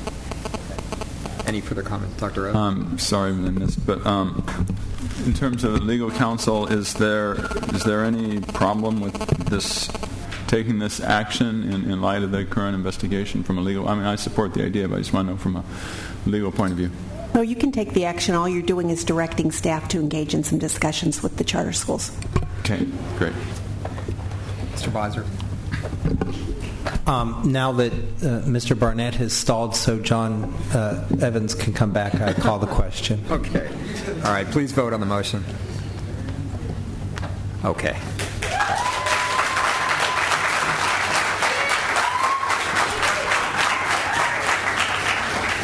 Okay, let's move to item I-1, and this is going to be hopefully a brief update. We will not have a human resources update tonight. We will have a finance monthly update. Is Mr. Little here? Yeah.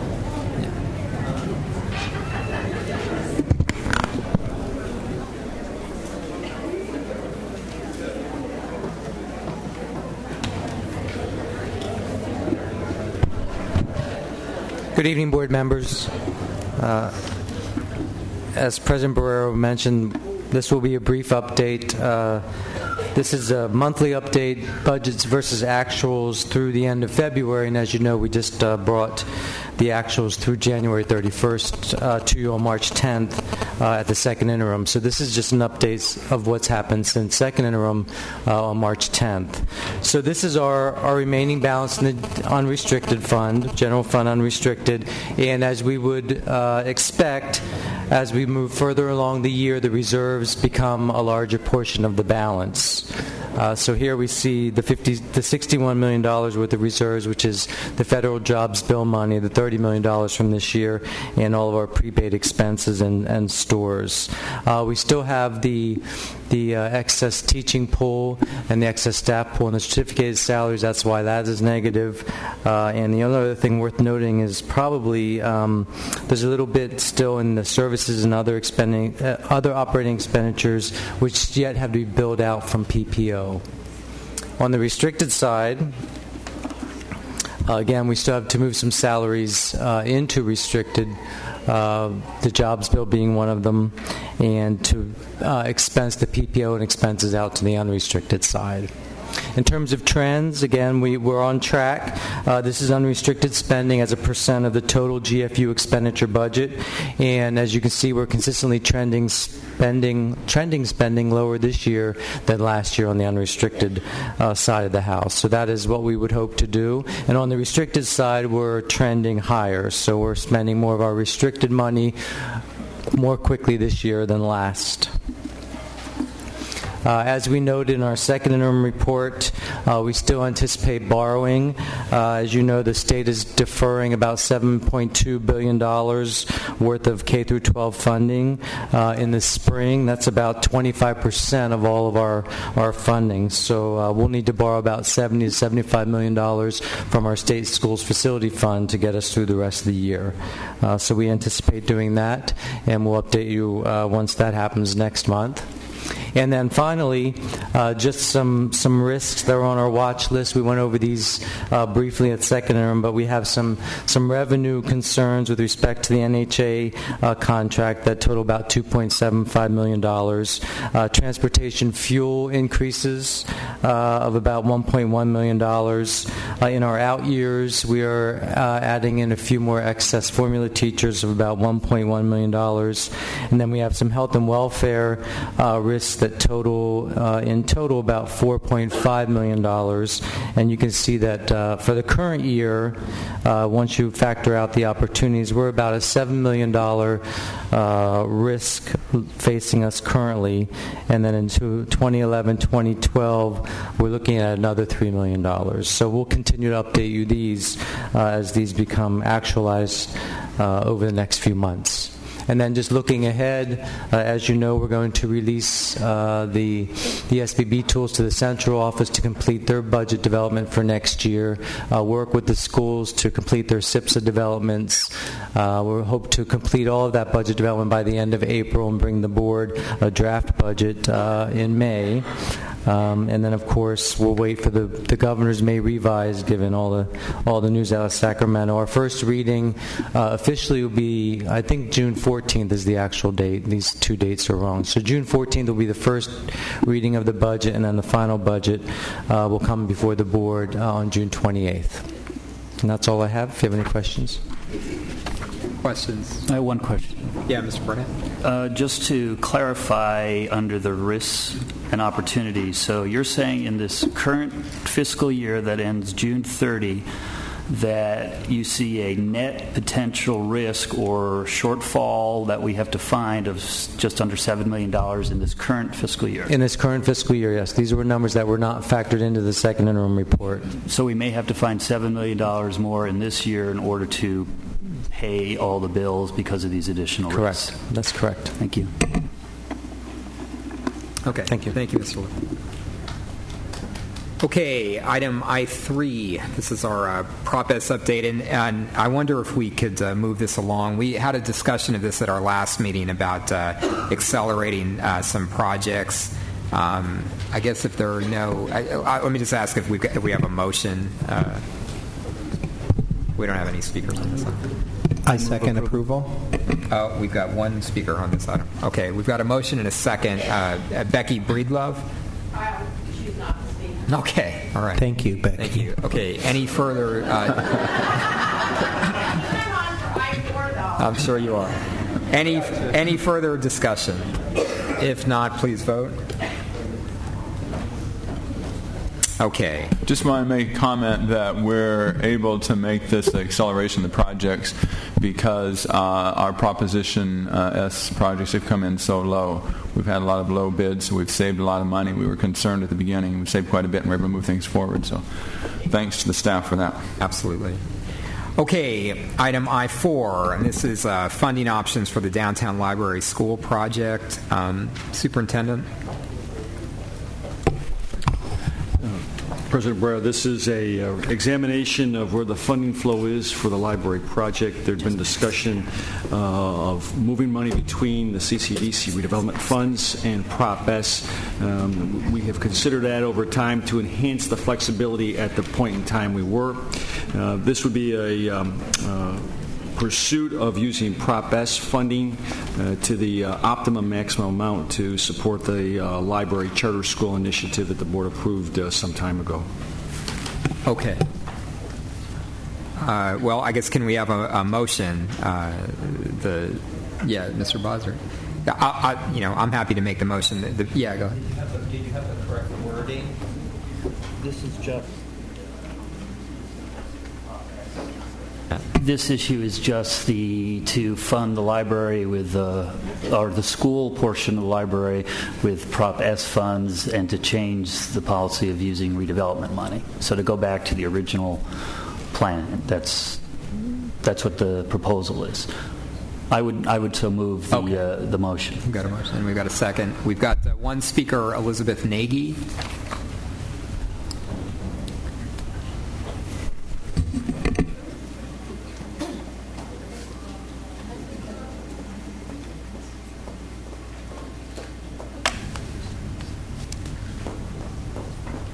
I think I picked the wrong thing to speak on, but it relates to how you use those funds. If you're able to switch them and move them to a different area, as you're looking at your restoration, as you're looking at restoring funds for things, please look at accountability. Make sure, how are we assessing, are all children making a year's worth of growth? And so when you're looking at figuring out how to spend those dollars, do we really know, with the huge changes that we're having to make this year, how our children are going to be doing? So please look at that with restoration. Thank you, Elizabeth. Okay, we've got a motion and a second. Any further discussion? I'd just like to make one comment. Yep. This project for this district to partner with the City of San Diego to put in a charter school was approved by the previous board, and it's under construction. We committed, just so the public knows, to spend $20 million on the charter, and then another basically for renting the space for 40 years, and then another $10 million to build the space. Prop S called for expenditure of $20 million downtown for school. That was in the ballot measure that was approved. This is consistent with that action. Now, and part of the reason we can take this action is this district believes that we can use redevelopment dollars within the redevelopment area for non-capital purposes, and therefore meaning people, programs, and so forth, educational programs. So this action not only is consistent with Proposition S, but it gives us the flexibility to then free up money that's being used downtown in the redevelopment area now and shift it to the rest of the general fund and use these funds for redevelopment or programs in the redevelopment area. So I think it gives us more flexibility. It's consistent with Prop S. So that's why I'm supporting the motion. Okay. All right. With no further comment, please vote. Okay, now we'll move to item H4, and let me lay this motion out. It's got a couple of different parts, maybe 3 different parts. So the first piece of this motion is that, consistent with the action that we just took, which is to free up some of the redevelopment money from CCDC, which I believe is approximately $7.3 million. The first part of that motion is to now commit that freed up money from CCDC for educational programs within the redevelopment area and the neighborhoods immediately surrounding the redevelopment area, which is entirely consistent with our cooperation agreement with CCDC. By doing that, I believe that we can free up other funds from our general fund that will allow us to do some restoration of the kindergarten through 3rd grade program. I believe it's enough money to, at a minimum, restore our entire 1st grade back from what's in the proposed budget of going up to 29.5 students per class, and bring that back down to the current number of 24 students per class. So the first part of the motion is that we commit the now freed up $7.3 million of CCDC money to use for general education purposes within the redevelopment area and the surrounding neighborhoods, and as a consequence, free up general fund money to use for the K-3 program. And I would recommend that we begin by restoring our 1st grade across the district from the proposed 29.5 students back down to the 24 students per class. So that's the first part of this motion. The second part of this motion is to rescind the action that we took on March 10th, specifically to eliminate up to 30 FTEs of administrators. And one of the consequences of that action was that by issuing layoff notices to those 30 administrative FTEs, we then issued another 200 plus notices above what staff had recommended on March 10th to non-administrative certificated personnel, teachers and nurses and counselors. By rescinding the layoff notices to those 30 administrative FTEs, we can also rescind the layoff notices to those additional 200 plus certificated non-administrative FTEs. What we directed staff to do on March 10th was to identify an additional $4 million worth of administrative savings. What staff has been able to do subsequent to that meeting is to identify over $3.2 million of administrative savings that are separate from the savings that would have been achieved by laying off those 30 administrators. So what I propose in the second part of this motion is to rescind the 30 FTE notices that went out and then subsequently rescind the 200 plus notices that went to teachers, and to then use this $3.2 million of administrative savings that the staff has identified to do some restoration in both the VAPA program and in the school nursing program. So the combined motion is to use the freed up $7.3 million of CCDC money to fund core educational programs within the downtown area and the immediate vicinity, thereby making it possible to restore some K-3 positions, and to then rescind the 30 FTE administrative notices and the subsequent 200 plus teacher notices, and to use the $3.2 million of savings identified by the staff to restore some of the VAPA program and some of the nursing program. So I know that's a big motion, but that's the motion I'm making. Second. Okay. We've got a motion and a second, and we do have speakers. So let me call up the speakers.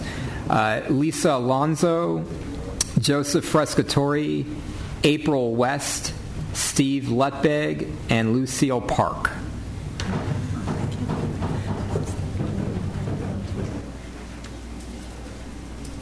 Yeah, and we've got several speakers now, it looks like, so we're going to limit comments to a minute.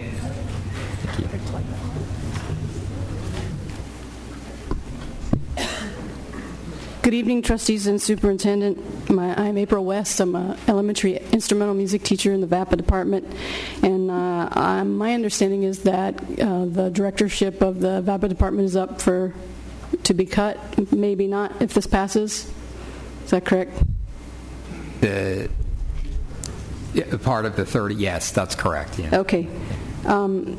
When the school eliminated elementary instrumental music, the VAPA director's position became your collateral, backing your stated intentions to bring it back as soon as possible. I'm convinced that the board is committed to providing arts education in the district. However, as time marches on, I worry that without a VAPA director, the arts could easily fade away. Each one of you may at some point decide to move on to do other things or, God forbid, be voted out, and then there would be no collective memory of what was, what is intended, and what should be. The directorship is our thread of hope, and I hope it will continue to be funded. And even if there are no elementary teachers, if you talk to Karen Childress Evans, she'll tell you that there's plenty for her to do.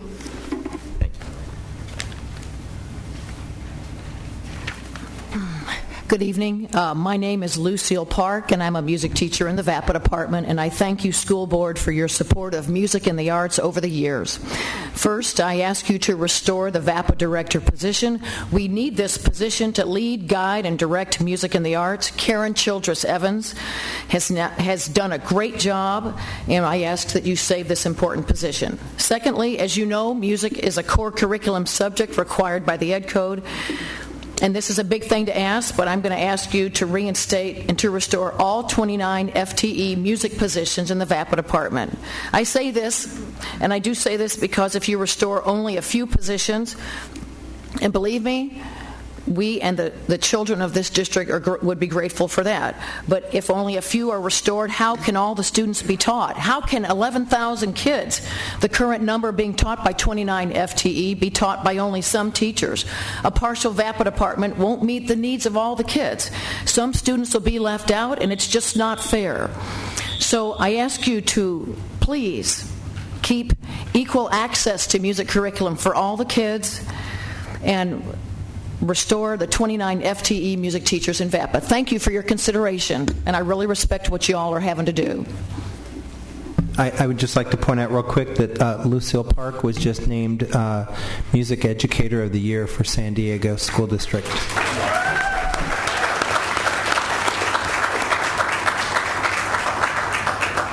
Okay, Joseph Frescatori, April West, Steve Lutbeg, Sally Tom, Kristen Blauman, Michelle Sanchez, Hyenta Holtzman.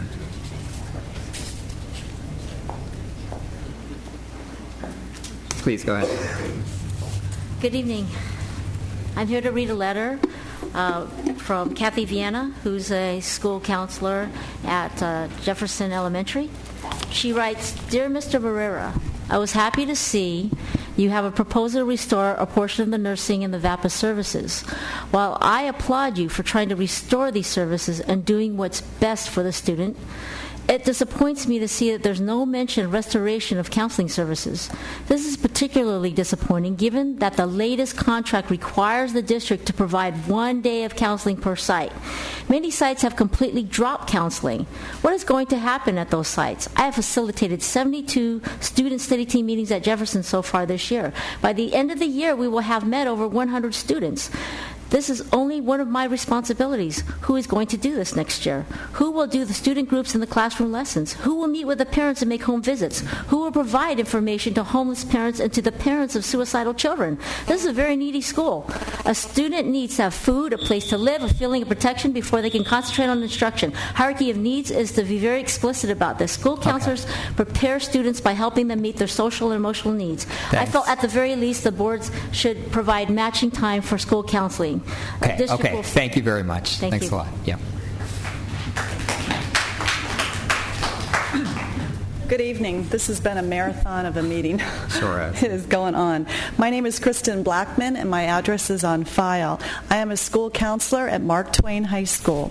I'm here tonight to speak on behalf of school counselors, and I would like to address Agenda Item H, Student Services, which we're speaking on right now.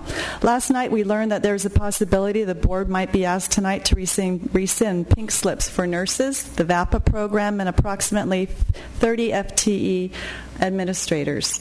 The school counselors wonder if we were accidentally overlooked. We hope to have some answers from you tonight with regards to this. As you know, we were the ones to, and we will be the ones to implement the school district initiatives for Safe Schools Resolution, anti-bullying programs, suicide prevention, which is on the rise among the LGBTQ population in our schools nationwide. With fewer school counselors, who will be the trained, credentialed professionals to provide the critical assessment, intervention, and ongoing support to our students? I invite you to shadow me or any other counselor to see the work that we do on a daily basis. And I'm sorry Mr. Barnett is not here, but could I really hear, quote unquote, earlier that he said your life is over if you go to a community college? No. Did he really say that? No. He said just the opposite. He said your life is not over if you go to a community college. Because I was really going to have a little fit on that. Right. Thank you. Thank you. Yeah. Okay, Michelle Sanchez, Hyenta Holtzman, Becky Breedlove, Bill Freeman, Camille Zombro. I just saved your reputation. Yeah, right. Becky Breedlove, also known as B Squared. President Barrera, thank you for originating this agenda item, and especially for your commentary at the beginning. That certainly helps me understand it a little more than I did when I first read it. One of the things that I'm in favor of the proposal, but one of the things that jumps out at me are the words that are crossed off. We heard earlier this evening from people who teach in schools that will be decimated by pink slips, and I'm not sure, but maybe the earlier resolution that you passed that gives Superintendent Koba more authority over what happens in schools with personnel will allow him to do something about seeing that our inner city schools in particular don't lose all their staffing. I'm not sure, but that's the piece of it that really bothers me. I wish that part were not crossed out. Thank you.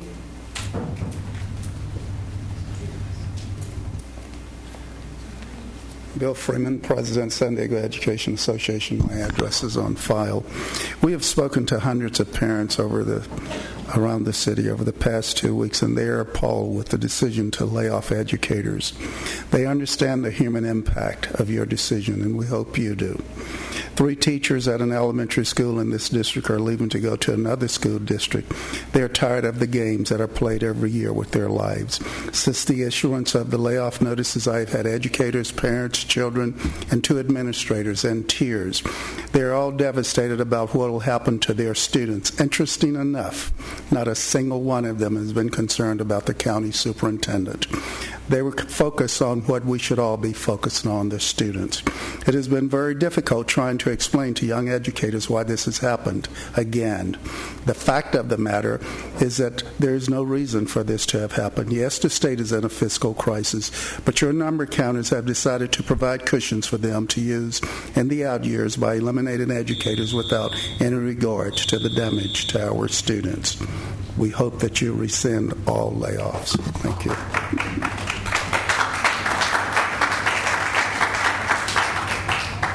I'm Camille Zombro, Vice President of the San Diego Education Association. My address is on file. The most damaging effect of your decision to lay off 1 in 6 of San Diego's educators is that our community is losing confidence in you. The gross incompetence of your administrative staff, paired with their outright inhumanity in dealing with this crisis, have only served to turn parents and educators against you. But your decision has also strengthened the education community. Over 2,000 educators, parents, students, and community allies have gathered at a series of rallies at the schools you chose to hit hardest with these unnecessary layoffs. We stand united, but the message we hear again and again is that you do not have the support and confidence of your teachers, nurses, counselors, and librarians. You do not have the support and confidence of parents. When SDEA held a series of informational meetings for our members who have been hurt by your actions, over 1,000 of them packed our union hall to get informed and to join the fight to save our schools. On the contrary, only 10 educators, including vice principals, attended the first of your 2 certificated educational informational meetings put on by district staff. 3 more sentences. Again, over 1,000 attended the union meetings. 10 attended your meetings. Confidence needs to be restored in your leadership. That starts with listening to educators, and it starts with you. Will you stand with your budget wonks and hide behind the county, or will you stand with your parents and educators? Our students depend on how you answer that question.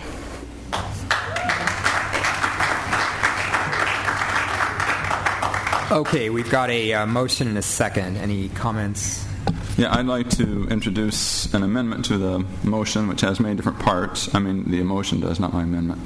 I certainly support what the kind of rush, the change on the rush decision we made last week in terms of the 30 administrators, which resulted in 200 additional notices to teachers and rescinding those. So I think that's something we very clearly need to do. I also support directing staff to earmark the CCD funds for educational programs. However, I think the decisions about how to, and also on the, just to comment below on the part about the 30 administrators and so forth, that did allow for a slight rescission of notices to VAPA teachers and nurses. Not nearly enough, but it was a beginning, and I support that. On the first part of the amendment, which is to direct the staff, which I would suggest is direct staff to earmark the CCD funds for educational programs, but that the staff be directed to to accumulate those funds, the CCD funds, other state and federal funds, and other budget solutions for us to look at a restoration program which we can implement as we develop our budget, rather than splitting up and saying, well, at this point we have to decide between nurses or teachers. I'll second the motion. Nurses and teachers, just meant for nurses, teachers, first grade teachers, and splitting everybody up into terms of certain PKSs. I would rather be able to call people back en masse when we have decisions about what we have from the state. I'm not a doomsday person. I'm generally very optimistic, but the state is really falling down in its responsibility. And I think when we start deciding we're going to restore this and this and that, when we don't know what the picture is, it's sort of like rearranging the deck chairs on the Titanic. And I think we need to do it with our eyes wide open. I'm not convinced that the state's going to come through. I'm not even convinced, personally, that we are even going to be able to have enough money to open school next September. And so in the meantime, I think it's giving the wrong impression when we're kind of shuffling these chairs around and we don't have the information. But I do support the rescission of the 200 notices related to the 30 FTE, and I do support earmarking the CCD funds for educational programs, which will benefit the Center City and the general fund as well. So your amendment is to deal with, because the first part is already in the motion, your amendment only has to do with to have the approximately $7 million to go towards educational programs in the preparation for next year's budget. And I would support that motion. Or of the second, the motion to the amendment. Okay, I just want to. But I want to make sure I understand all the pieces that were in the original motion, and so I'm not sure I know all the moving parts because there's of it.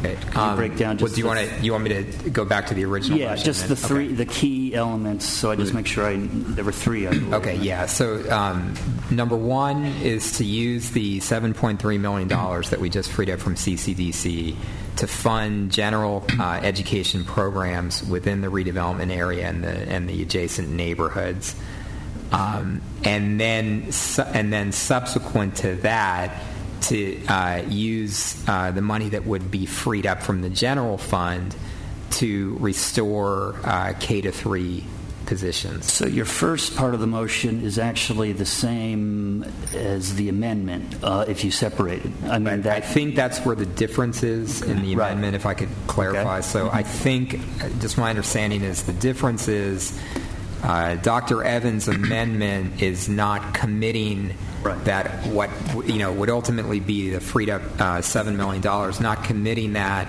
to anything currently, but to use that as part of some restoration program as we go through the budget process. Is that that's correct? And is there any timeline associated with that? Well, we have. No, we don't know the timeline from the state. We have to have a budget by June. Okay. By June. Okay. As soon as possible. Okay. Yeah. So his amendment would just amend your second part, essentially, of that motion. The first part. And then you had a third part having to do with the 3 point. Okay. So why don't you point of order? Yeah. Can we? I believe that we've got so much out here, and that even the people making the motions don't know, are unclear. Can I please just request that we have the motions in writing, maybe on the screen, so that we know what we're voting for? Okay. Sure. Or just another suggestion: if you would separate your motions into digestible into parts, separate pieces, sure, and that way we would be more clear of what they are. But that would mean withdrawing our amendment and withdrawing the motion the second, which I'd be happy to do if that's what you'll do, so we can look at each digestible section. I'm happy to do that. Right. So, does that work? So I'll withdraw my motion. Okay. And now let's go in parts. So motion number one. That we take the approximately $7.3 million of freed up CCDC money, that we use that money specifically to fund general education programs within the downtown redevelopment area and the adjacent neighborhoods, and specifically there to fund programs that are currently being funded, out of our general fund. Well, he's a humorous. Okay. So and for next year's budget, for the 11-12 budget, yes, not the current budget. Right. And so then, with approximately $7.3 million that would be freed up from the general fund. Can you just stop at the first? No, I can't because it's the same thing. To use that money to restore immediately, to immediately restore in the 11-12 budget some K-3 positions. That's the first part of my motion. Or that's my first motion. Okay. Sorry. Okay. I just have a question for legal.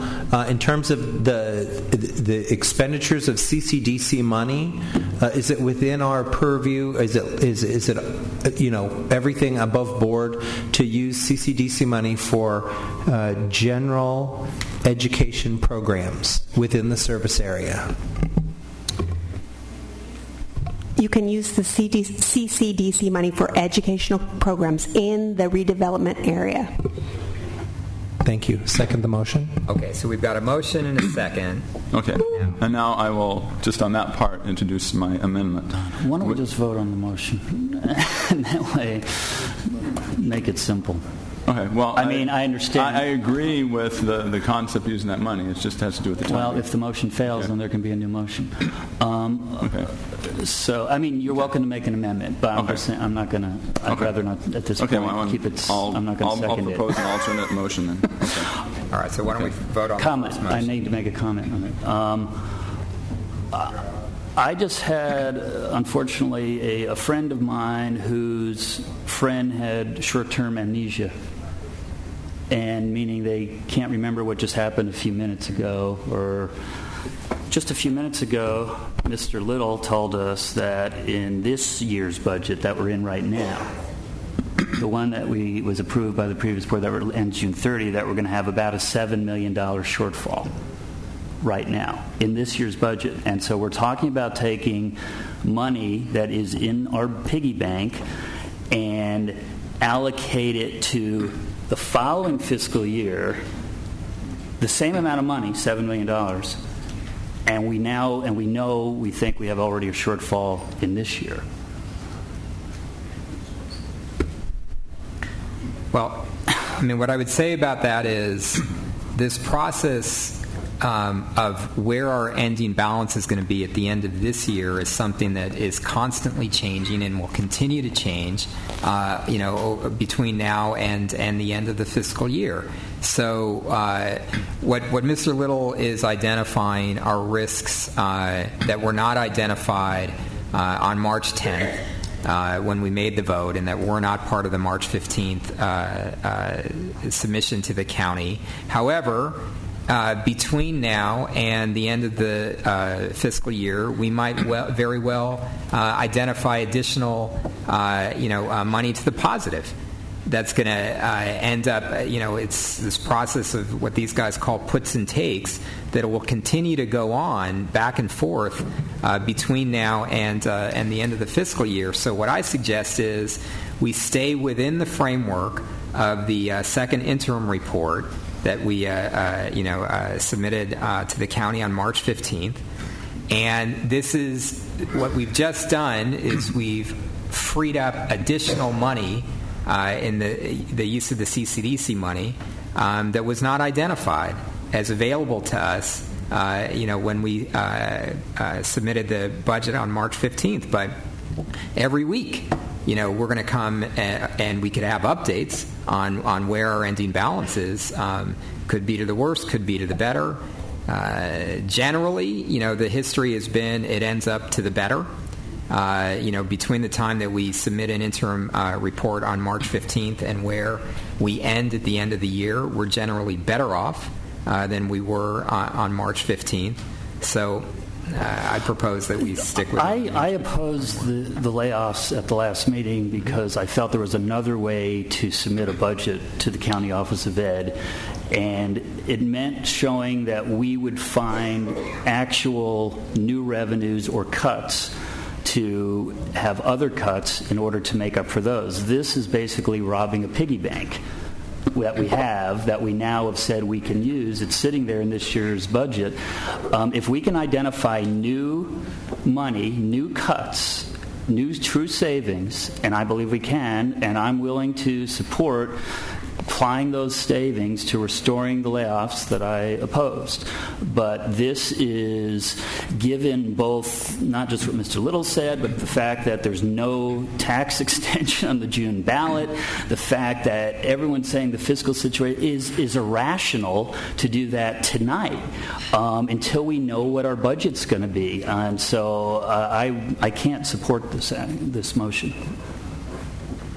Okay. I mean, it's, we either support doing what we can within the revenue that we've got control over, which is what this motion is about. It's identifying new revenue that was not identified in our budget on March 15th, and we use that to immediately restore some positions. I mean, I think part of the commitment that I would have hoped that we all had when we submitted our report on March 15th was that we were going to do everything possible between now and when we approve our final budget in June to restore positions and to rescind layoffs where we've got the ability to do so, and that's what this motion. I agree, and I will fight by June 30 to restore every single teacher, starting with the teaching positions, every single layoff starting that we can by then. But this is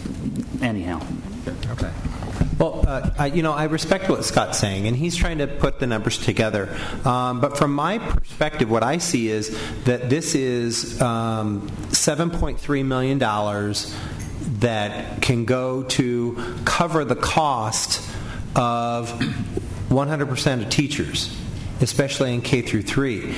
And from what I hear from parents is the biggest area of concern for a lot of families is the K through 3 class size. And so to the extent that we can rescind some of these layoff notices to teachers in these early years where it really counts to have smaller class sizes, then I have to support it 100%. Okay, so we've got a motion on the table with a second. If there are no further comments, please vote. Okay, that motion fails. Now I'd like to introduce my alternate motion, which is to direct the staff to earmark the CCD funds for educational purposes in the intended zone, which will have a benefit to the general fund, and that we direct the staff to continue working in the next several weeks to combine any state and federal funds, any other budget solutions, as well as this fund, to restore teaching positions, meaning teaching nurses, music, GATE, first grade, and so forth. All right, is there a second to Dr. Evans' motion? I mean, look, I'll second Dr. Evans' motion. I don't believe that it actually does much right now, but it's. I mean, we might as well free the money up. Well, okay, it's free. It's 7. We've already the previous motion. And we believe we have within our right to use those monies for school programs. There are those who have said we don't. This board hired special counsel tonight to help us look into the whole issues of redevelopment and dollars, and I think we need to resolve those issues before we actually spend the money or allocate it. I agree. I would like to use this money for, by the time we approve this budget, I would like to restore, ideally, as many layoffs as we can that the board voted to put in place. But robbing the piggy bank, even on that, I don't know what our budgetary needs are going to be, because that's money's in this year's budget right now, John. And right now, what if we do end with a negative balance? we may need it for this year. So I just can't make the decision today. I think in 60 days we'll know a lot more. And then we can make a decision that's more than symbolism, but will be based on actual facts. So that's why I couldn't support the motion. Okay, well, I'll withdraw the motion and move on to the other rescissions that we can do today. Okay, and I will just say that I intend to bring the motion that we just voted on back to the board on April 12th when Ms. Jackson is here, and we'll have a chance at it again. Okay, let's move on to motion number 2. Motion number 2 is to rescind both the 30 administrative FTEs that we approved on March 10th and the resulting 200-plus layoff notices that were issued to teachers as a result of that action. Why don't I keep it I'll second that. Yeah. Right. So we've got a motion and a second to do that. Right. Which is to basically the 30 administrative and the 200 approximately rescissions. And did you go beyond that? No, I'll make a third motion. Okay, right, but okay. Yeah, let's okay. Please vote, sir. Okay.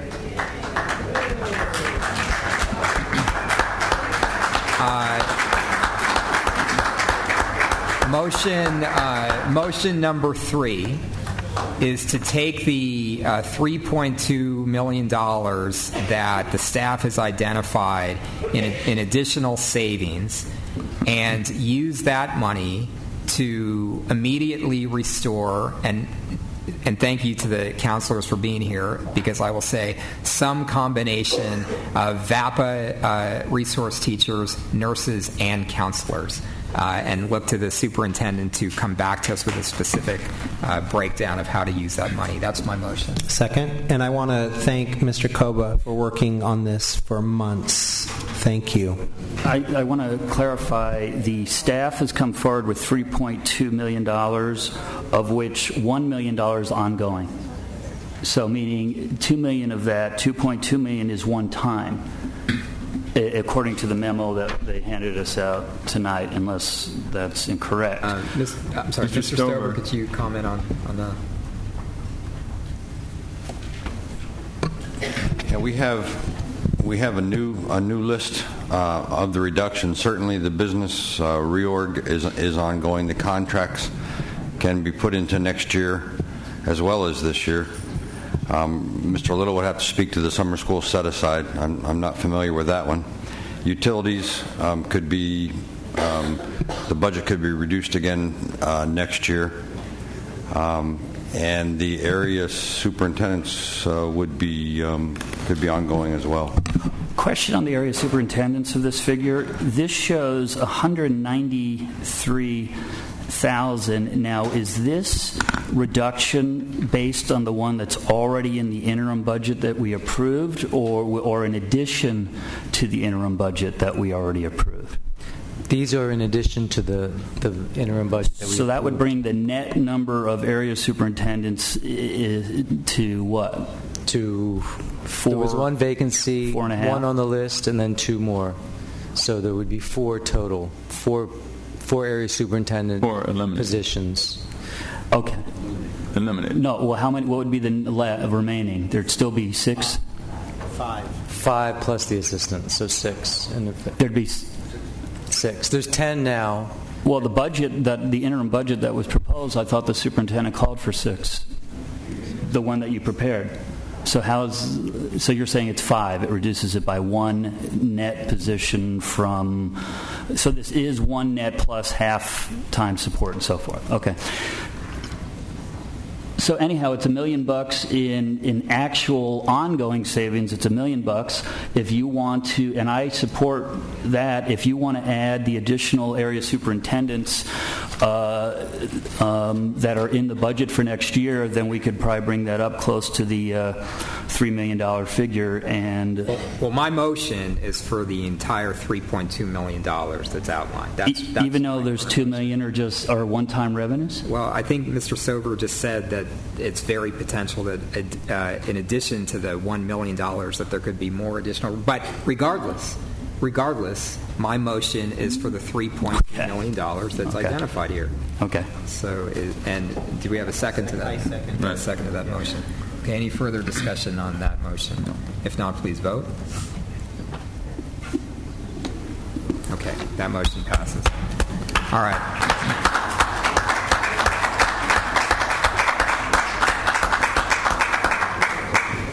Okay, we will move on to item I-5, another big issue. So this is the final offers for facilities allocation for the charter schools under Prop 39. Superintendent? Thank you, President Barrera. Deputy Superintendent Phil Stover and our demographer Roy McPhail have been reviewing the most recent discussions and offers between the district and the charter schools involved, and they want to update just prior to the 1st of April deadline for the offers. Yeah, this is the night for us to make our final offers for within Prop 39. Roy's been in constant negotiation all month with the folks, and he'll make his report now. Okay. President Barrera, members of the board, I wish I had the Sherman Choir to help me this evening. Over 3 meetings in January and February, the board approved preliminary proposals of facility space under Proposition 39 to be offered to charter schools. The report before you describes the final offers that are being recommended for board approval. By regulation, final offers must be made by April the 1st in order to stay in compliance with Prop 39 timelines. Since the preliminary proposals were made, charter schools have responded with concerns, as Prop 39 allows, about the offers, and in some cases made counter-proposals. District staff has met with charter principals, district principals, and area superintendents frequently since the February 1 board meeting to develop proposals and to take into account as much as possible the concerns raised. The district's responses to the individual concerns raised by each charter school are included in the report. As well as taking into consideration the concerns raised, district staff sometimes had to consider competing interest in the same school sites for Prop 39 offers.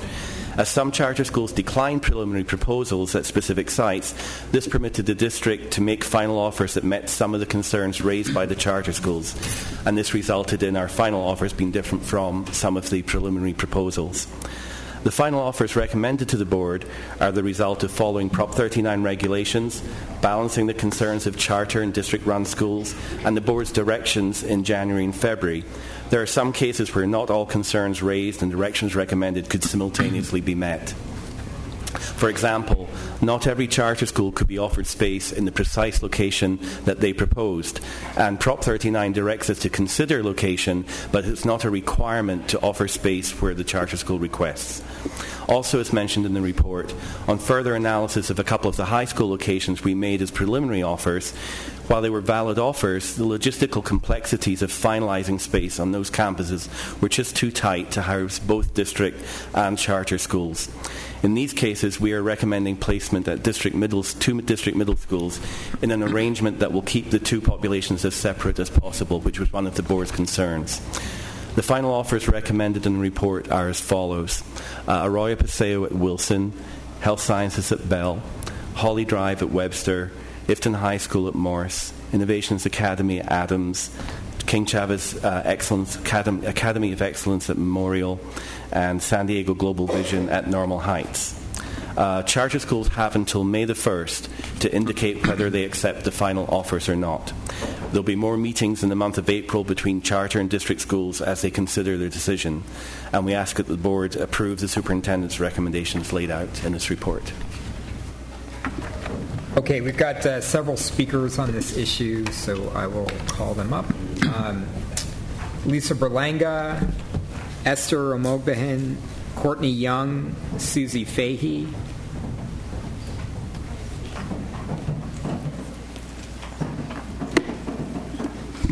Thank you again, Board President Barrera, Superintendent Koba, and board members. Lisa Berlanga, California Charter Schools Association. First, I want to say thank you to Roy and to his staff for all of the work. There has been a lot of discussions and negotiations, and we appreciate all of his time and effort. We also appreciate the time and effort of the superintendent and yourself, President Barrera, and Deputy Superintendent Stover for meeting with the charter community and having some discussions as well. We still have two kind of outstanding issues. One charter school is not being offered a facility in their general neighborhood, their location, even though there are facilities available. That's Ifton, Lisa? Ifton, yes. Okay. So that is still an outstanding issue, and we would not consider that offer Prop 39 compliant because, again, there is space that could be offered in their neighborhood. The second issue is around the administrative sites. We had very high hopes on the study that was completed. From that study, 2 sites were offered. However, the costs for those sites are prohibitive and do not allow them to work for any charter school.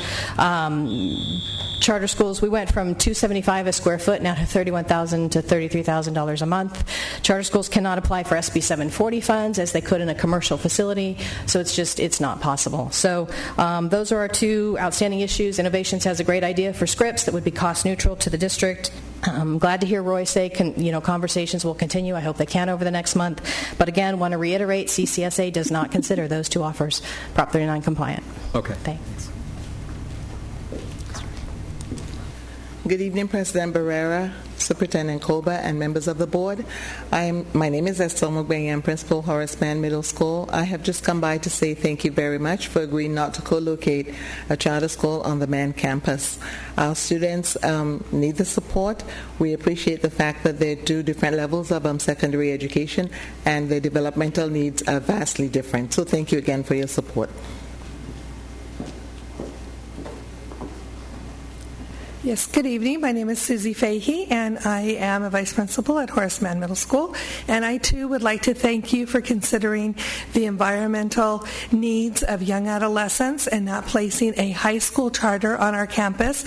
That is crucial to the development of young adolescents, and putting older adolescents on our campus definitely compromises the middle school concept. So I thank you very much for that consideration, as well as not putting it on any other middle school campus. Thank you.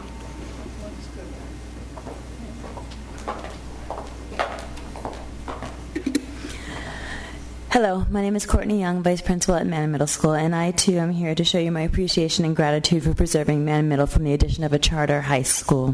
The community has expressed a great concern and interest in ensuring that the safety and success of our incoming 6th graders at Mann Middle School. Due to the community's concerns and our knowledge of adolescent developmental milestones, Mann Middle admin team and staff has worked very hard to ensure that the prospective 6th grade students experience a smooth and successful transition from the elementary to the middle school. It is certainly in the best interest of these 10 and 11-year-old children that they do remain separated from the more mature high school students. So thank you. In doing so, we'll certainly give our students a cushion of time to adjust to the experiences presented from a middle school. Thank you. Okay, Carrie Pierce, Amy Vasquez, Christine Kuglin, Cynthia Miranda, and Deanne Jones.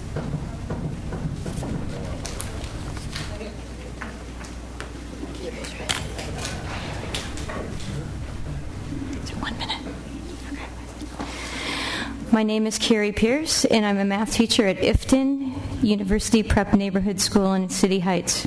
And I'm here to help persuade you to keep the school in City Heights. 69% of our students come west and north of where the school is currently located at the Kroc Center. In other words, all of our students come from City Heights. We are being asked to move to Morris, which means that 73% of our school, 73% of our students will have to increase their travel time, double and triple of what it is currently. Many of our students will not be able to meet those needs. We are a school that's on a mission to provide that all of our students have a chance to attend college, and to provide the students with a chance of one of their own that will attend school.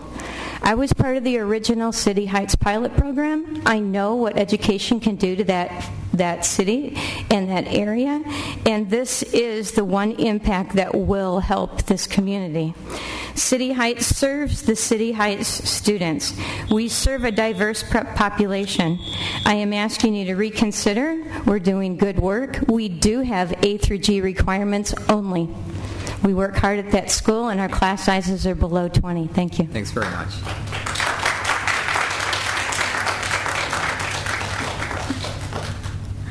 My name is Cynthia Miranda, and I attend Ifton University Prep. I am here to speak about why I don't want my school to move from City Heights. The reason why I don't want our school to move locations is because if I go to Morris, it's too far away. If I was closer to the location we are currently in, I would walk home and not waste money on gas instead of school supplies. If the school is placed at Morris, I'm going to have to move schools and leave my friends and teachers. I don't want to move schools because these teachers put a lot of effort in us, like taking their time to tutor us and give us extra attention to make us successful. Thank you for taking the time to listen to us.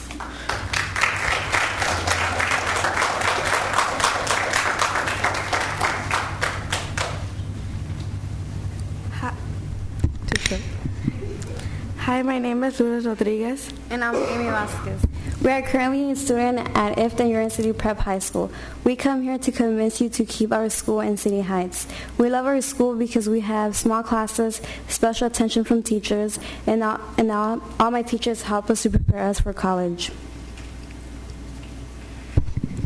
Also, our parents like the school because it's safe economy and they can contact teachers easily.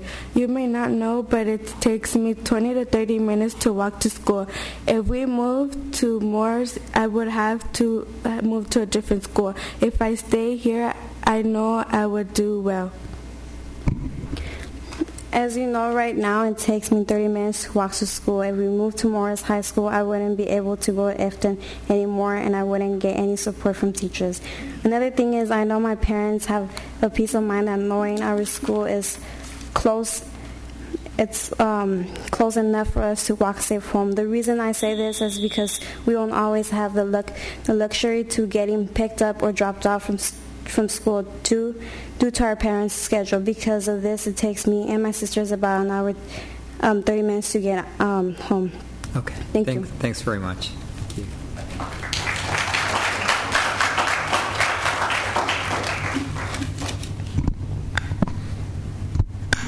Hello. My name is Deontay Jones, and I'm a student attending Ifton University Prep. The reason I enjoy the school is because of the class sizes. The classes are small, and they provide the children and teachers to interact better with each other. And the reason this is because it makes a better environment for everyone to live in. Everyone knows each other, and no one's afraid to ask someone if they are in trouble or in need of help. And also, at its current location, it takes me approximately 25 to 30 minutes to walk from home to the school. If it moves to Morris, it will take me approximately 2 hours for me to walk from home to this new location. And for the education for mine and others, I believe that my peers are hungry for the education. And I believe that if we move, that this is taking the education away from them. If we keep the education here, we will be better to support the future of our world. Thank you.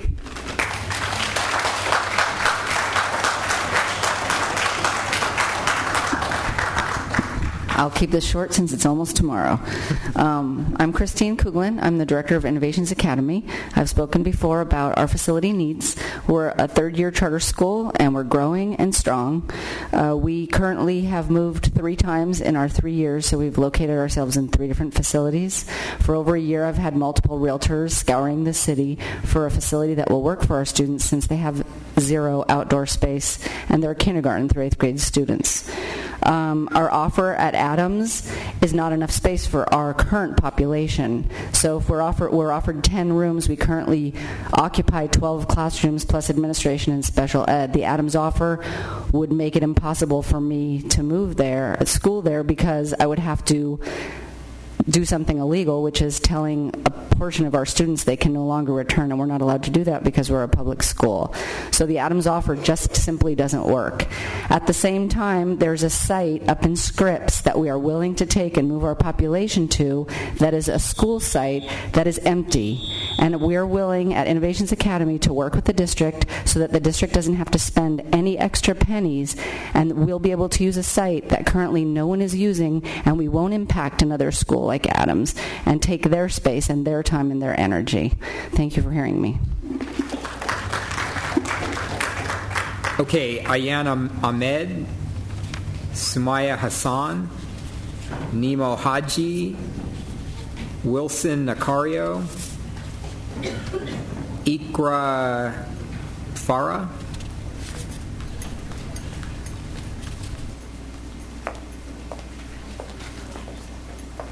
please go ahead. Yes. My name is Sumaya Hassan. And I am Ayan Ahmed. We're students at Iftin University Prep. One reason I like my school is the fact that most of the classes here are advanced, and at times they don't even seem like they're advanced classes at all. The reason why is because the teachers here take a personal interest in the welfare of every student. It's phenomenal. At Iftin, we have the great opportunity of having AVID classes. Since I've been going to Iftin and have been a part of the AVID class, all my organization skills, reading skills, and study habits have improved greatly. The school has shown me to improve and work a lot harder. We are very proud to call ourselves Iftin students. We are greatly worried about what will happen to our school if you move us to another location. Thank you for your time and patience. We really appreciate it. Thanks. You're Ayan? Yes. Okay, thanks. That's all.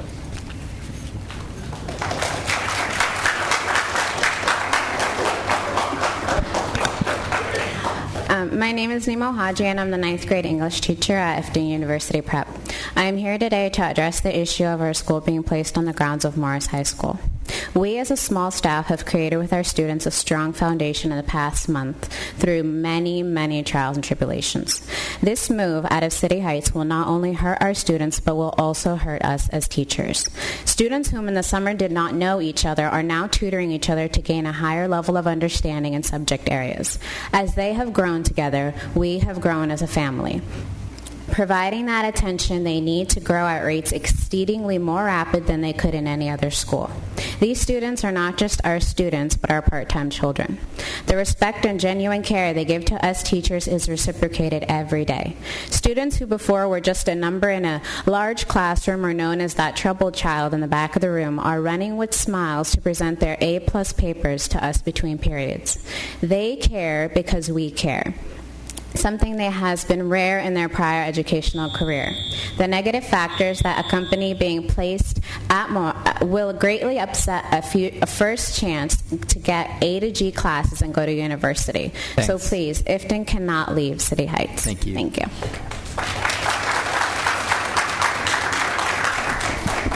First of all, I want to say my salutations to the board, and in particular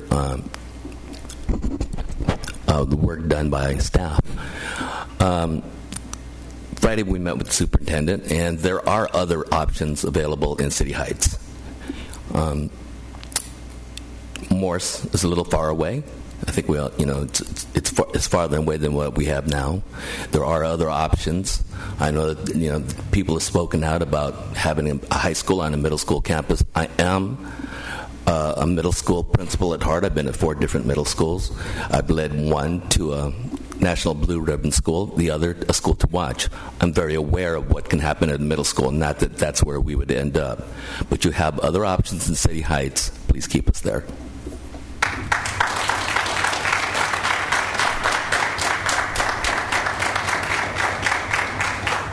Lourdes Rodriguez, Brandy Woods, Abdirisak Yusuf, and Masla Yusuf.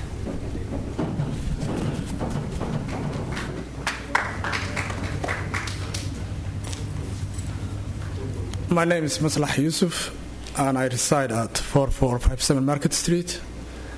I'm here tonight to ask you, as a parent of a child who is attending right now at Iftin High School, to keep Iftin in City Heights. And also I have a message for you. That message is from the parents who came here this afternoon, and they've been here for like 5 hours, and they couldn't stay because they don't have the luxury to, hire a babysitter at home, so they left. What they told me is that their voice should be heard. They like Iftin High School. They chose it. They cannot get their kids to Morris High School if you give Iftin to Morris. But they would like to ask you to house it at Middle School or Crawford High School if you can get facility from there, because most of the parents live in City Heights area and they cannot take their kids to Morris, and they would like to keep their kids at Iftin High School. Thank you for your consideration.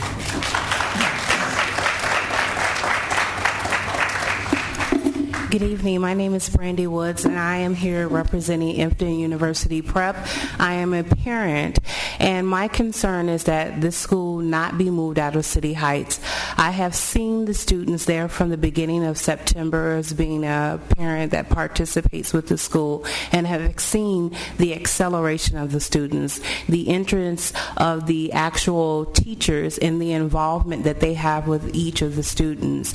I myself and my son are very, very happy that Iftin now exists within the City Heights area. And as you know, the concern for the students is the travel distance for them. It is a big concern, and it is a blessing that we have this type of university, this type of school to prepare our students for the future. Thank you very much.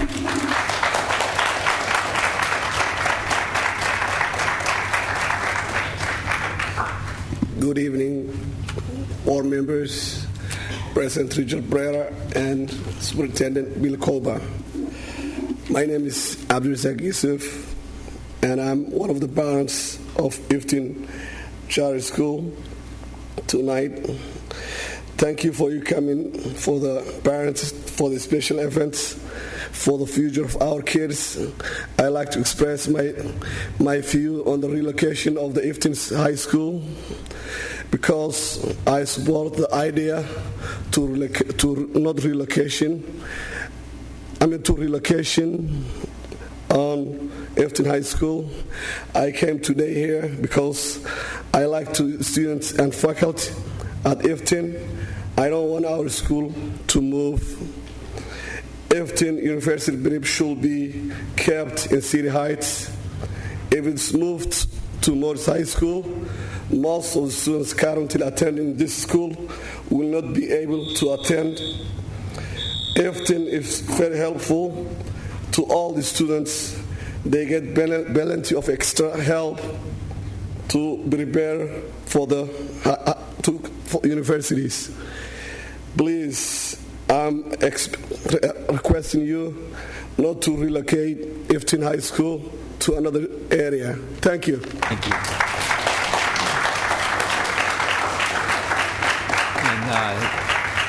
And Lourdes Rodriguez is not here. Okay. I guess first of all, can we get a motion to accept the recommendation of staff on these offers, and then we can have discussion about that? I had a motion with some potential additions to it. So I would like to move staff recommendation. In addition, I would like to recommend that the staff revisit the issue of co-location. And in addition, I would recommend that as staff continues discussions, that if we are going to charge rent outside of Prop 39, that it should not be higher than the rent the school is currently paying. Hey, what do you mean by address the issue of co-location? Meaning open issue again, specifically of considering co-location on some other sites. For instance, well, maybe we should talk about it before a motion. Yeah. Right. Iftin has as I understand it, 9th and 10th graders. Not this year, next year. Okay. And is Mr. Aguirre still here? Yeah, because I may want to ask you to respond to some of these questions.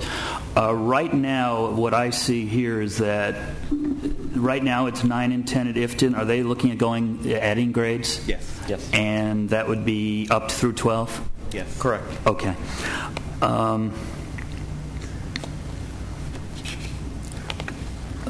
Okay, I think that was. I think we should not. I believe I made, if you will, a rash decision in just totally eliminating all middle schools from the option of co-location.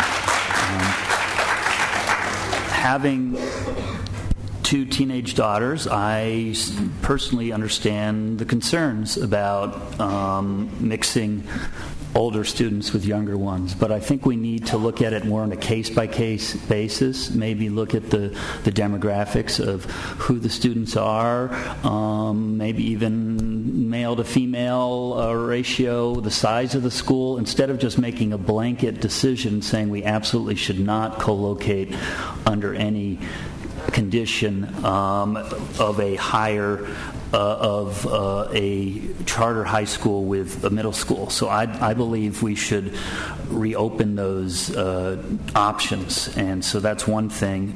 Secondly, on the issue of rent, I understand the district completely wants to recoup its cost, but I believe we also need to be cognizant of it is expensive to run a charter school, and I think if we limit any rent charged on non-Prop 39 properties to the current rent that they're paying, then it would be not adding to the burden of the school, but it would still be significant rent because these schools tend to pay around $200,000 a month. So that's why those are the areas where I'm willing to have some, if you will, flexibility or open the discussion beyond the staff's recommendation. Okay, so why don't we just do a round of questions or comments from each board member and then get to motions. So I appreciate that. Mr. Beiser, do you have any questions or comments?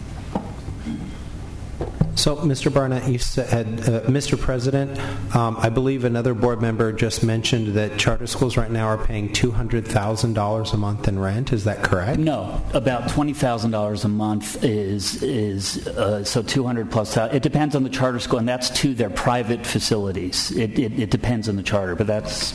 There's a wide variety in what the charters are paying right now. We have one that's paying as much as, I think, $90,000 a month, which is very high. The average of this, we have a small population, but the average was $58,000 a month that they're paying. Though those are established charters, and I believe the principal in Innovations told us the other day she's paying $21,000 a month where she is right now. And a lot of these charters are in City Heights, and this board in the last month or so has already approved 3 more charters in City Heights. Okay. I'm just kind of curious. Now, and then the other thing, the other question that I had in terms of the co-location motion, so then you're going to be putting high school kids going through adolescence on the same school campus with 7th and 8th grade kids, right? Even 6th grade, yeah. So 6th, 7th, and 8th grade kids, and we're going to add to that campus kids in high school. And so think of the adolescent mix that you're going to have there and what the potential challenges might be. Also, taking into consideration that research shows the most traumatic experience for a child is moving from grade school to middle school. And so I'm just a little bit concerned that we might be making this a little bit more traumatic experience, and then also there might be some potential problems come spring with the wide range of ages going through adolescence.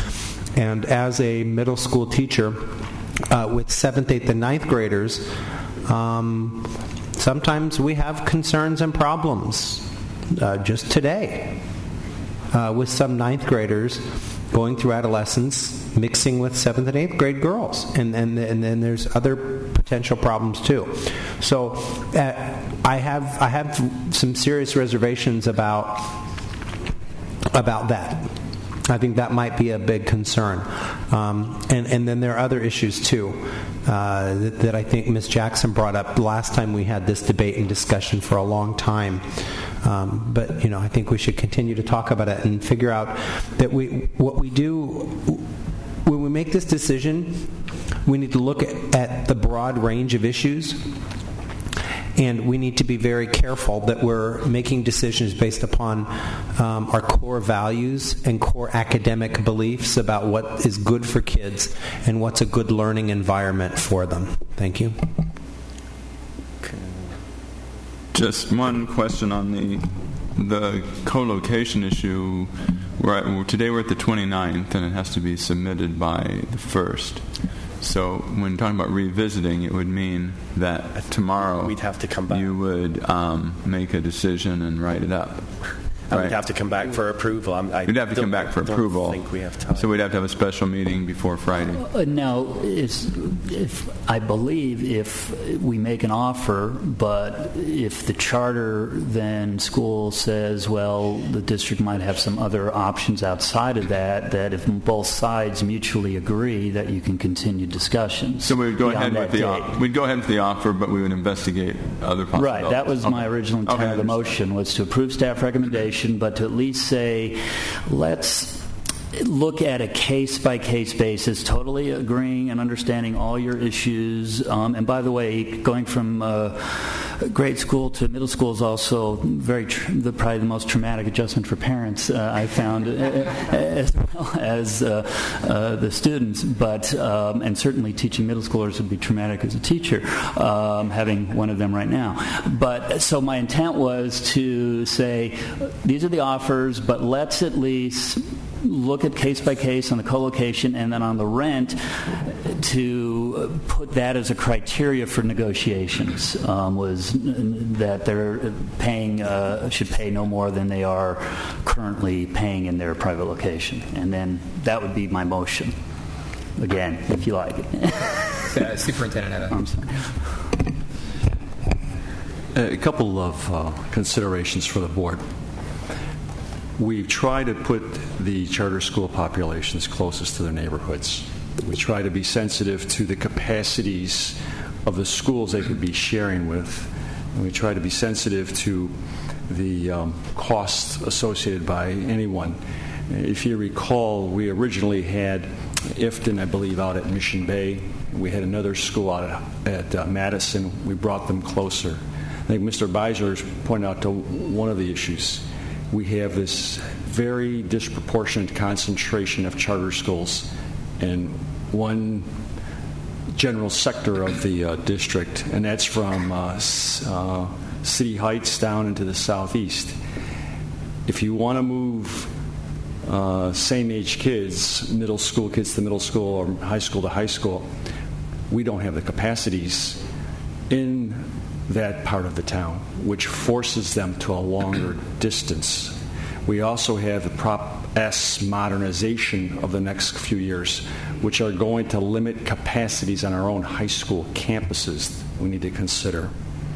In addition to that, I think we also have to consider that we already have high schools in our own district that are co-located with middle schools in the sense of an SCPA from 6 to 12, a Mura from 1 to 12. We've got a Gompers co-located with a Millennial Tech, where there's a 6 to 12 grouping of charter school children with our own. Recognize the difference in the age groups, but I think the adults have to be in charge and try to manage that as best they can. I just bring you back to distances between student populations and the capacities we have. The Prop S modernization that's going to limit our options and the costs. All those kind of intersect with less than an ideal solution for anyone here. Okay.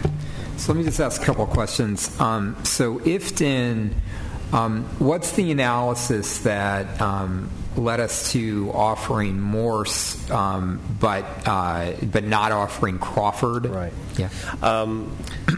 We listened to the concern that we had originally been sending Ifton to 15 miles away to Mission Bay. Yes. Yeah. In terms of Crawford and Mann, which would be the cluster secondary schools, one of the reasons we didn't feel we could make that offer, and maybe I'll just preface, some of the speakers were saying, don't move us. We're not compelling anyone to move here. We're making offers. I just wanted to make that clear. In terms of Crawford and Mann, as we said in one of our earlier meetings regarding Crawford, we've already got 4 small high schools located there, and sharing is an issue, and we felt that a 5th entity on one campus makes the sharing arrangement and co-location even more complicated, which is why we didn't think it would be appropriate to go there. Doubly, in the case of both Crawford and Mann, as the superintendent just said, they're about to undergo basically almost a demolition, a really dramatic whole site modernization, which is also another reason we thought we could go there. When is that slated to begin? I think it's 2012 is when it begins at Mann. So there'd be 1 year and then tremendous upheaval. What about at Crawford? What is that? It's I think the year after it folds into Crawford. Both Crawford and Mann are being redeveloped. And I understand the 4 small schools that Crawford's broken into, but just in terms of actual available classroom space, right. Is there a significant difference between Crawford and Morse? Yes, Crawford is a smaller school than Morse, and the fact that it is arranged as 4 small high schools makes finding space for a 5th one even more difficult, let alone the redevelopment is about to happen. Okay. And then with regard to innovations and scripts, it seems like the productive conversation to begin is about innovation and scripts. It seems like the Adams site is not something that the innovations folks feel can work. Right. It seems like the innovations folks are interested in working with us on the issues. I understand sort of the distinction of within Prop 39 or outside of Prop 39, but it seems like what the issues boil down to is, from the district's perspective, we don't want to have to pay for moving costs or for renovation, reconfiguring the facility.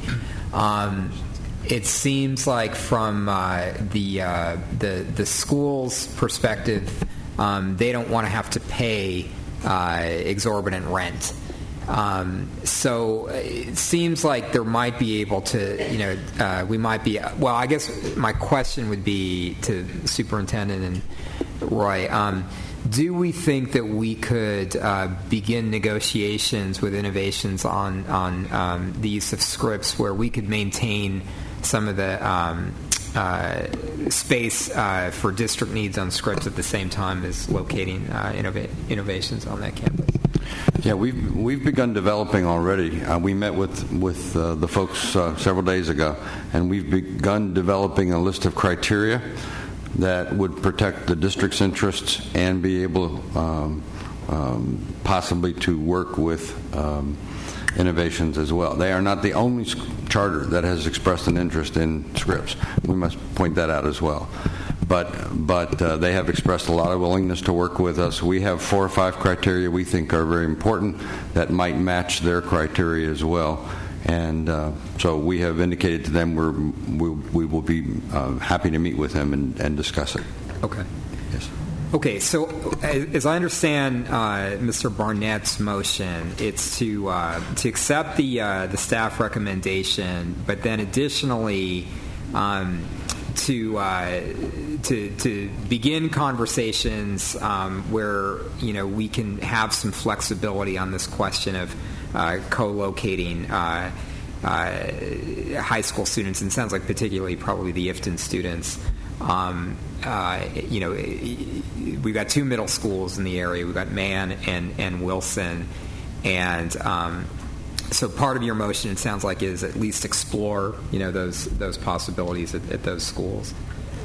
That's correct. And then also be open to negotiations on the non-Prop 39 schools, saying that at least don't make it more financially painful or feel costly than it is now for these schools to, because we still get a good return, but it's not costing them more than it is now. So that's really my motion. Approve these, but if there's going to be ongoing discussions, be open to more detailed analysis of co-location issues and non-Prop 39 schools such as Scripps to look at not charging more rent than they're currently paying. And that would be my motion. Okay, I'll second that motion. Do we have a further discussion? If not, please vote. I really cannot, but I don't think so. Yeah. What's your question? My question is, I understand that Arroyo Paseo is also a high school.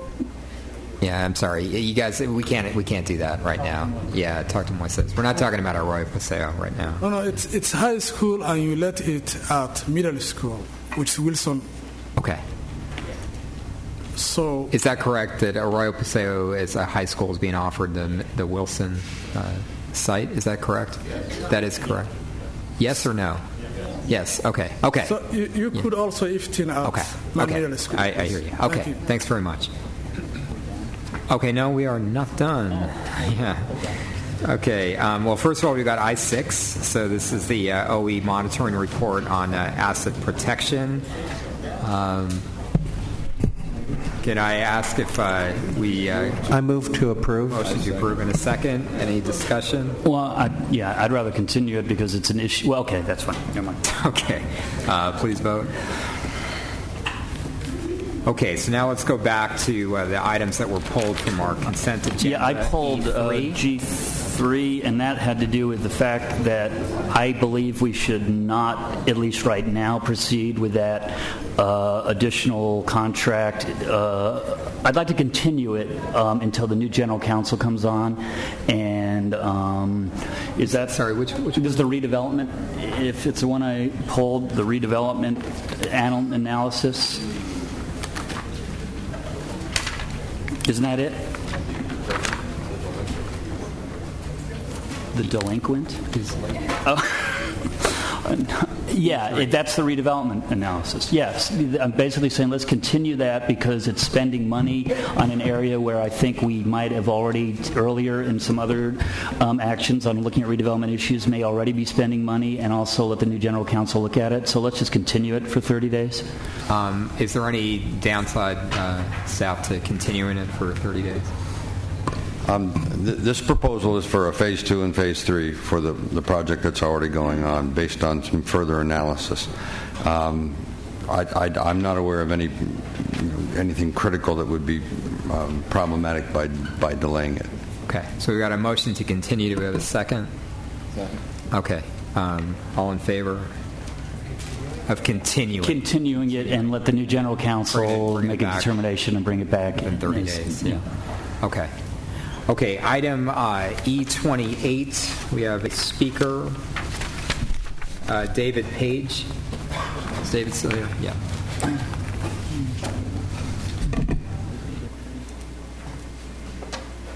We're not done yet.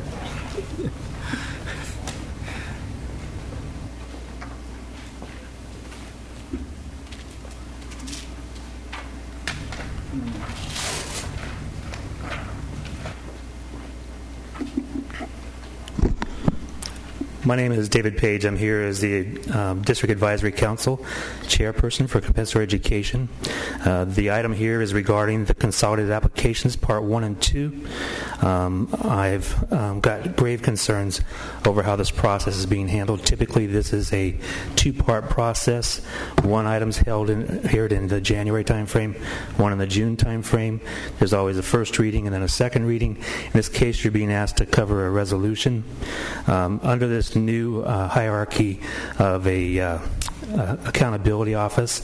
We've had more problems than ever before regarding that. First of all, this is on the superintendent's consent agenda. You'll see that on the first page. This has never been a consent agenda except for the last time 10 years ago we filed a complaint for not having the ability to be heard. There are considerable concerns. First of all, it just has to do with how the DAC has been treated. If you look at the very last page, you had a waiver item here where the Accountability Office brought to you a waiver for the school accountability report card. You'll notice here in the highlighted areas that the Bardi units were consulted on January 10th. That was just an email. It's not what you think it is. There was supposed to have been a public hearing requirement. That public hearing was not noticed at the school sites as noted here, although the state was told that it was. The state was told, and you were told, that the DAC was consulted along with these other advisory councils and that there were no objections. That's not the case. We had never heard that item at that time, so this board was misled by that Accountability Office to think that the DAC and other advisory councils had seen the item. Concerning the consolidated application, you'll see copies of Part 1. This document shows that the DAC and DLAC signed this document on the 1st of July, and that there was a board meeting on the 1st of July that does not exist. This is what the state was told. It also says that ink signatures are available on file. I'd like you to call for those ink signatures because they don't exist. The next page is a copy of what I got at the state. This image is what the state sees. This document was sent to the state in this format, and yet you're approving it now after July, or actually in November. Next document shows the board agenda at the state where the DAC, where the State Board of Education approved this CONAP Part 1 that you see again. But sadly, again, before you now, the document that was in your pile for this agenda item shows again that the DAC signed this document on the 16th of March. I did not sign that document. It says here that the signature's on file. They are not. It says that the DLAC is meeting on the 31st of March to sign this document. It's not the DLAC, it's only their planning committee. And somehow the DLAC is only showing the documents to its planning committee, not to the full DLAC. Again, on the Part 2, it's showing that the DLAC signed it prior to the event.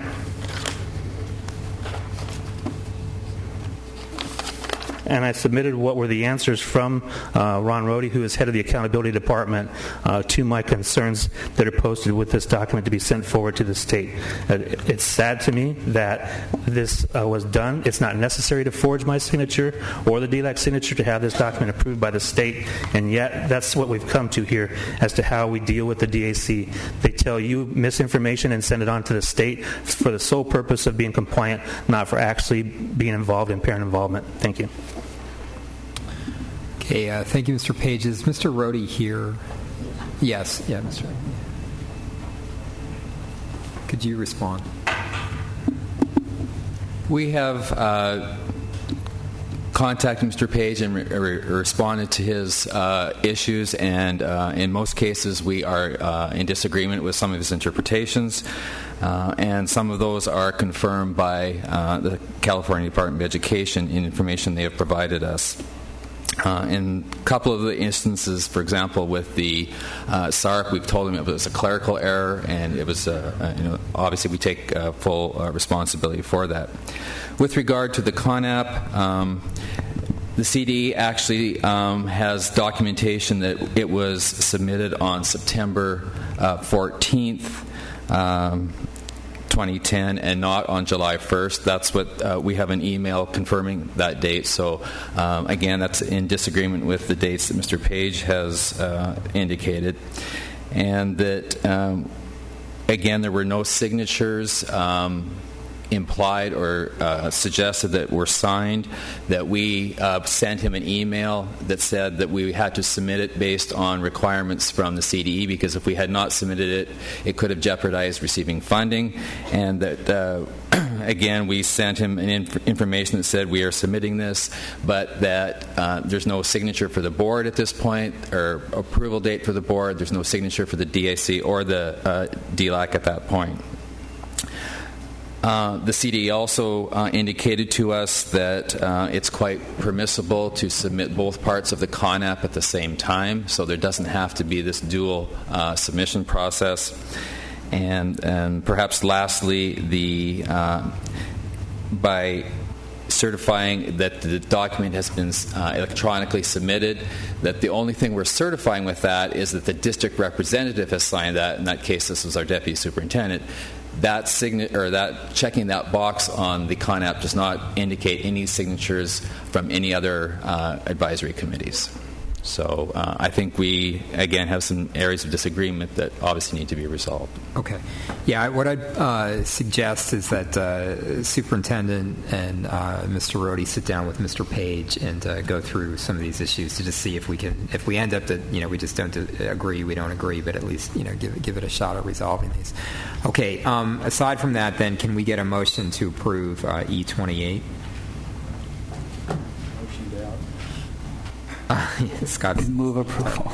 All right, I will second the motion. Any further discussion? I can't, with what's hanging in this room right now, I can't support the motion until after Mr. Page's concerns have been addressed. Okay. Any further comments on that? Yes, staff did respond with email, I think, to the board in the last week with responses to all the items that were raised. So there still seems to be apparently a disagreement, though. Okay. With no further comment, please vote. Okay. And then item E35, we've got a few speakers: Ethel Larkin, Lance Wren, Glenn Degler, and Sophie Knowles.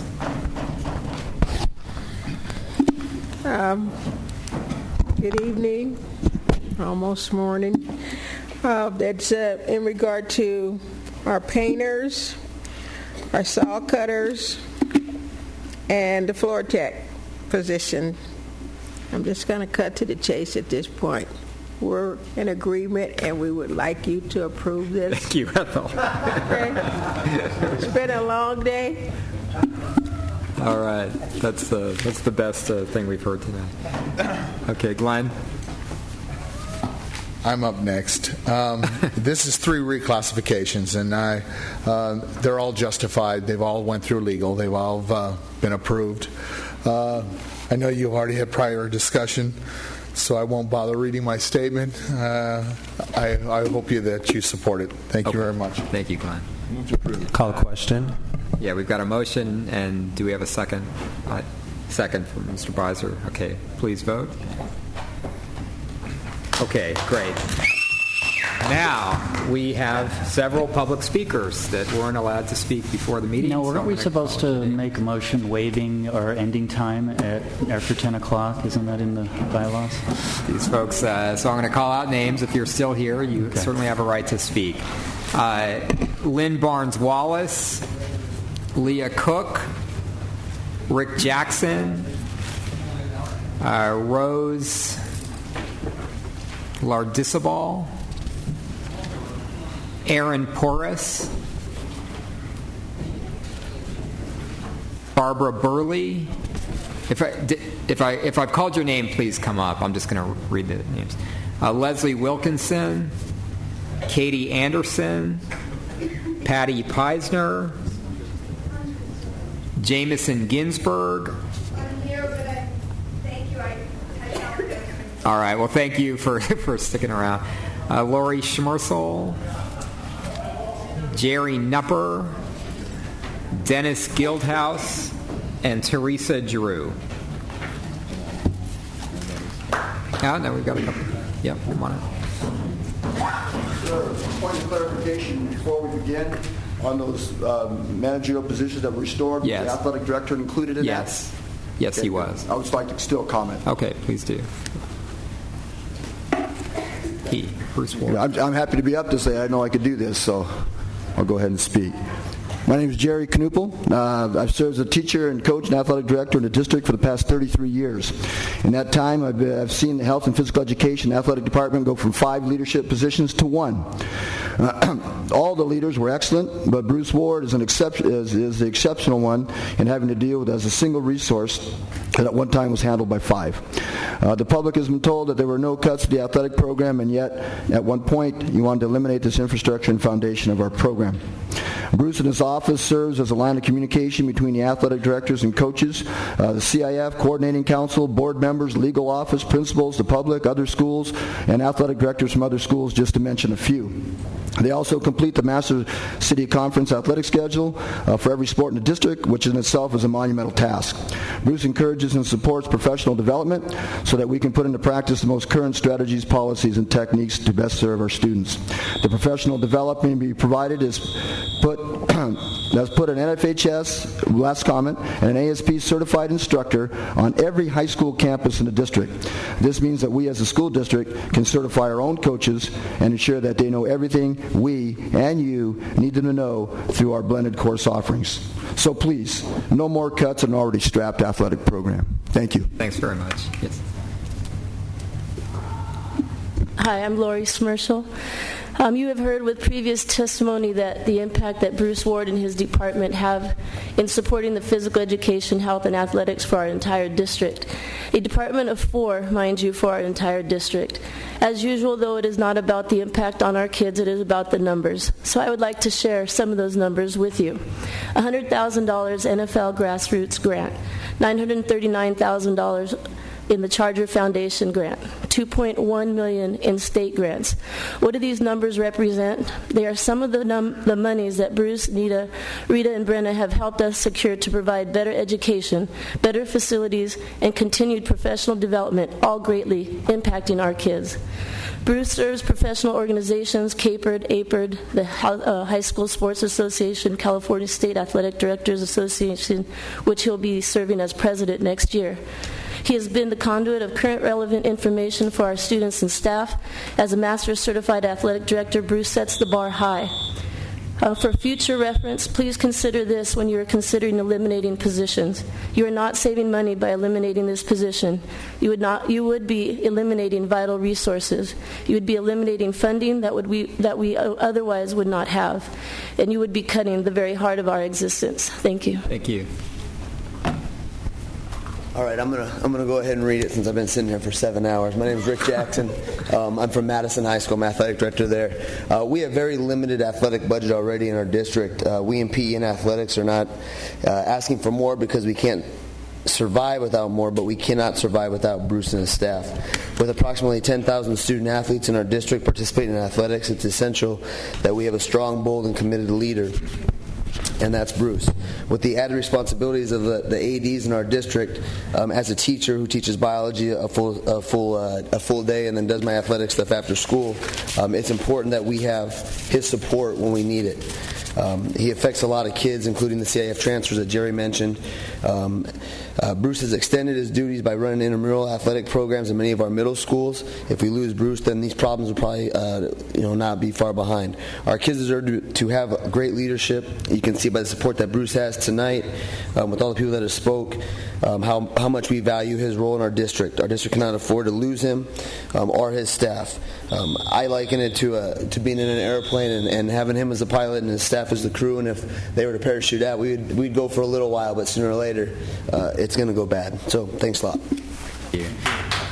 And I just very much appreciate you guys sticking around until 11:30 to speak, and I think it's a testament to Bruce that you were willing to do that. So thank you for coming tonight. Yeah. It also shows what in good shape our PE staff is. If they can have the stamina. That's right. Around. All right. With that, we are adjourned. Thank you, everyone.